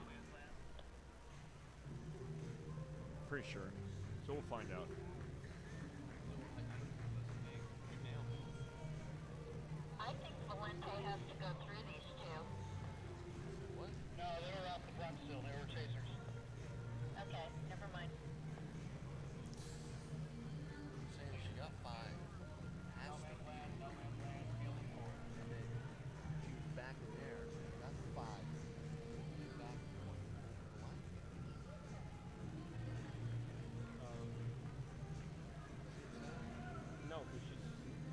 up, so she's a lap up on the others. They'll get it sorted out. Yeah.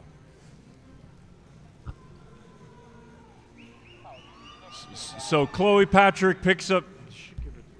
Anyway. So Patrick picked up the 5 in the last sprint. Mooreshead 3, Valente 2, and Patashal 1. The junior Patashal getting a point. Let's hear it for rider 557. Patashal, the only 17-18 rider that has not lost a lap. She is the rider of the year at T-Town, defending anyway. Once again, I need to give a good shout out to these officials because my mind is absolutely blown trying to calculate this one, and they're doing a great job, and I've got an iPad in front of me. So hats off to the officials.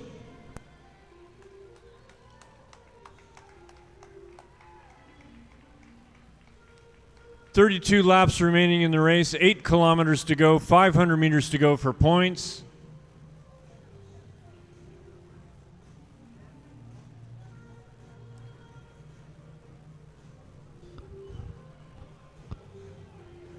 And Chloe Patrick is the front of the field.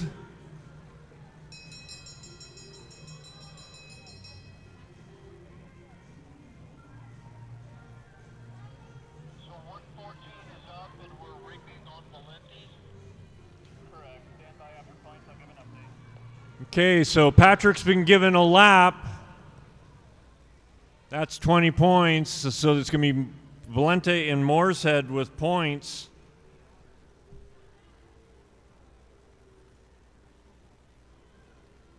And then we'll find out who's going to pick up the 2 and the 1.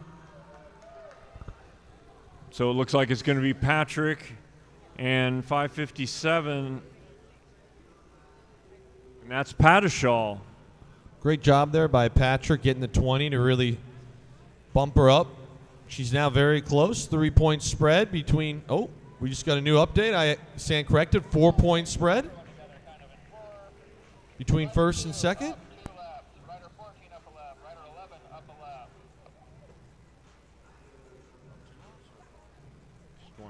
I have 61 down, 3 laps. I have 62 down, 3 laps. I have 58 down, 2 laps. I have 62 down,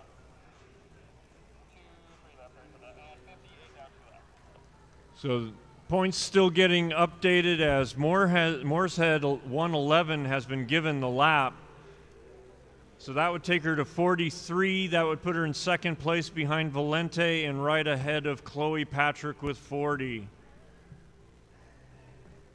So we'll get that all official here momentarily.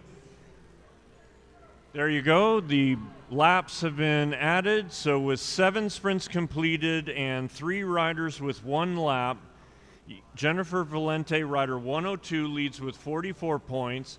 Second place is teammate 111, Danielle Mooreshead, with 43. Third place is rider 114, Chloe Patrick, with 40. Still 3 sprints to go. All those riders are with each other now. Field is all together. 25 laps to go.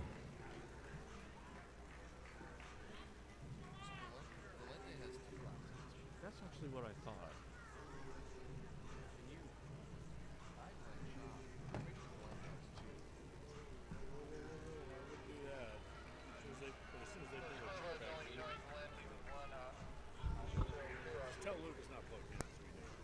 So they're updating the. So Valente, I believe, is up 2 laps, and so they'll be getting the point totals updated momentarily. That's going to be 64 points for Valente when that happens. I was going to say there, Al, something didn't seem quite right.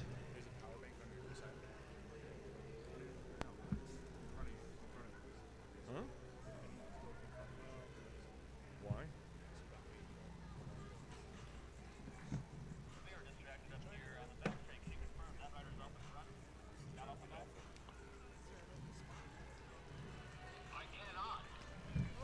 I can. He's up the front. Copy, thank you.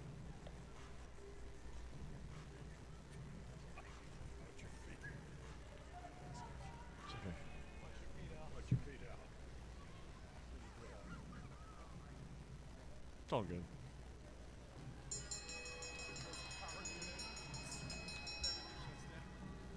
So rider 558,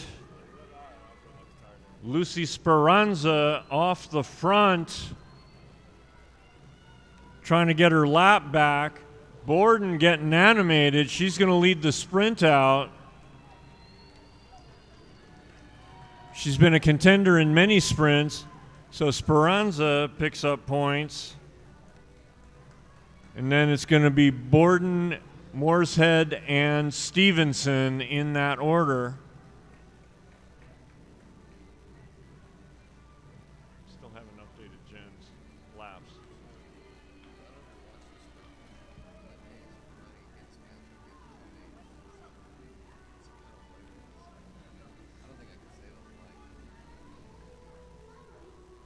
Okay, so in that last sprint is 5:58 Speranza with 5. Then it was Borden with 3, Mooreshead with 2, and Stevenson with 1. Should be up 2. Everybody else is up, should only be up 1. So first place is Valente 102 with 64 points. Second place is Mooreshead with 45 points. Third place is 114 Patrick with 40 points. And fourth place is Borden with 10. And we're officially updated now. I was a little nervous there to even say anything. I didn't want to mess it up, but you nailed it there, Al. So the battle now really is between Mooreshead and Patrick. Mooreshead with a 5-point lead. 2 sprints, one of them being double points, and that'll be for second and third. And Valente perhaps looking to take her third lap with 16 laps to go. By the way, she is an Olympic medalist in the team time trial, team pursuit.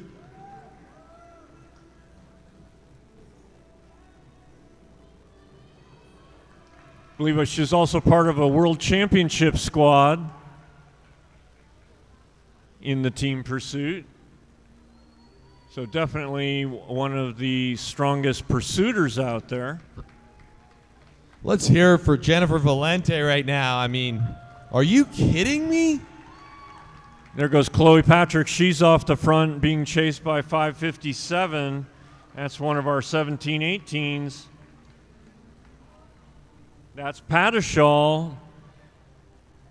Oops, she's gone back to the field. Valente almost with another lap there. It only takes her about 2 or 3 laps to take a lap on the field. And she's done it again. That takes it to 84.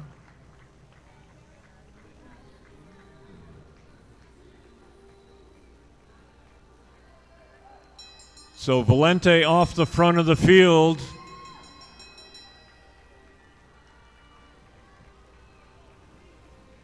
Harden leading the field into the sprint.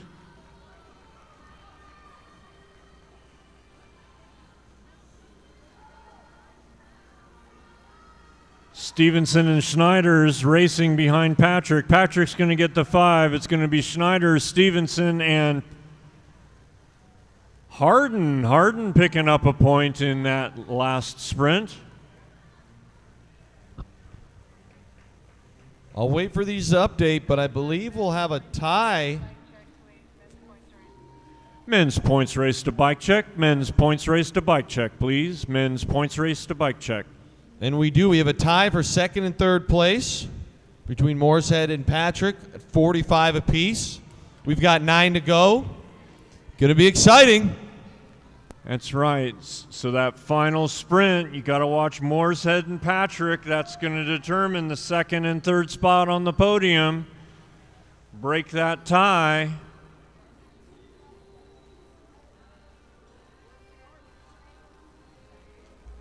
Valente comfortably at the top, doesn't really have to do anything in these remaining 7 laps, as she sits on 84 points,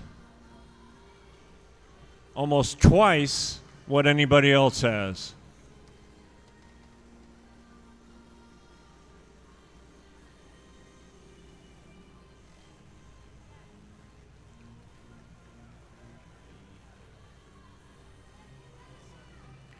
So rider 108 off the front, Juliana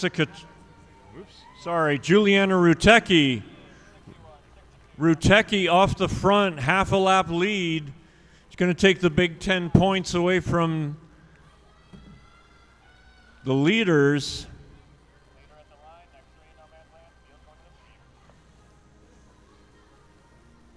Whoa, could Rutecki get the lap? Could Rutecki get the lap?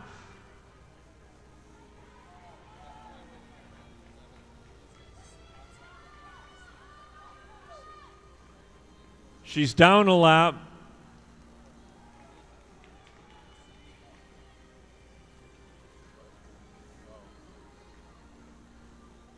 Four laps to go for our leader, Rutecki, coming out of the turn. 3 laps to go for Rutecki. Sorry, 3 to go for Rutecki. It's going to be 3 for the field now. Harden off the front, but now being chased by Borden, Schneiders, Moorshead, and Patrick. So once again, the race between Moorshead and Patrick. Those 2 riders on the back straight. Moorshead in dark blue. Patrick in the red and blue of Sirius Cycling. 2 laps to go. So a match sprint in the middle of a mass start race between those 2 riders. There's the bell for Rutecki.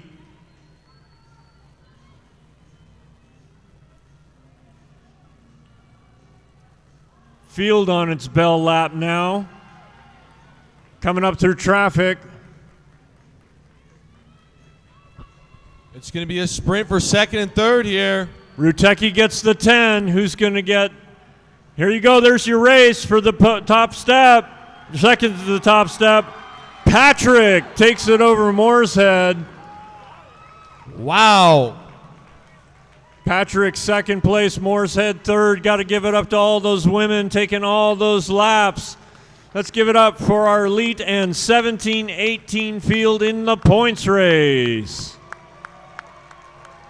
Reagan Padishall winning the 17-18.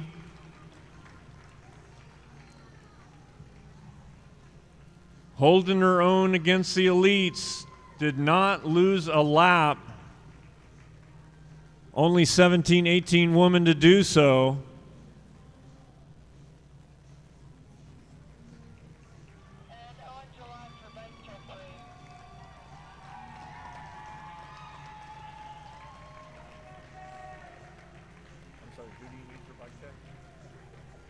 Number 6, Gillette.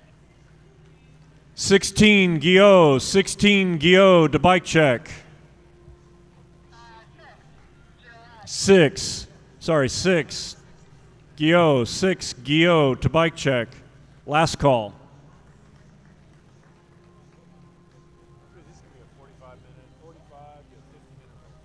Elite men's points race final coming up next. This will be 160 laps. 16 sprints, the biggest race we've had. I think the biggest race we will have. 16 sprints. A lot of these riders rode a vicious points race last night. We'll see how much fatigue plays into that. As we saw yesterday, now he's not riding tonight, but Brendan Rim took a lap right off the bat, so we'll see if it's similar today. When the gun gets shot after the neutral lap, I expect this one to get extremely, extremely spicy.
So this the last event for the elite endurance men.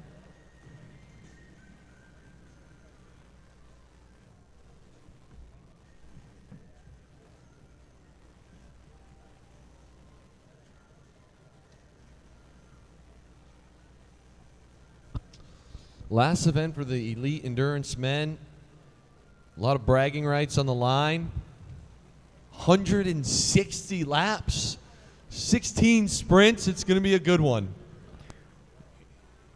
Field is stacked with riders who've already stood on this top step of that podium. Might be one of them. It might be somebody else that stands on the top step at the end of the night.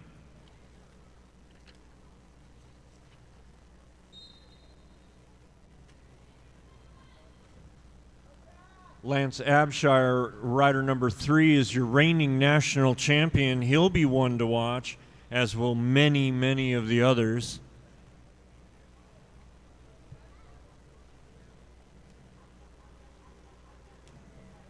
Cheney windows and doors at the front. Starter indicating he wants it together.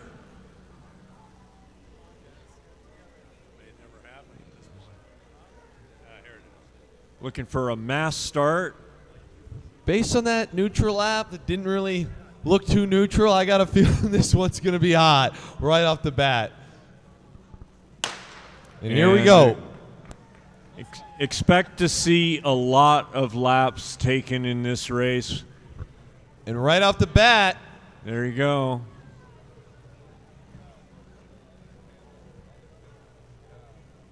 I believe that's Max Haggard of Waterline Racing. Yep.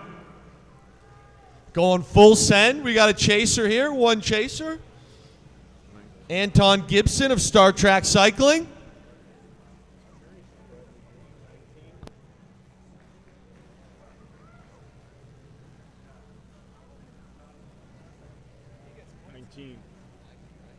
Bradley Green. Sorry, that's Bradley Green, also from Star Trek.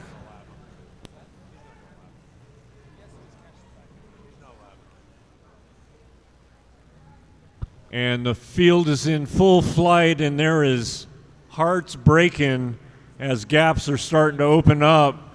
Kuntz, Huntsman, and the usual suspects, Johnson at the head of the field.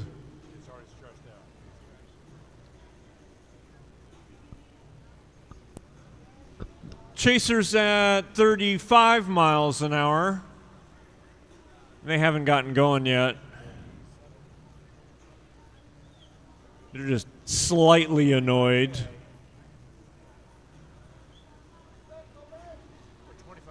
Still 35 miles an hour and 155 laps to go. How about that? 35 miles an hour with 155 laps to go. You can write all the checks you want, but the rent's due at the end of the month. No question.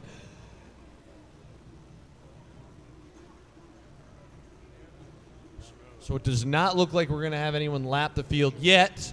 Not yet. Heck of an effort, though.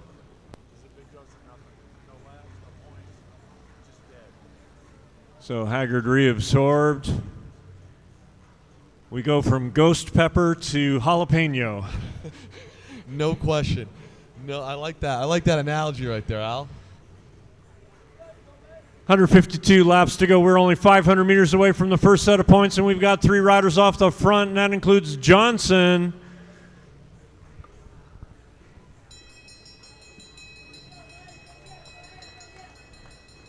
$58 and 3. So Abshire, your reigning national champion, part of that group of 3 off the front.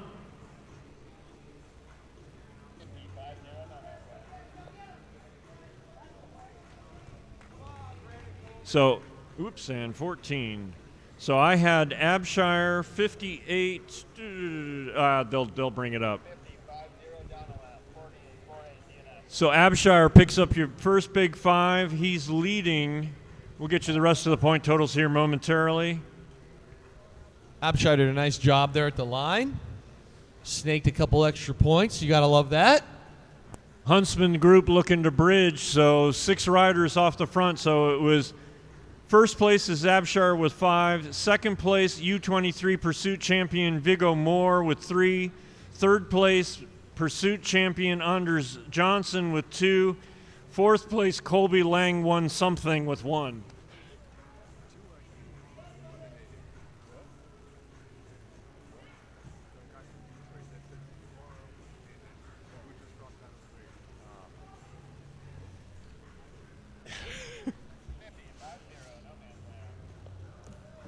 Okay, there's the Johnson group. There's the Huntsman group off the front.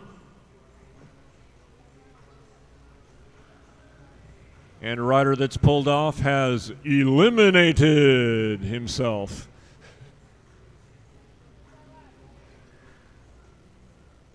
It's a little love from announcer to announcer. 145 laps to go, 5 till the second sprint.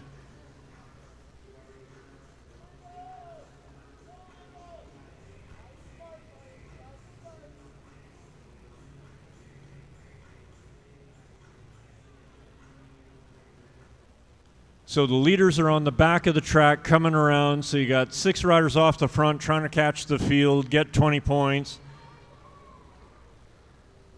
In that group are Kuntz, Abshire, Johnson, Lang, Huntsman, and Moore. Those are some heavy hitters in that group. So we predicted this, Luke. We said there were going to be laps taken.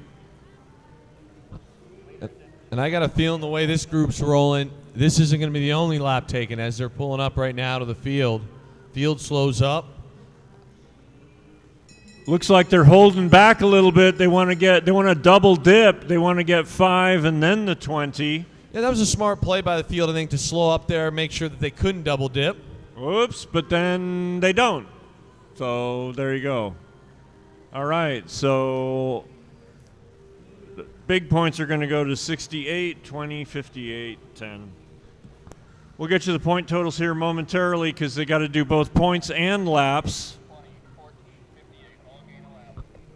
So I believe rider 68, Christopher Hildreth, is now off the front and picked up 5 points, I believe.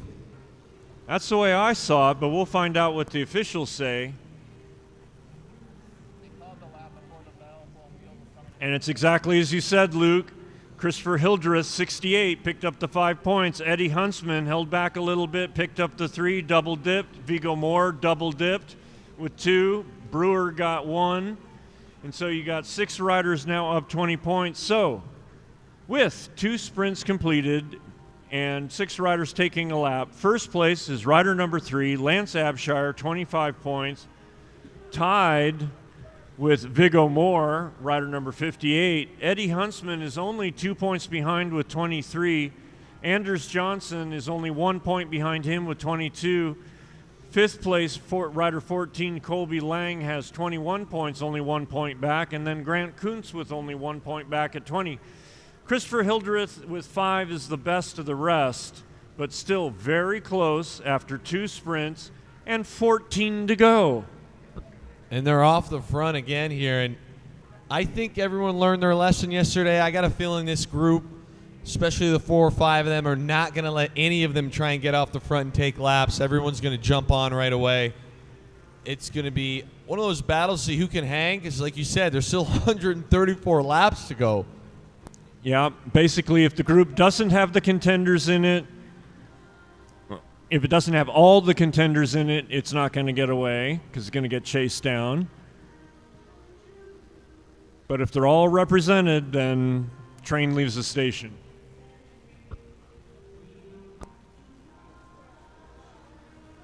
They've been reabsorbed, 133 laps to go. And we've got a counterattack.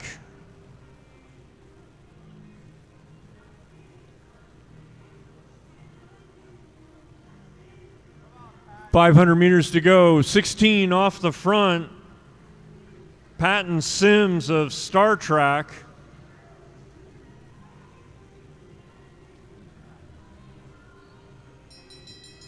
Since he's not a threat, they're not going to chase him. Huntsman leading the rest of the sprint. Only going to be 3-point scoring positions in this sprint from the field. Patton's going to pick up the big 5. Patton Sims picks up the 5. Then Huntsman, 58 and 60.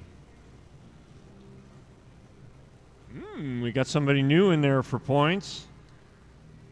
Zach Gregg. Zach Gregg got in there for some points. 16, Patton Sims picked up the 5. 20, Eddie Huntsman picked up 3. 58, Viggo Moore picked up 2. And 60, Zach Gregg picked up 1.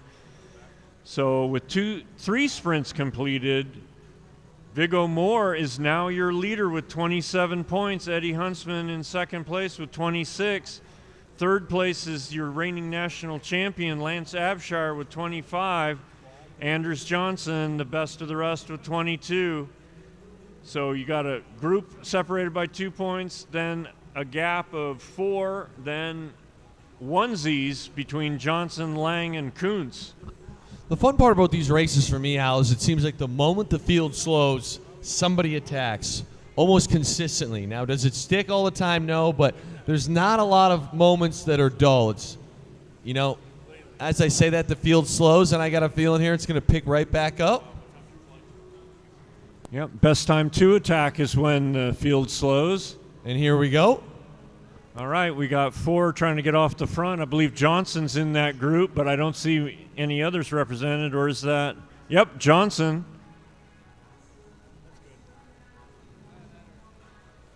Johnson currently 4th with 22 points. And as we saw last night, Johnson is very, very good at these point races. He's got a great engine. And this is not the man you want to be in. If you're in the field, you do not want to hear Anders Johnson's name in the breakaway. And they're doing a Valente. They're going to take a lap in 2 or 3. So Johnson, Lang, Sims, and Moore are represented in that group, and they just went through the field. They're not stopping now. Not stopping. They got 20 points. They got work to do. So 3 riders now with 40 points. And the sprint. They're at the front for the sprint.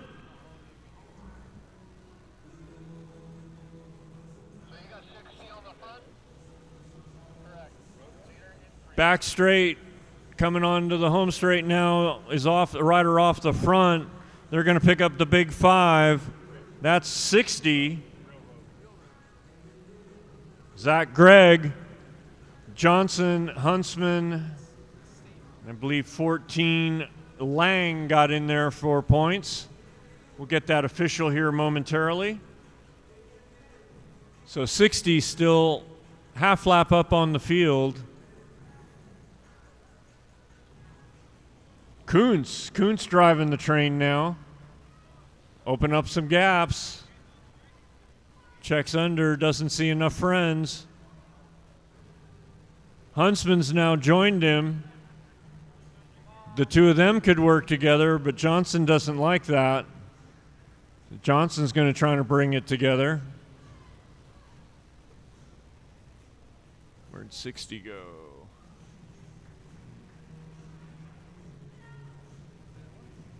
There he is. So 60 off the front, now on the back straight, and then here comes the field.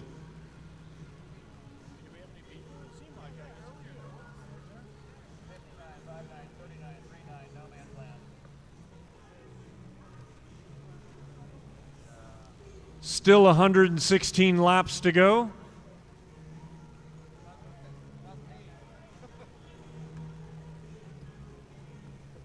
So Moore, Johnson, and Lang with 47, 45, and 42 points. Huntsman has 28 with only 1 lap taken. 114 to go as our leader comes through. So the group in front of him is just traffic off the back. He's got to hit the group that's in the south turn of the velodrome.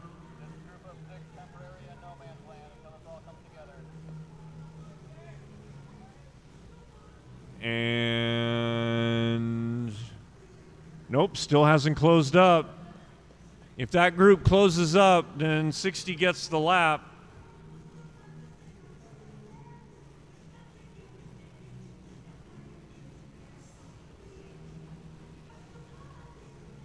And now Huntsman's off the front because 60 has taken the lap. Huntsman didn't see when he launched. He's doing it solo. Huntsman might have timed this one perfect here, because he's going to get the bell and hopefully double dip. Huntsman could double dip. One more lap to go for the field to get points.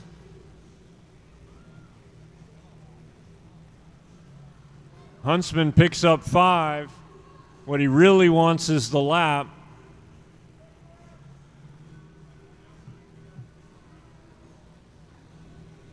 Kuntz was third, 58. Viggo Moore with 3. And I believe that was Johnson picking up the 1.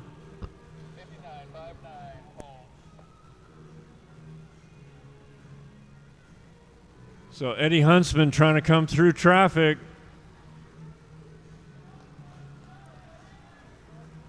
Eight laps until the next sprint. Huntsman on the back straight. That would give him 2 laps. 107 laps to go. Huntsman gets the lap.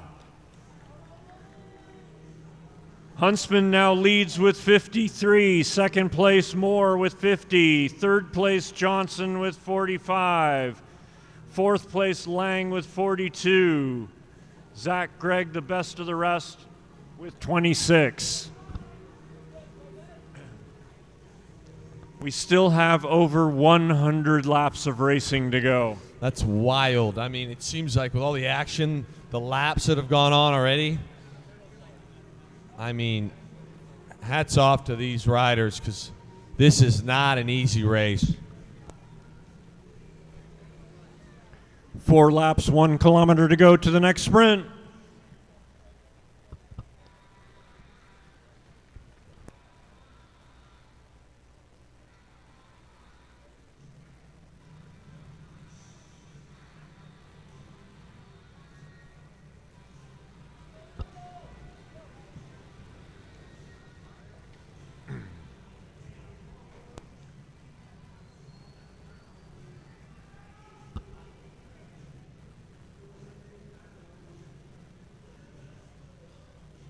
Looks like this next sprint in 2 laps is going to be very highly contested.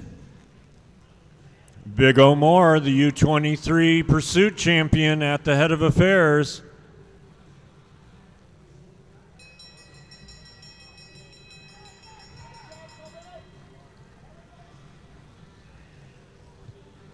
That's Moore leading it out with rider number 4, John Bowie, on his wheel. Yep. And then 14, Colby Lang in there as well. And last point's going to go to Johnson. Anders Johnson. And we've got a little group forming here at the front. They're going to keep it rolling. It looks like Kuntz is going to try and close that down.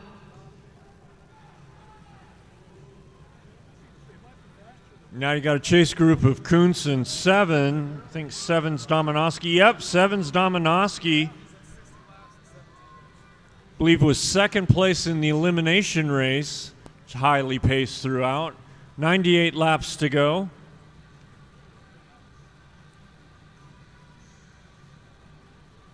Huntsman, your leader, on the outside looking in, off the back of the field now.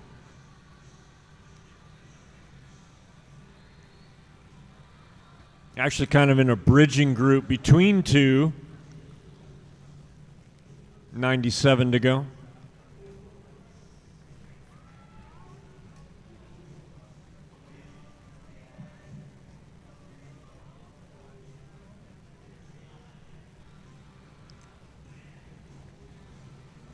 Front of the field coming through the home straight.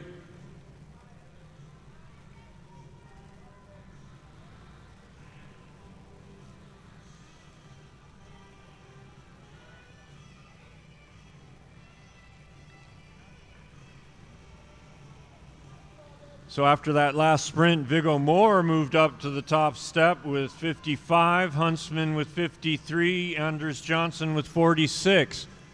95 laps to go. So 3 riders off the front of the field now. Huntsman has rejoined the field. Group on the back straight is off the back. And Johnson doesn't like those riders up the field. Moore's up there, Dominowski's up there.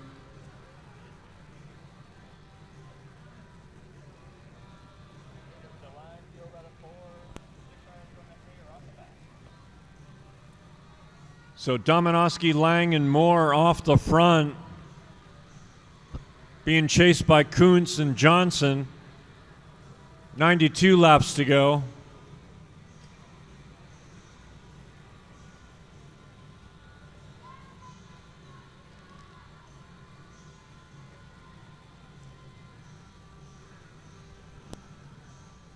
Kuntz closing it in. There's the bell for our 3 leaders. So we got riders off the back. These guys are going to have to come through traffic. It looks like Lang's going to do it. Going to take Dominowski with him. So for points, it's going to be Lang, Dominowski, Moore, and Kuntz. Once again, that's unofficial for entertainment purposes only. We'll give you official results from officials momentarily. Yeah, I feel for the officials. They got the hard job on this one. They're sorting it out right now, and we'll get them when it's updated. We'll let you know. Lang still hammering at the front. 88 laps to go, 22K to go. We're into double digits. We're out of the triples. We're into double digits. So it's confirmed in that last sprint, Lang got 5, Dominowski got 3, Moore got 2, Kuntz got 1. So Moore at the top of the leaderboard with 57. Rider 20, Huntsman, is in second place with 53. Lang is in third place, rider 14 with 49. Fourth place is rider number 8, Anders Johnson, with 46. Fifth place is rider 60, Zach Gregg, the best of the rest, with 26.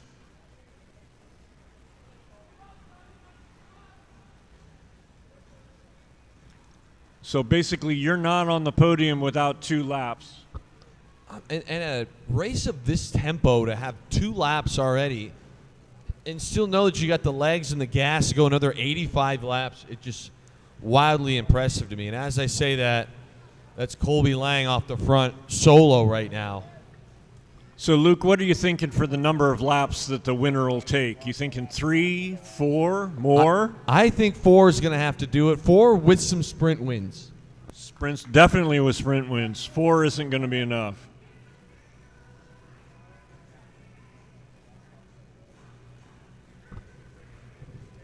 Now it looks like Johnson's going to try and join the party in a little solo effort. Oh, no, he goes back up to the blue. Lang with half a lap on the field.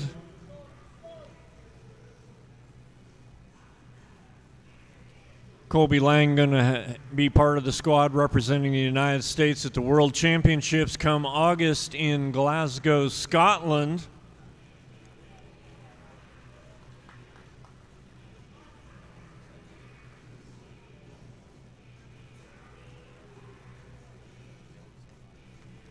I think he doesn't think the lap cards are right.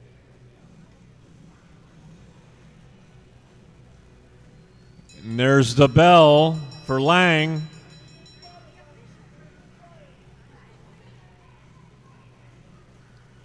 Got 2 riders off the front here. 65 and 3. That's Abshire, reigning national champion, looking to defend.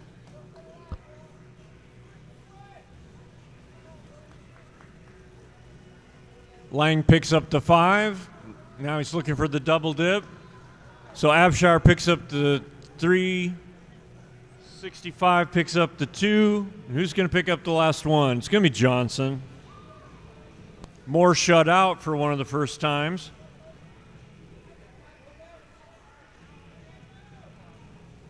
That was Max Haggard picking up 2 points. Viggo Moore now leading with 57. Colby Lang second place with 54. Eddie Huntsman now third with 53. Johnson falling back a bit, 47. Lance Abshire with 28, now the best of the rest.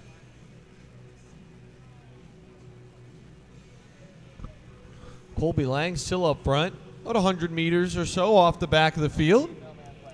Soon going to have a teammate as Abshire's coming up.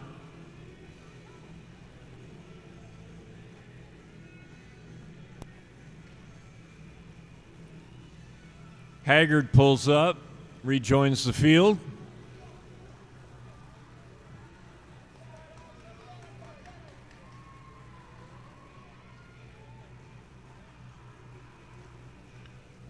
So Abshire and Lang working well together. Field drops its pace. That'll give him a chance.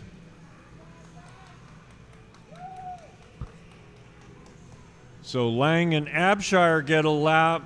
That's going to shake up the standings. Yep, they already had 2. That makes it 3. Sorry, Lang had 2. That makes him 3. He now leads with 74. Abshire now has 2.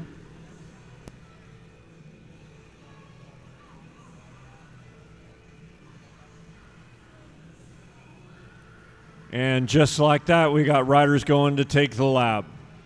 So you got Johnson. Oh, Lang's with him as well as Moore. Lang just went right through. Holy. So it might not be 4 laps. It might be 5 to win the race. 5 laps it might take.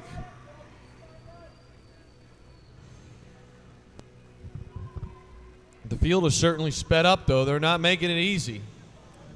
Nope, but they're making ground. They're making ground on the field with 72 laps to go. Going to pick up points along the way. Viggo Moore, that U23 Pursuit champion. Anders Johnson, the Elite Pursuit champion. So Moore, Johnson, and Lang picking up 5.32 at 34 miles an hour. And Johnson, oh no, 7, Dominowski. Dominowski's going to pick up the final point in that sprint. Oops, I'm sorry, I forgot about Haggard. Haggard was in there. He picked up a point. Heck of an effort here in the last 20 laps by Max Haggard.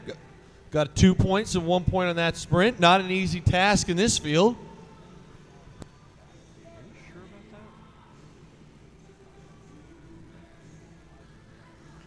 All right, so with 9 of 16 sprints complete, so we're more than halfway through the race here.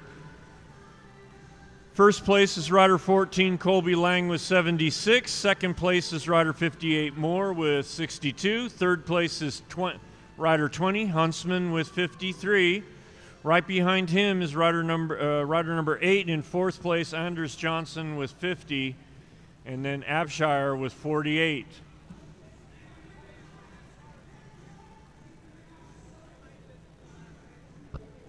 And there goes Moore. I believe that's Lang on his wheel. I think that's Dominowski. So, oh, sorry. Well, they're all up there now. That's Moore, Cheney, and others up there. Nope, you're right. That was Johnson. We're now in the 4th position there.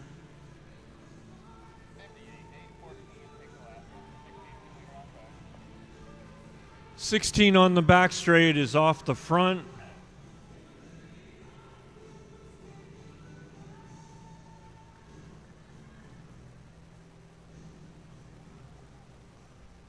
It's Patton Sims. Kuntz is chasing.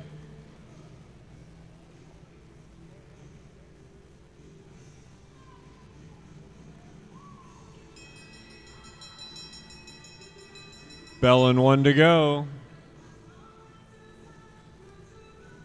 16-1, 8:58.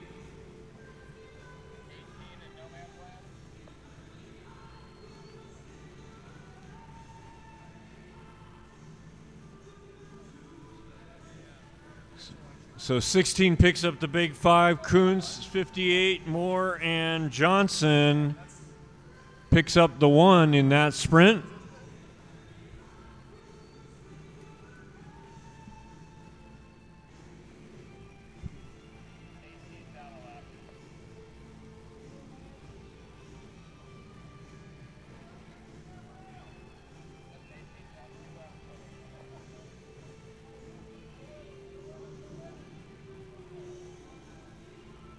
So they got reabsorbed, and now Huntsman's out there with Lang and Dominowski. Dominowski just rolled underneath them. He's at the front.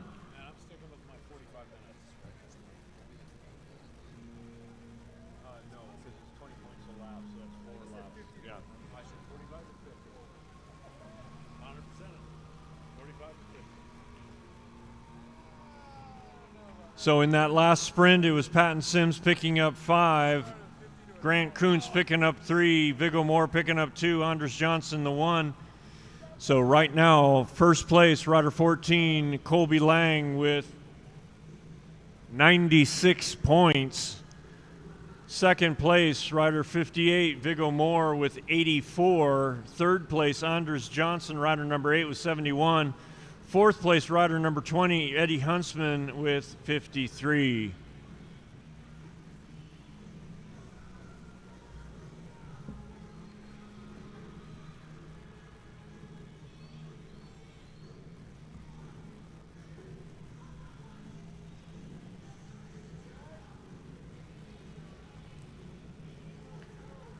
One kilometer to go for points for our lead group on the back straight.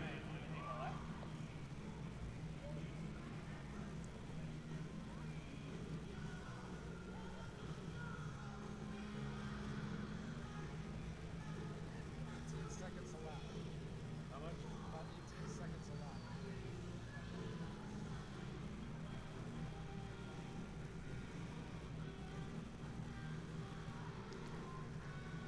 18-second laps, 500 meters to go for points.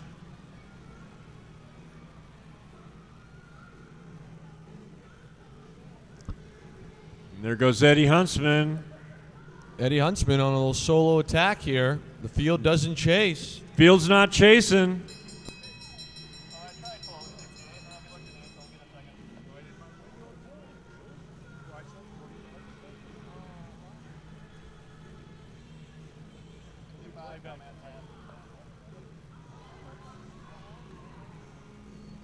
So Huntsman's going to pick up the big 5.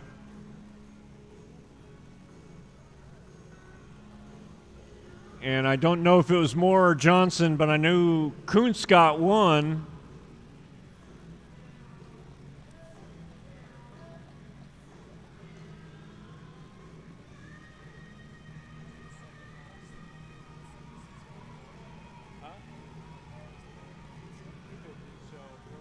So Huntsman with 5, Moore with 3, Johnson with 2, Kuntz with 1. Colby Lang now leading, still leading with 96. Viggo Moore now on 87. Anders Johnson with 73. Eddie Huntsman with 58. Lance Abshire with 48. Patton Sims, the best of the rest, with 30. What an effort there by Eddie Huntsman. Solo the whole time. He's going to get another 20. He's going to get another 20. That'll take him to 98 and put him back up at the top of the leaderboard. Nope, sorry, 78. A little fuzzy on the math today. Puts him on the podium. He's got 78, so now we're at Colby Lang with 96. Moore with 87, and Eddie Huntsman with 78, and Anders Johnson with 73, and that's your top 4 right now.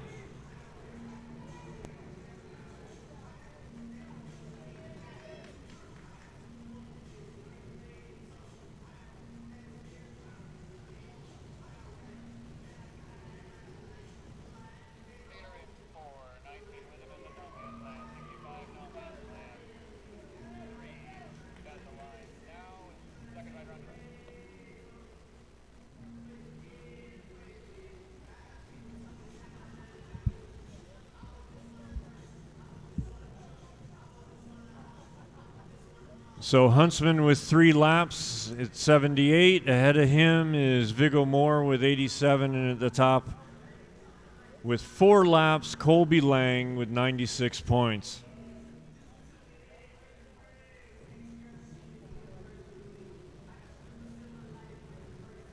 So we got some. So Abshire, Lang, and 19 looking to take a lap.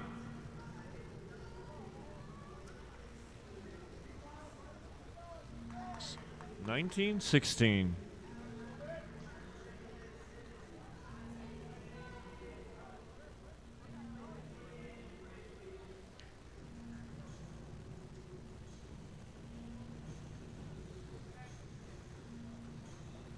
Okay, so we had a rider in no man's land there. So Lang and Abshire working well together.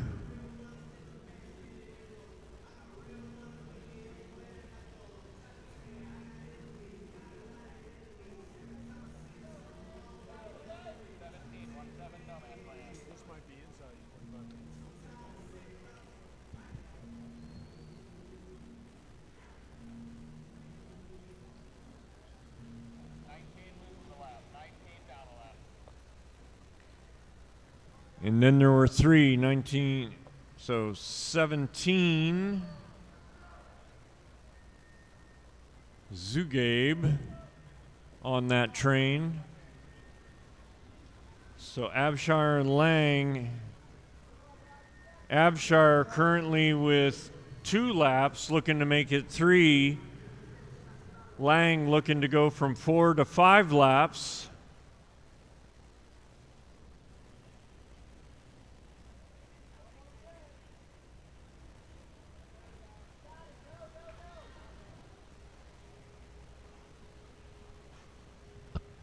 Still 35 laps to go. I mean, this is grueling stuff right here. Yep, now this is going to get interesting because what's the largest group on the track?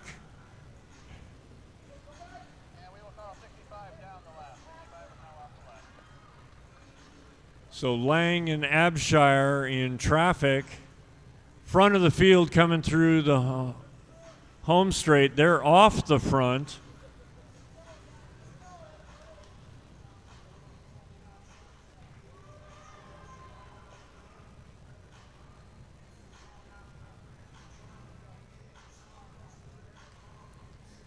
.32 laps to go, 8 kilometers remaining in the race, 500 meters to go as we chase Eddie Huntsman around.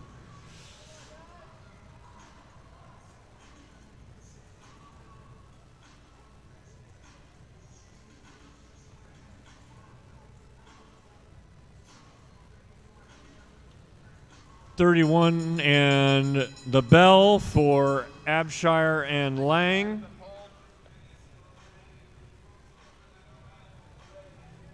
They're holding back to double dip, maybe.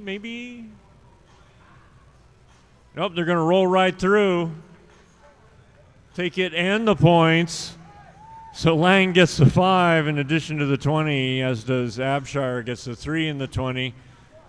It's going to be Johnson and Huntsman picking up the 2 and the 1 if I know anything. And how about that from Abshire and Lang, and they're still rolling right now.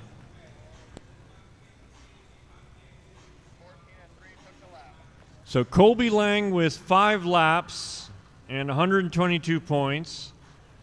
Viggo Moore with 3 laps and 92 points. Eddie Huntsman with 3 laps and 76 points. Abshire with 3 laps and 75 points. Anders Johnson with 3 laps, 74 points. Patton Sims the best of the rest with 1 lap and 32.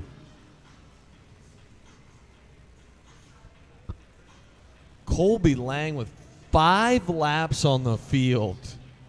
3 sprints to go. Could take another. He's not done yet. 5 laps on the field and points in 8 sprints so far.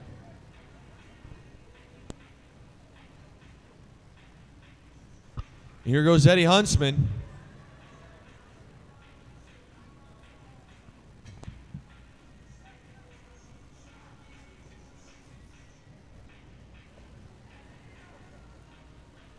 So Moore and Huntsman, Abshire and Johnson, Lang. Usual suspects at the head of affairs with 6 kilometers to go in the race and 1K to go for points. You got to love it, Al. I mean, most of these riders know each other. A lot of them are on the national team, and they're just consistently going after each other, trying to see if anyone will crack. And we've had some great performances, but all of them have been able to hang in there, get a ton of points, take laps on the field, take numerous laps on the field. This is unbelievable.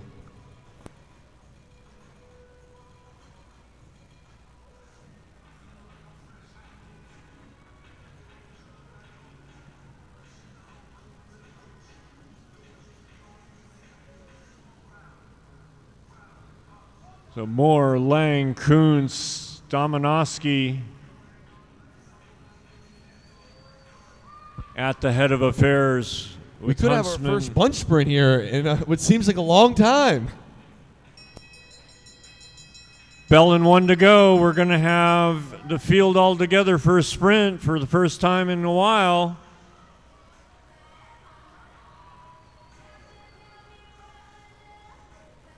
Moore and Dominowski side by side. Dominowski, Moore, Huntsman, and Lang picking up points.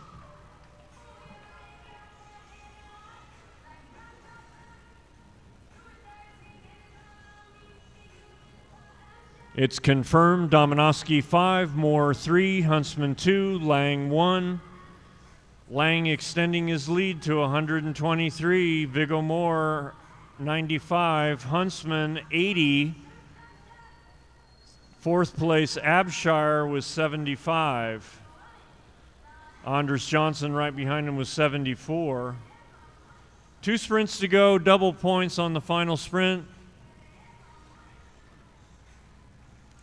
Podium might be more or less sorted at this point.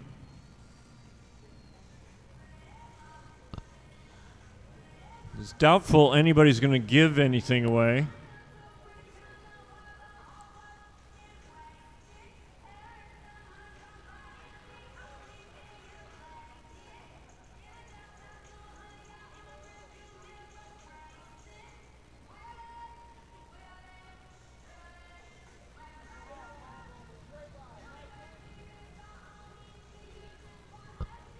There goes that man.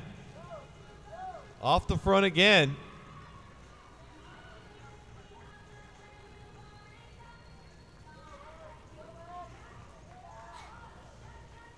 Abshire, Lang, and Moore.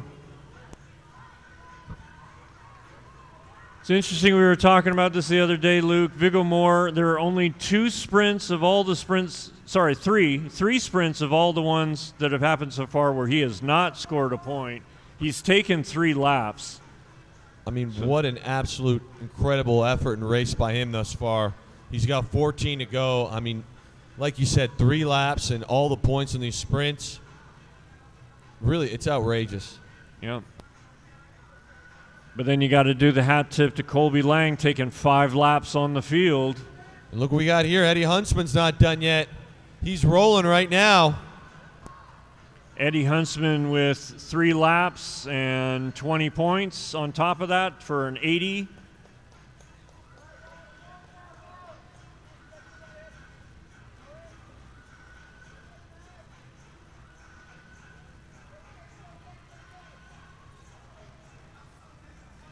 Been watching Eddie race since he used to come out to the concrete crater, the Encino Velodrome up in the north part of LA County.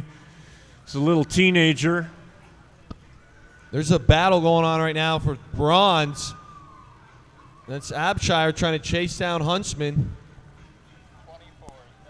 Huntsman's going to pick up the big 5. Abshire 3. Then it's going to be Lang and Johnson 2 and 1.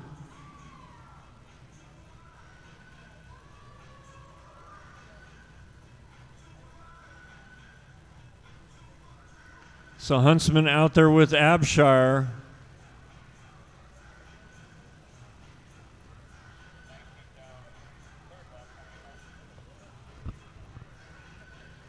So Lang leading it now with 125 points, Viggo Moore with 95, Eddie Huntsman with 85, Abshire with 78.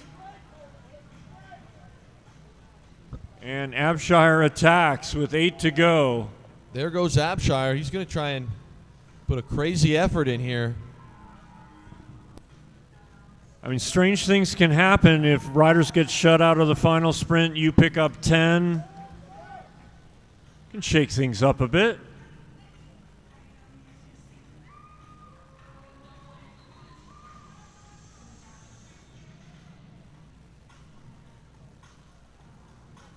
Abshire back in the fold with 6 to go.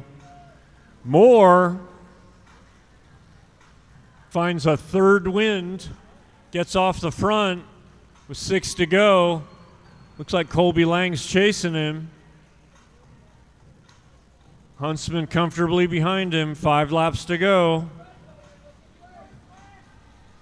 Dominonsky and Kuntz right there. Kuntz now giving it a dig. Kuntz sits on 7th place.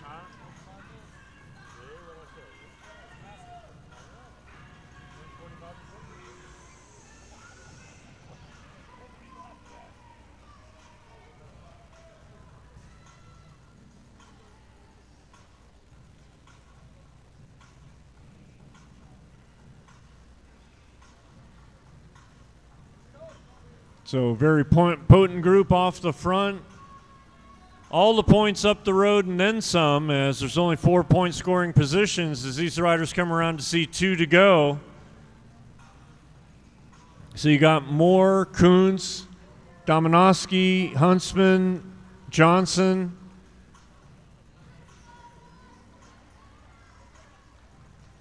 And then Abshire looking to bridge as they come into the bell lap. Huntsman going for the Big Ten. Huntsman might be able to sneak up a spot here, depending on how this all plays out.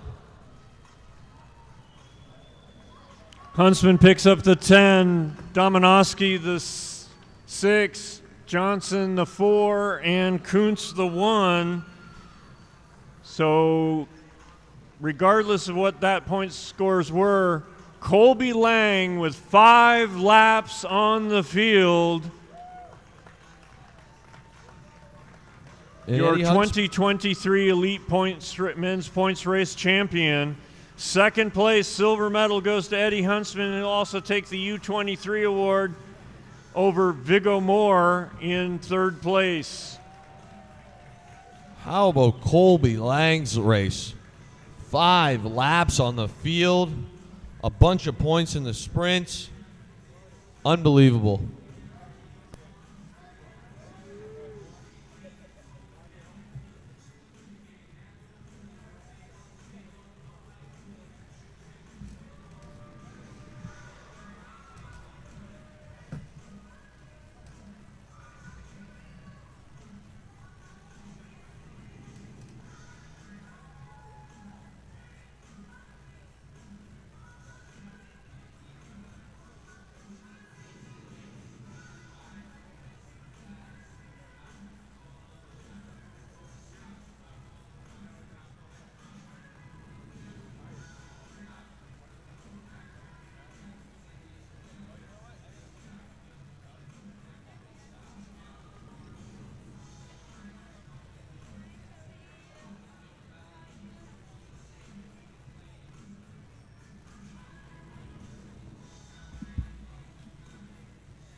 We got one more endurance event coming up before we go to the keirin finals.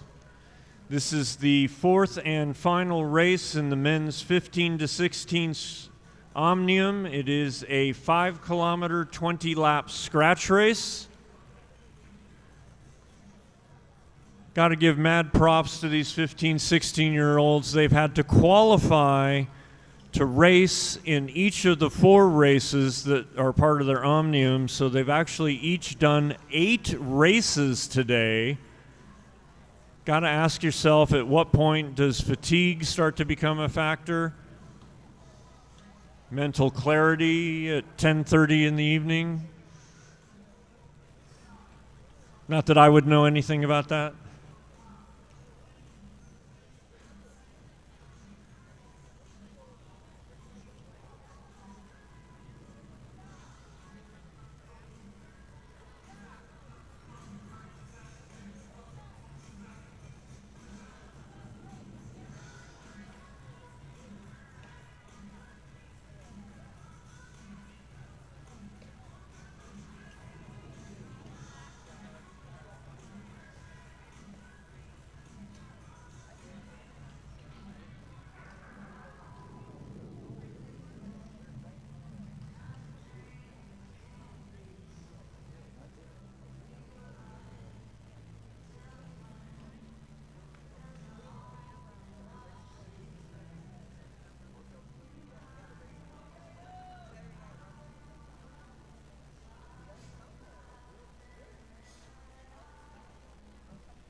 So Enzo, is it really your birthday today?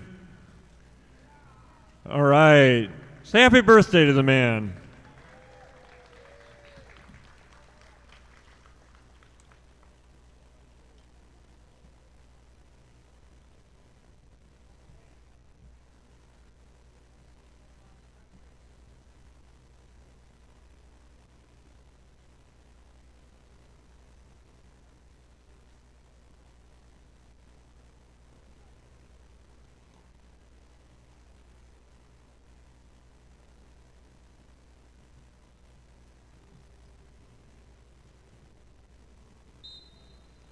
All right, rolling out on their neutral lap. This is our final endurance race of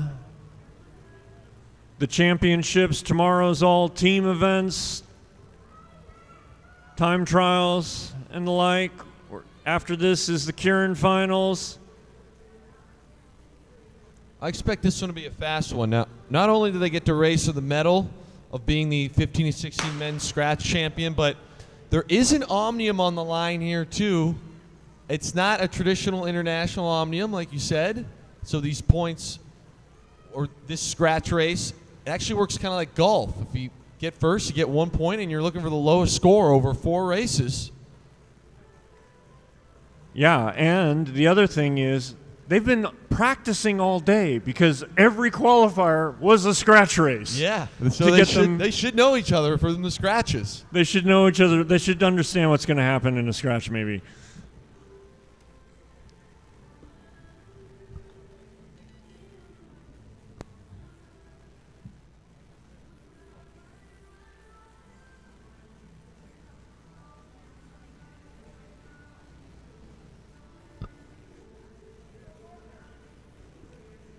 $18 to go.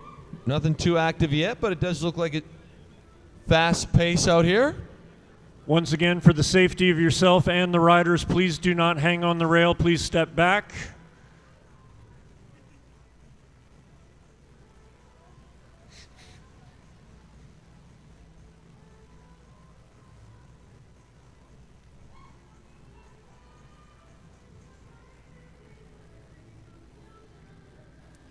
So once again, do not lean on the rail. Just take a step back. I can see you. Thank you.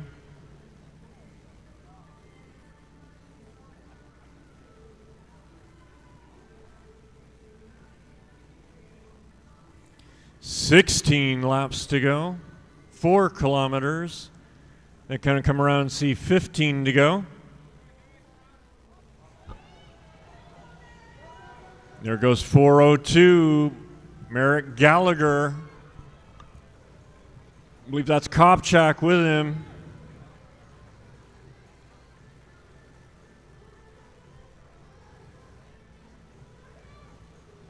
4:05.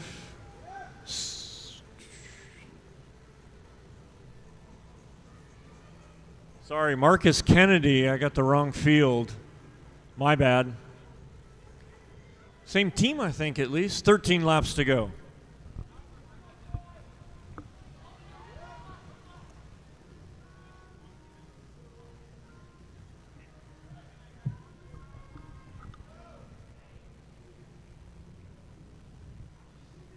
Gonna love the attack there by Merrick Gallagher. Get things going a little bit. Field chases him when we're all back together, but get the adrenaline going for me. And here we go again with Jack Hampson. Out of Oregon. And the field is not chasing. He's got a gap. R.I.P. Alpenrose. 11 laps to go.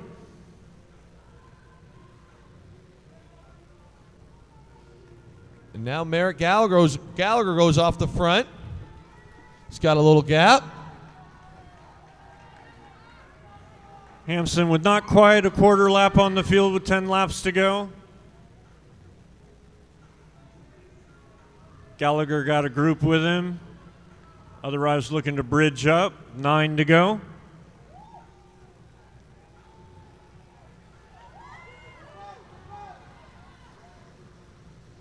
.409 Bonilla has made the selection. Anyway, the group's all back together again as they're going to come around and get 8 laps to go, 2 kilometers. So you often see that in the scratch races, attacks and counterattacks.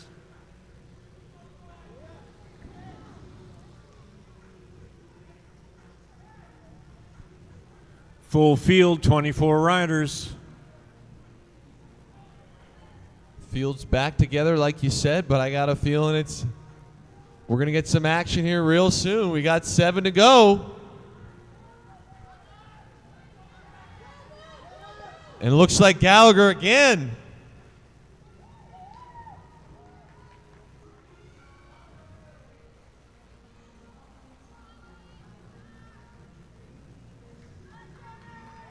Bonilla moving his way up there. 401 Edmonds. It's the usual suspects at the head of affairs.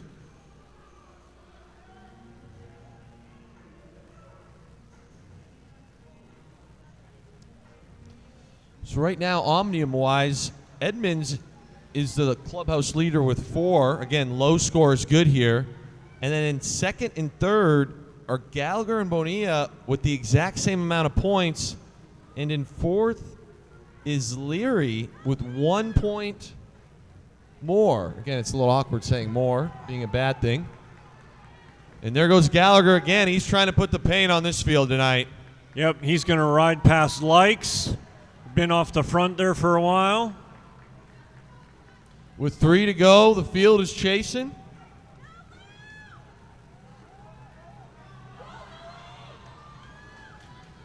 Yep, there's Leary up there. So once again, leaders getting themselves in position for that final sprint. Coming up just 2 laps from now.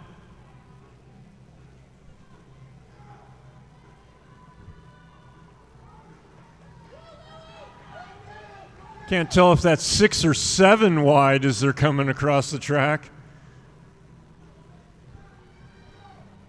And here we go. This one's going to be fun to watch.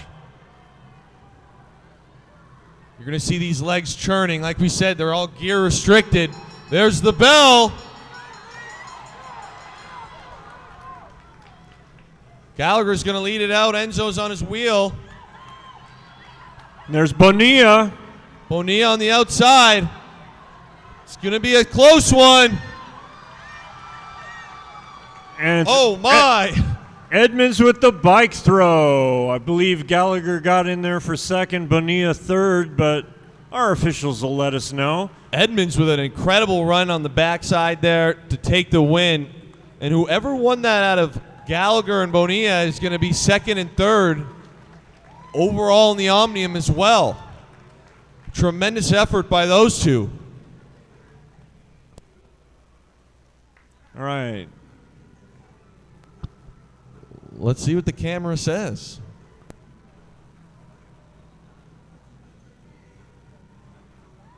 Keirin should be through bike check, both major and minor finals for men and women.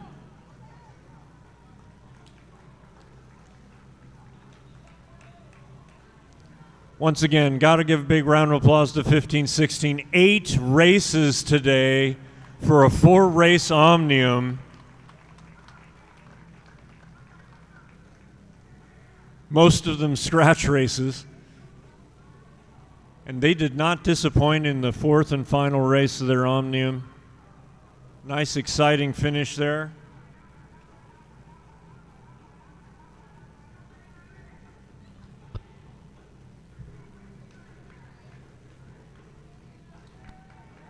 So go ahead and come off the back straight there, gentlemen. Come down the ramp, southwest corner of the velodrome.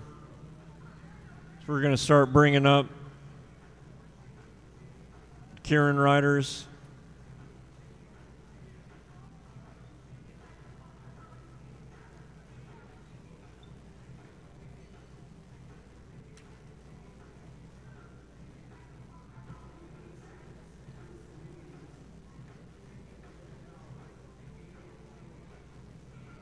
Okay, so our next race here is the minor final for 7th through 9th in the elite women's keirin.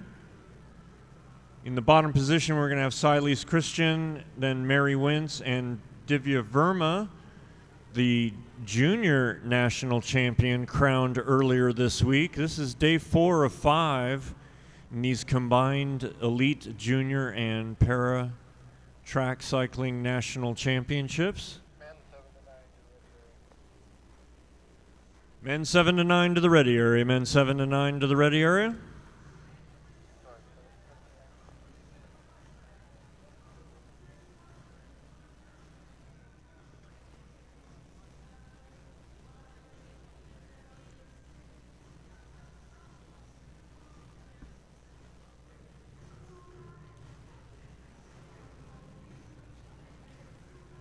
Give it up for Travis Smith. Not only is he a motorcycle driver, he's a videographer. He's got a camera on the back.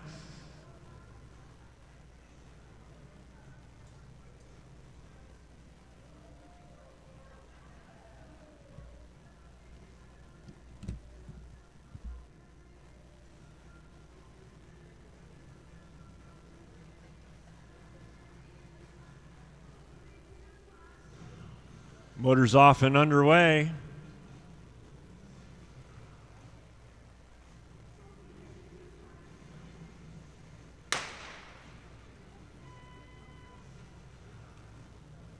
And the riders will line up behind the motor in the order they were on the track, bottom to top. Got to stay that way for a lap, and then they can jostle for position. As long as they don't pass the motor will come off with 3 laps to go when it's at full speed.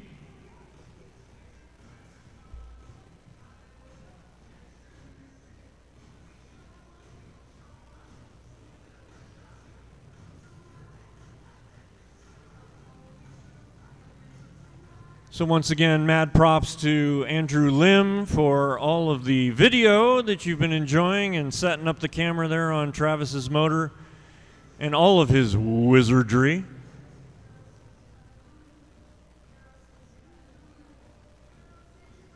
Things get a little sticky in the corner. The little electrons are going, help!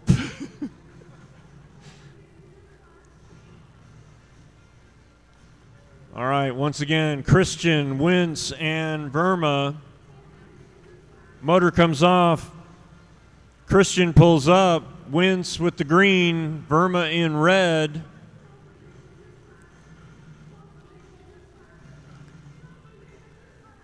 Divya Verma coming to the front with 2 to go.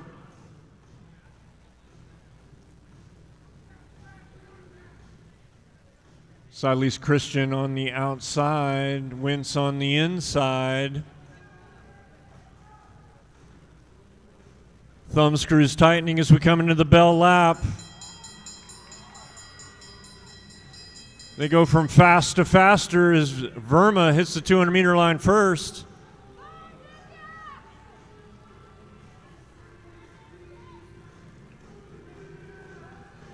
Verma leading them down, and it's going to be Verma, Wentz, and Christian. How about that from the junior Verma? What a great race there. Let it out.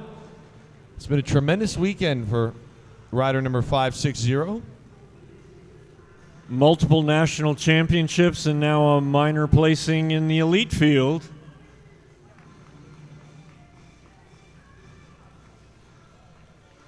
Bringing up the men for their minor final now.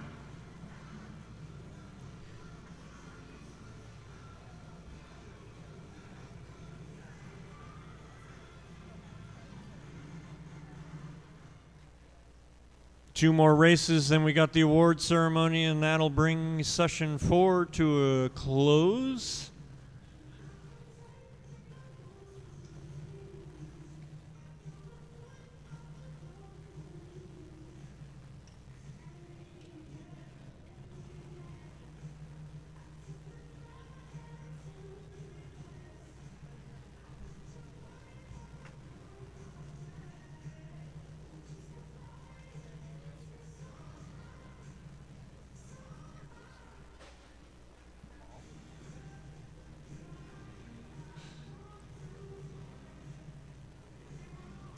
In the minor final for the elite men, got Alex Bolleton in the bottom position in the blue. You've got Ian Buss in the black with the white helmet. Second position, you got Finn Collar of Edge Cycling. And then at the top, you got Nicholas Roberts, also of Edge. Collar's got yellow stickers on his wheel. Roberts has white stickers on his wheel. Collar's got white on his helmet. And off they go.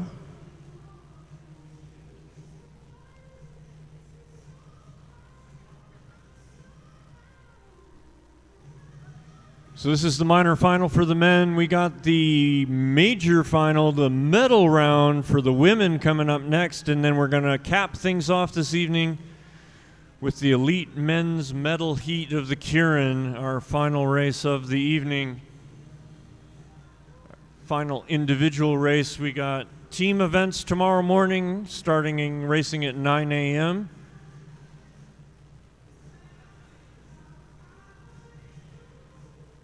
On Sunday, the 5th and final day of the 2023 edition of the USA Cycling Elite Junior and Para Track National Championships.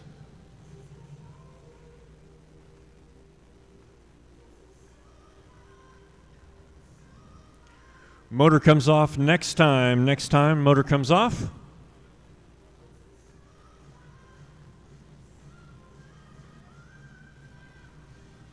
And they're racing. Bolleton, Buss, Collar, and Roberts. Collar moving up.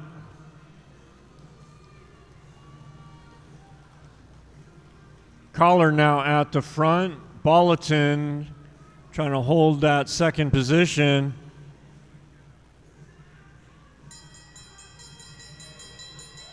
Collar, Bolleton, and Roberts.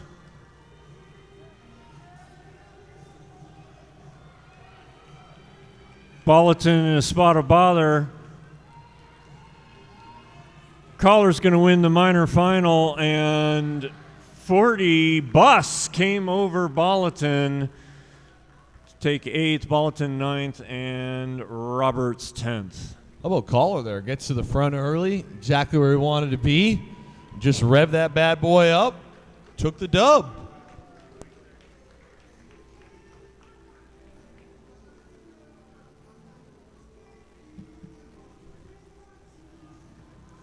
All right, and now the elite women's keirin, full field of 6 racers. Starting at the bottom of the track, you got Mandy Marquardt, Second position, you got Ivy Coster. Then you got Stephanie Lawrence. Sprint national champion McKenna McKee, Victoria Lawrence, and at the top, Kayla Hankins. This one's going to be fun here, Al, but hear me out on this. I could be totally wrong, but you got Mandy, who got the national TT in the 500 meters.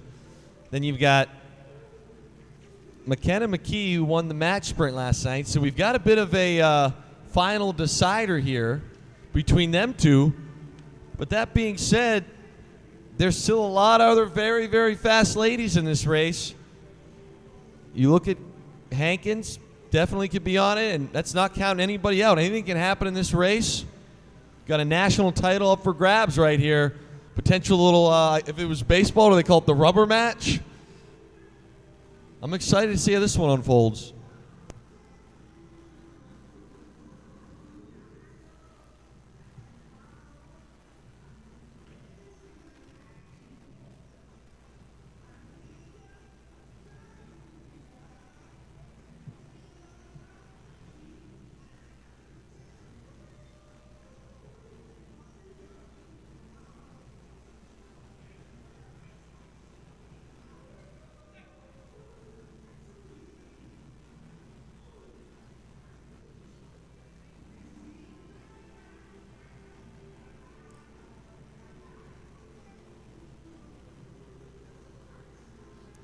Motor's on its way. This one's going to be good. I'm excited. I'm on the edge of my seat for this one. I know it's late. We've seen some great races. We want to pay attention to this one, though. I'll tell you that.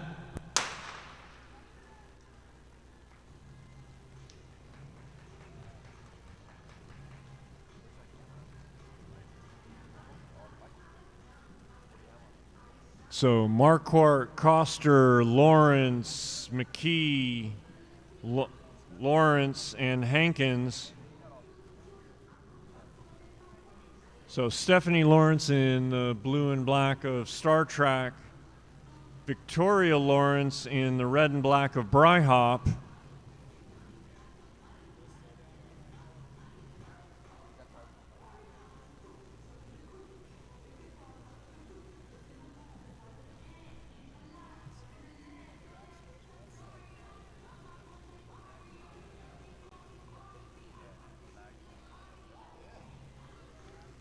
motor will come off next time. Next time, motor comes off.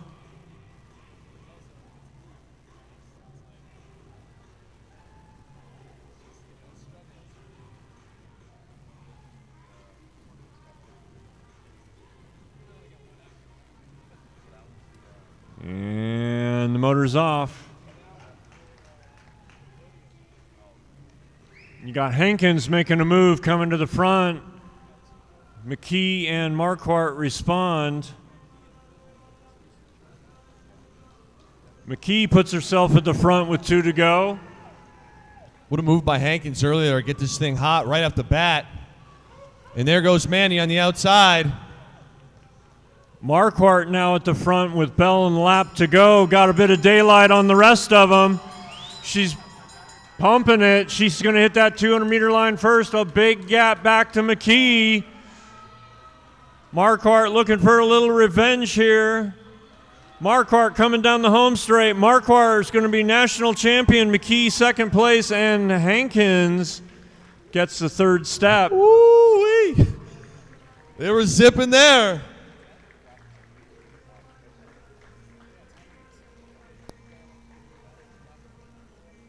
Get you that 200-meter time here in a second. This look like an 11.8, I believe.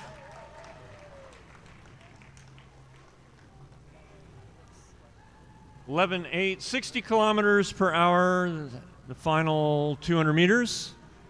As we bring up the big boys, this is the medal heat for the men's keirin.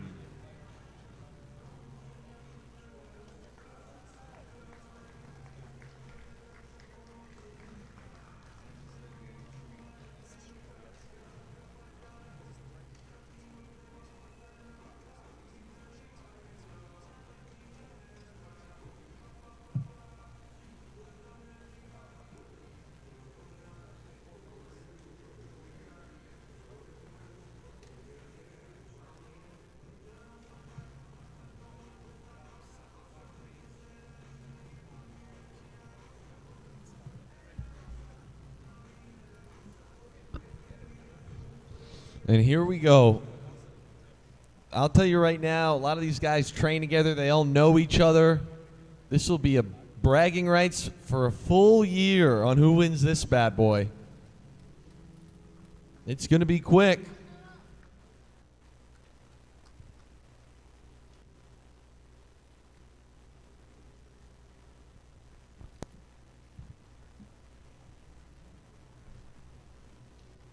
So from the bottom, in black, you got Keith Grind. Next to him, you got Dalton Walters with the stars. You got Jinwei Tang with the red kit of Edge Cycling. Then you've got McClendon in the patterned sort of gray and black. Next is Evan Boone in blue, and at the top, defending national champion, if I remember correctly, Andrew Chu, also of Edge Cycling. Evan Boone has been ripping all weekend. He's going to be very, very tough to beat in this event. But that being said, he's got a lot of stiff competition here. This is going to be a fun one. And here comes the motor. I'm fired up.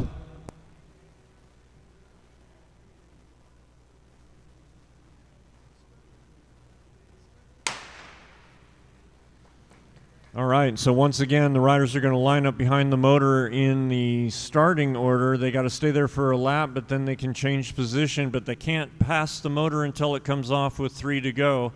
Motor picks them up slowly and brings them up to speed, full speed, prescribed rule speed.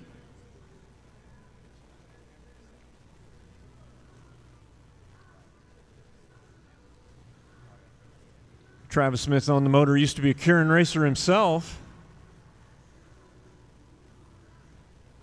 Raced for Canada. He's got, I think, 30-plus national titles. Yeah.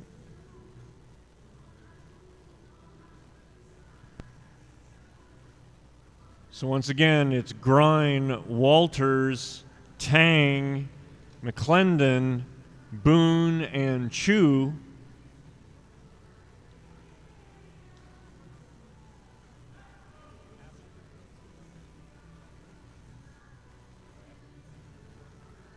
Grind giving a little space on the motor as the motor comes off.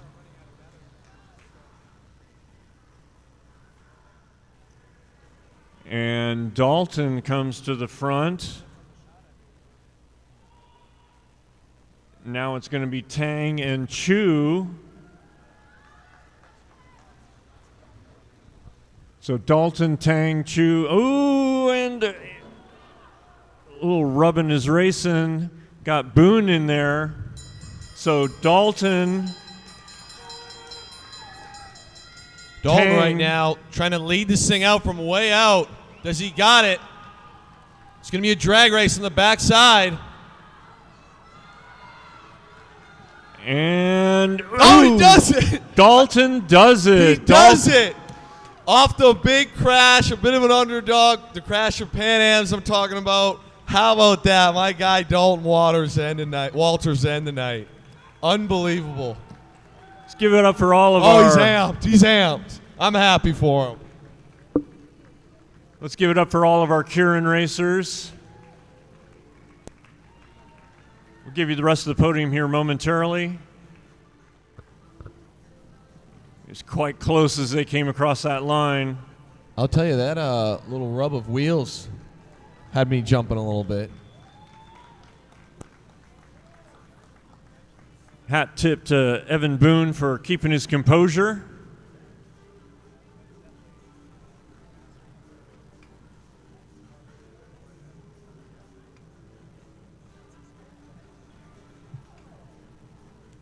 We will be going to awards, so riders, you can start heading to the awards area while we wait for the results for the Keirins once again. All right, so it is confirmed. Dalton Waters, first place. Second place, Jinwei Tang. Third place, Evan Boone. Fourth was Andrew Chu. Zachariah McClendon, fifth. And Keith Grind, sixth place.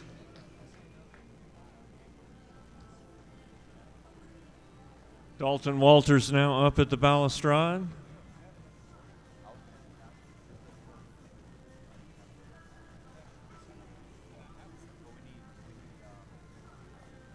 And we will be heading to the award ceremony.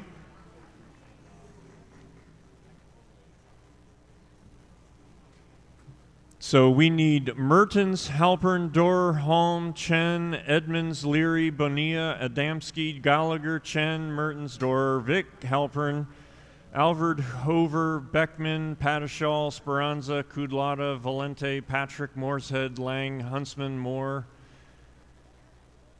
Edmonds, Bonilla, Gallagher, Leary, Coleman, Marquardt, McKee, Hankins, Mertens, Chen, Halpern, Holm, Dorer, Edmonds, Bonilla, Gallagher, Leary, and Adamski in the ready area. Basically, you got a name. Let's come to the ready area, to the awards area.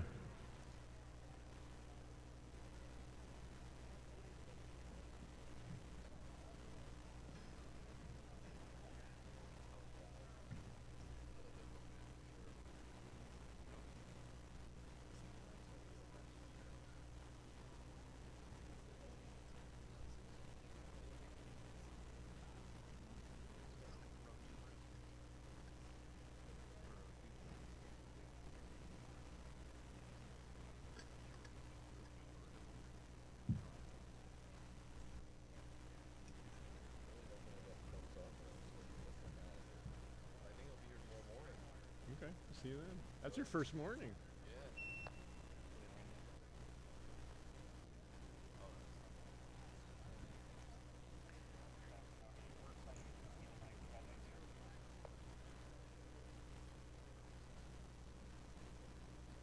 Okay, so I've been given the thumbs up, so please join me. So we're going to start things off with the 15-16 women's elimination race medals. In 5th place, earning a bronze medal, please give it up for Irie Chen of Del Mar, California. Irie Chen.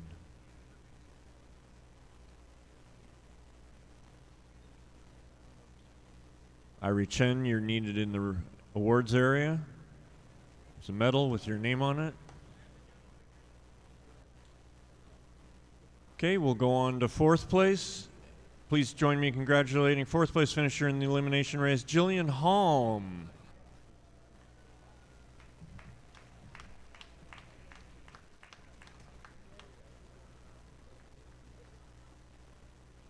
Now please join me in congratulating 3rd place finisher, bronze medalist, Lucy Dorer.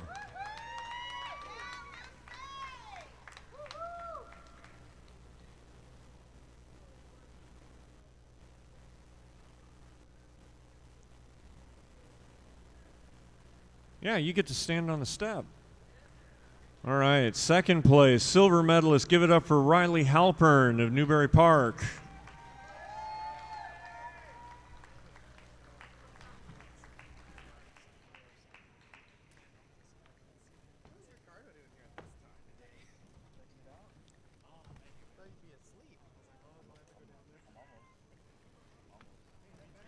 Now please join me in congratulating 1st place finisher in the elimination race, earning a gold medal, Laura Mertens. Laura Mertens.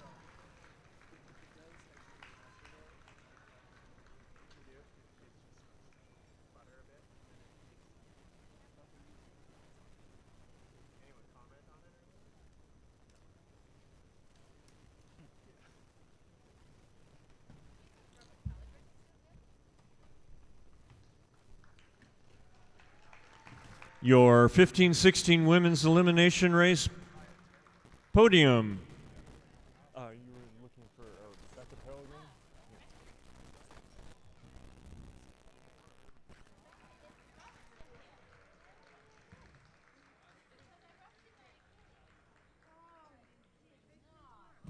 Next set of awards will be for the 15-16 men's elimination race. Please join me in congratulating 5th place finisher, bronze medalist, Merrick Gallagher.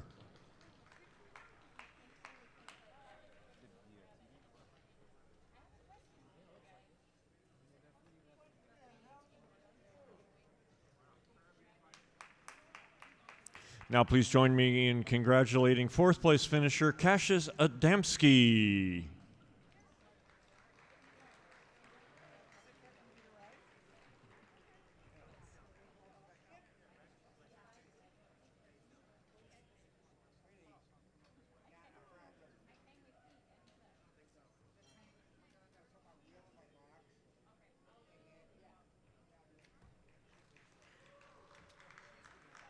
Now please join me in congratulating third place finisher, bronze medalist Louis Bonilla.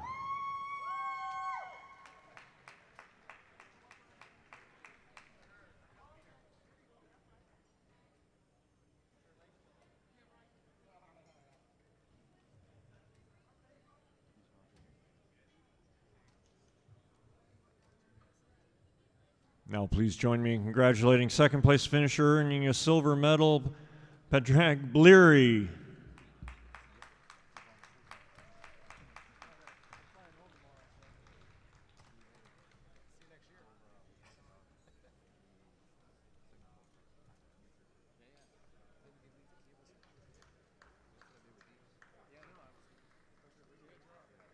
Oops, and I lost.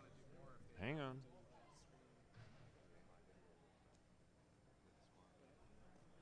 Okay, and at the top step, please give it up for Enzo Edmonds, earning a gold medal in the elimination race.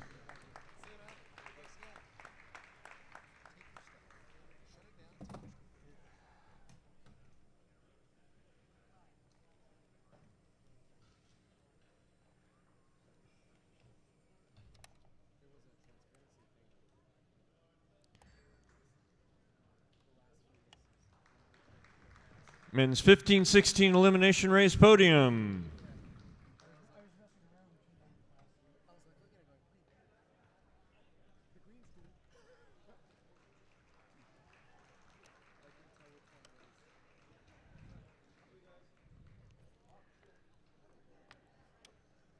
We're now going to do the podium for the 15-16 women's scratch race.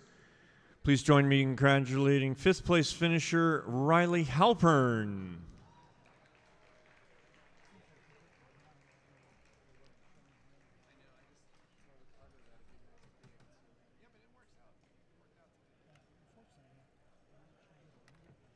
Now please join me in congratulating fourth place finisher Nora Vick.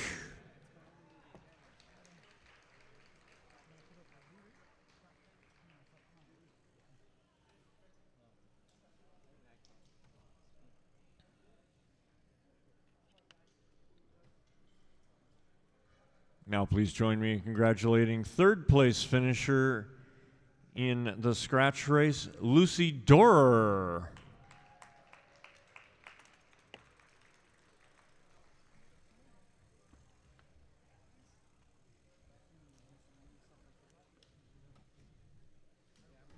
Now please join me in congratulating second place finisher earning a silver medal, Lara Mertens.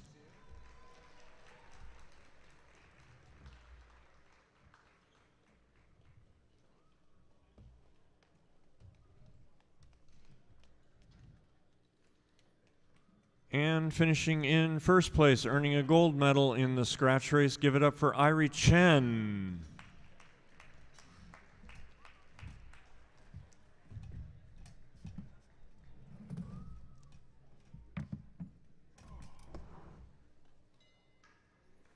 Your 15-16 women's scratch race podium.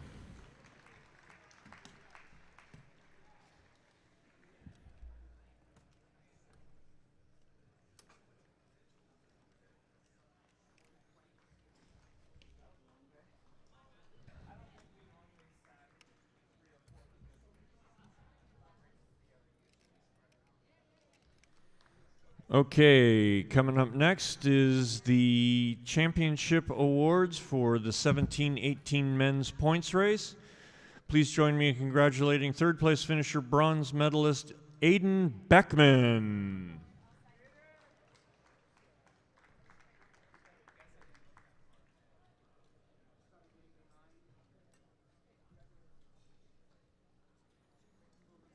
Now please join me in congratulating second place finisher and silver medalist, Jonah Hover.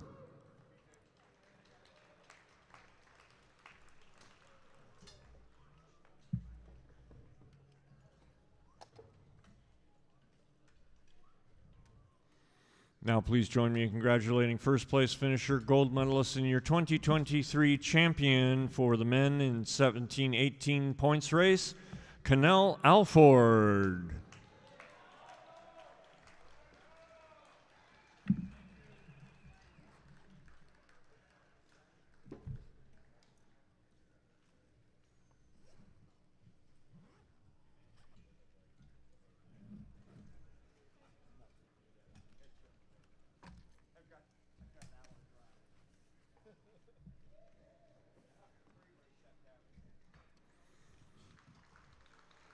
Your men's 17-18 points race podium.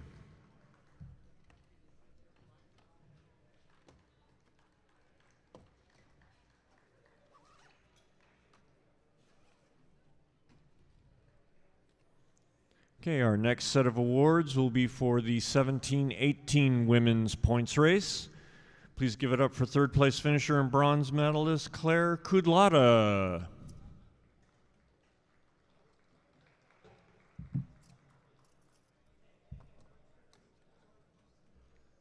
Now please join me in congratulating second place finisher, silver medalist Lucy Speranza.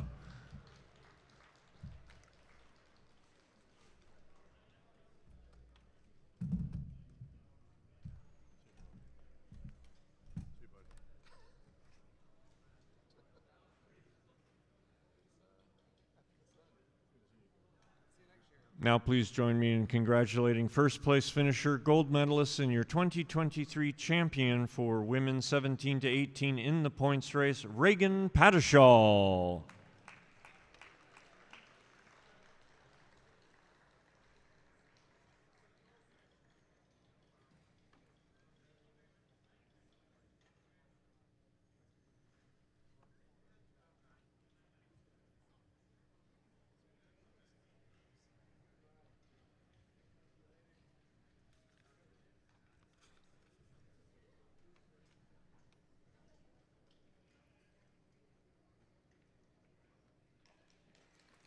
Your 17-18 women's points race podium.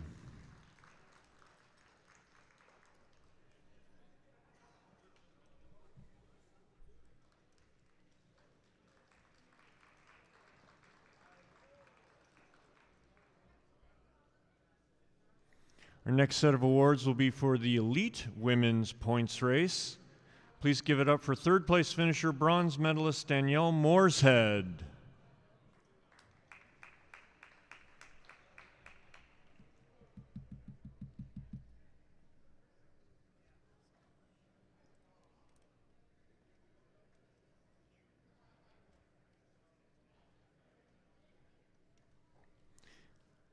Now give it up for second place finisher, silver medalist Chloe Patrick.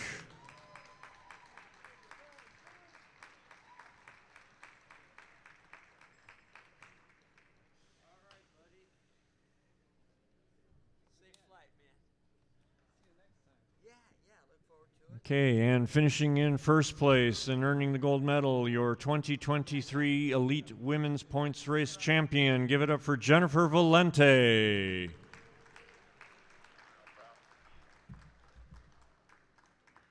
Chloe is your U23.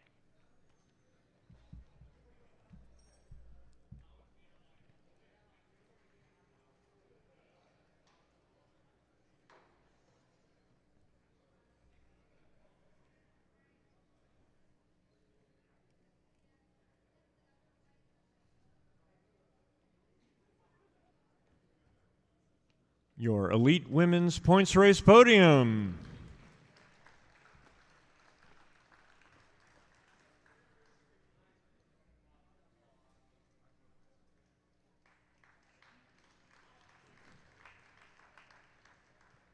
And we're going to ask Chloe to stay on the top step there,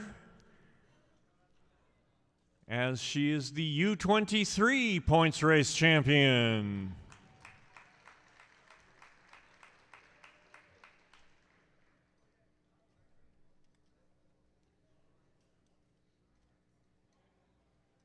She might just have a jersey for every day of the week now.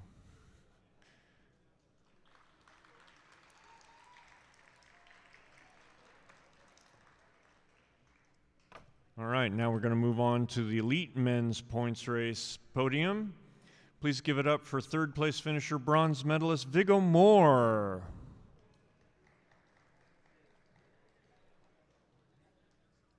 Viggo Moore.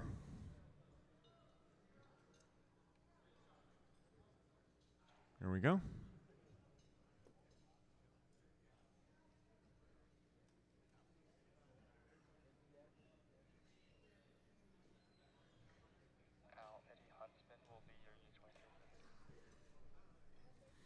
Now please join me in congratulating second place finisher, silver medalist Eddie Huntsman.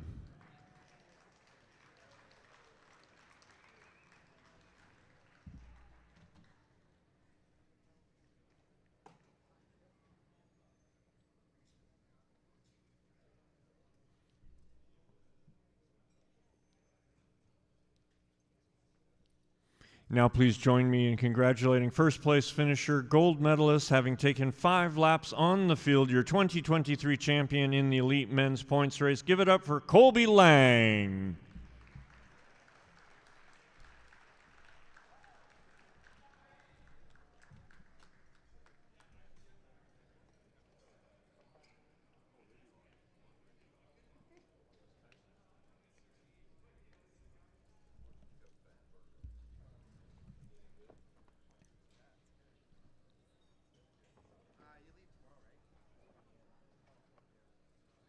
Your elite men's points race podium.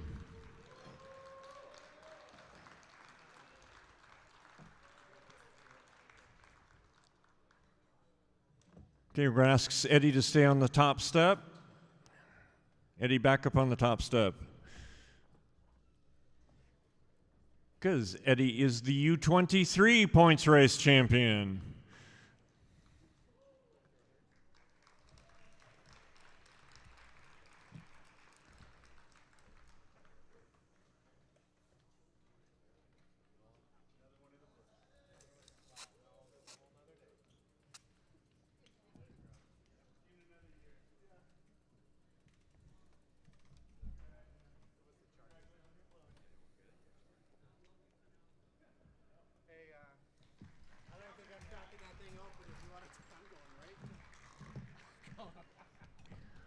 All right, so up next is the award for the 4th and final race in the men's 15 to 16 Omnium, the scratch race.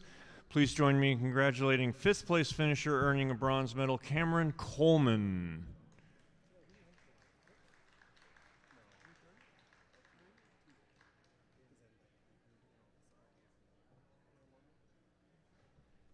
Fifth place is this side.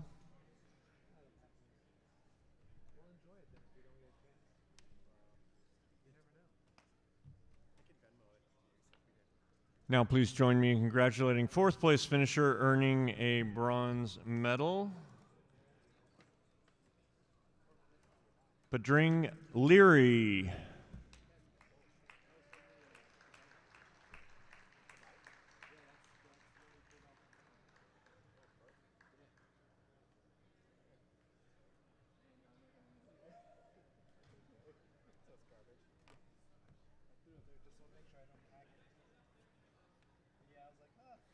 Now please join me in congratulating 3rd place finisher, bronze medalist Merrick Gallagher.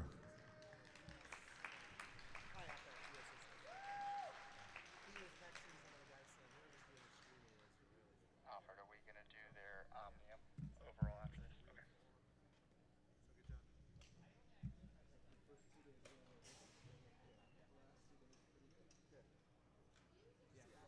Okay, now please join me in congratulating 2nd place finisher, silver medalist Louis Bonilla.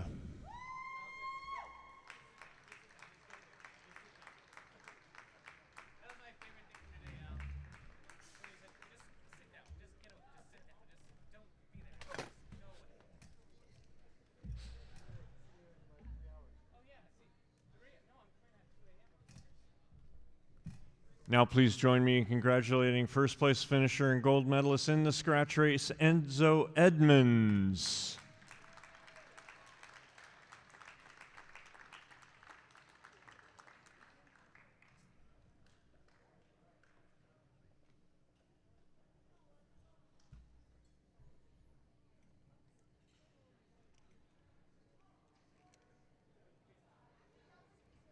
Your 15-16 scratch race podium.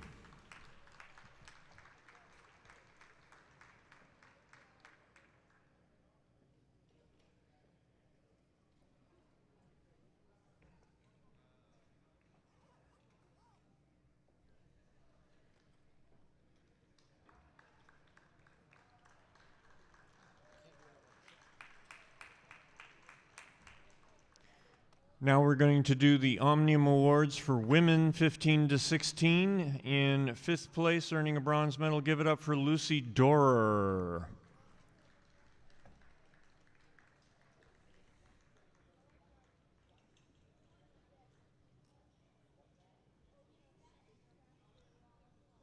Now please join me in congratulating fourth place finisher, earning a bronze medal, Jillian Holm.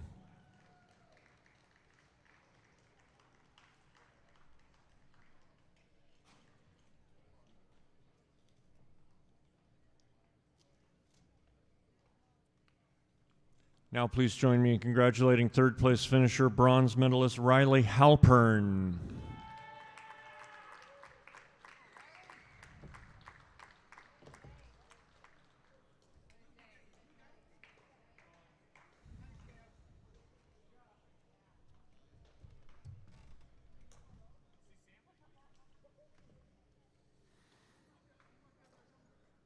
Coming in second place, earning a silver medal, give it up for Irie Chen.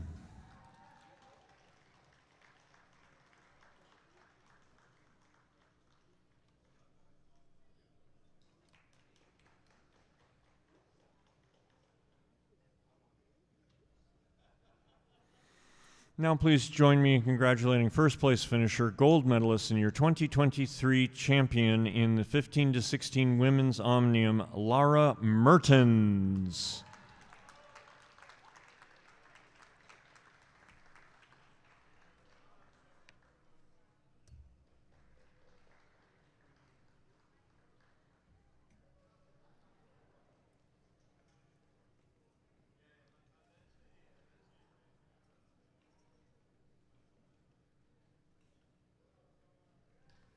Your 15-16 women's medal podium.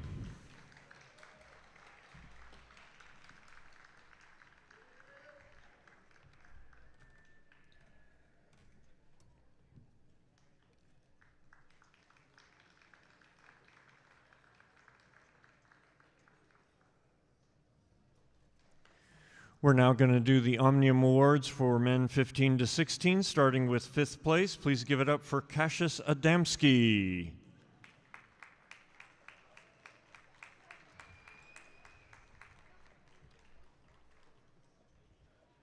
Cassius Adamski.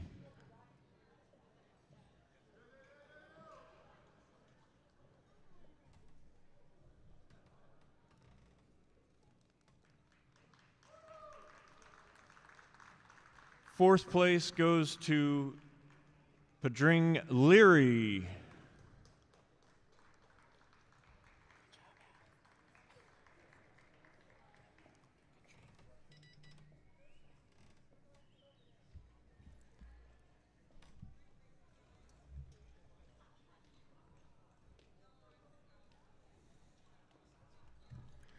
Now please join me in congratulating third place finisher and bronze medalist Merrick Gallagher.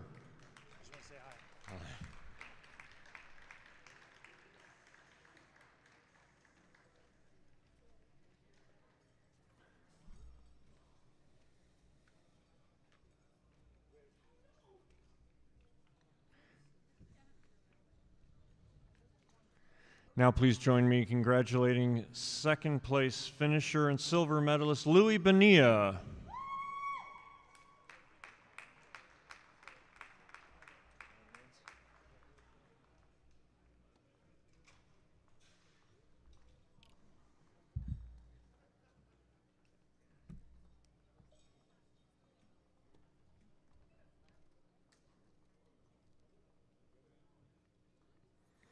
Now please join me in congratulating first place finisher, gold medalist, 2023 champion in the 15-16 men's Omnium, and birthday boy, Enzo Edmonds.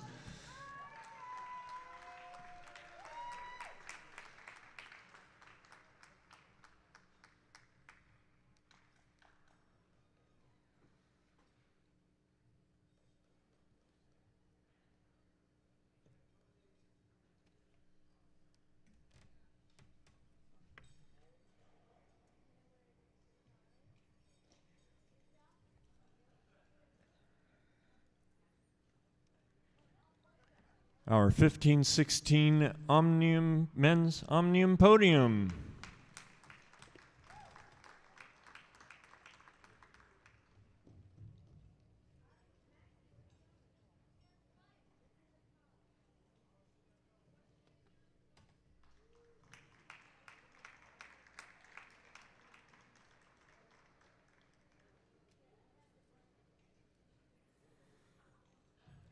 Our penultimate set of awards this evening are going to be for the elite women's keirin. Please join me in congratulating third place finisher and bronze medalist Kayla Hankins.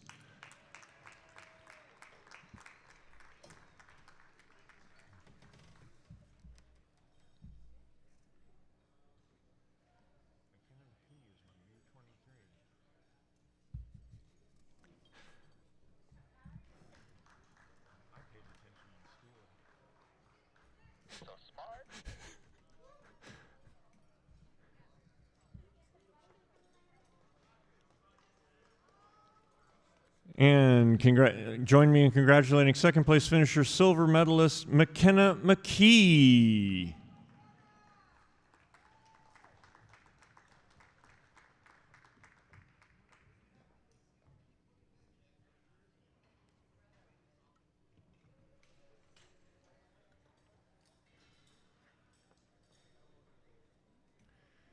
Now please join me in congratulating first place finisher, gold medalist, and 2023 champion in the elite women's keirin. Give it up for Mandy Marquardt.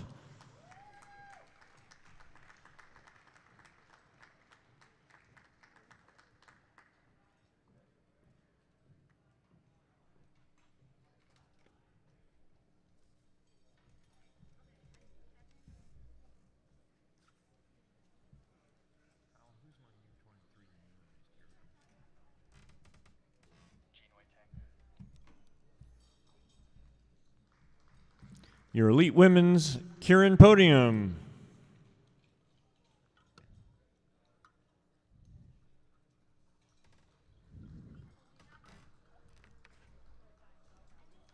Okay, we're going to ask McKenna to stay on the top step. McKenna, stay on the top step. Because she's your U23 keirin national champion.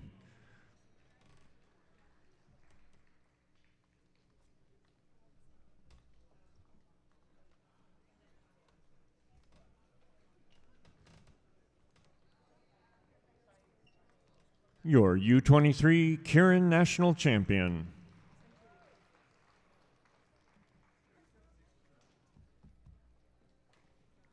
Our final set of awards will be for the elite men's keirin. Please give it up for third place finisher, bronze medalist Evan Boone.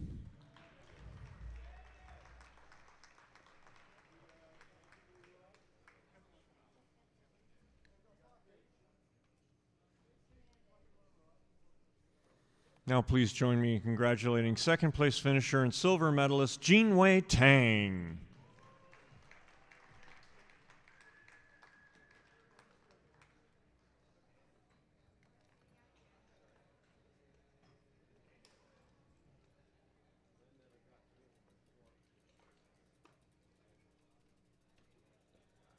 Now please join me in congratulating first place finisher, gold medalist, and 2023 champion for the elite men's keirin, Dalton Walters.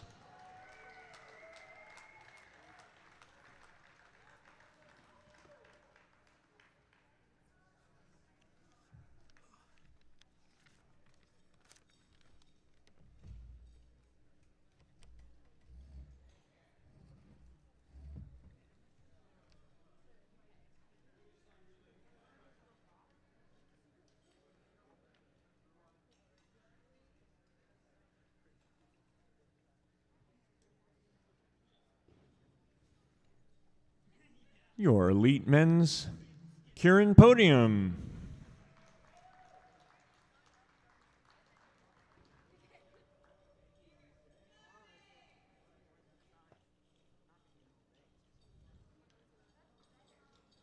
Okay, and we're going to ask Jean-Wei to stay on the top step. Jean-Wei, stay on the top step. as he is your U23 keirin champion.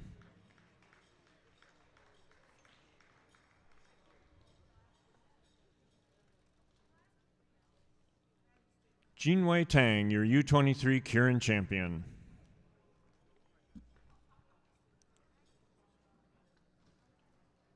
And with 25 minutes to spare, that concludes the evening session of night 4 of the 2023 edition of the USA Cycling Junior Elite and Paracycling Track National Championships, which have been coming to you live from Carson, California.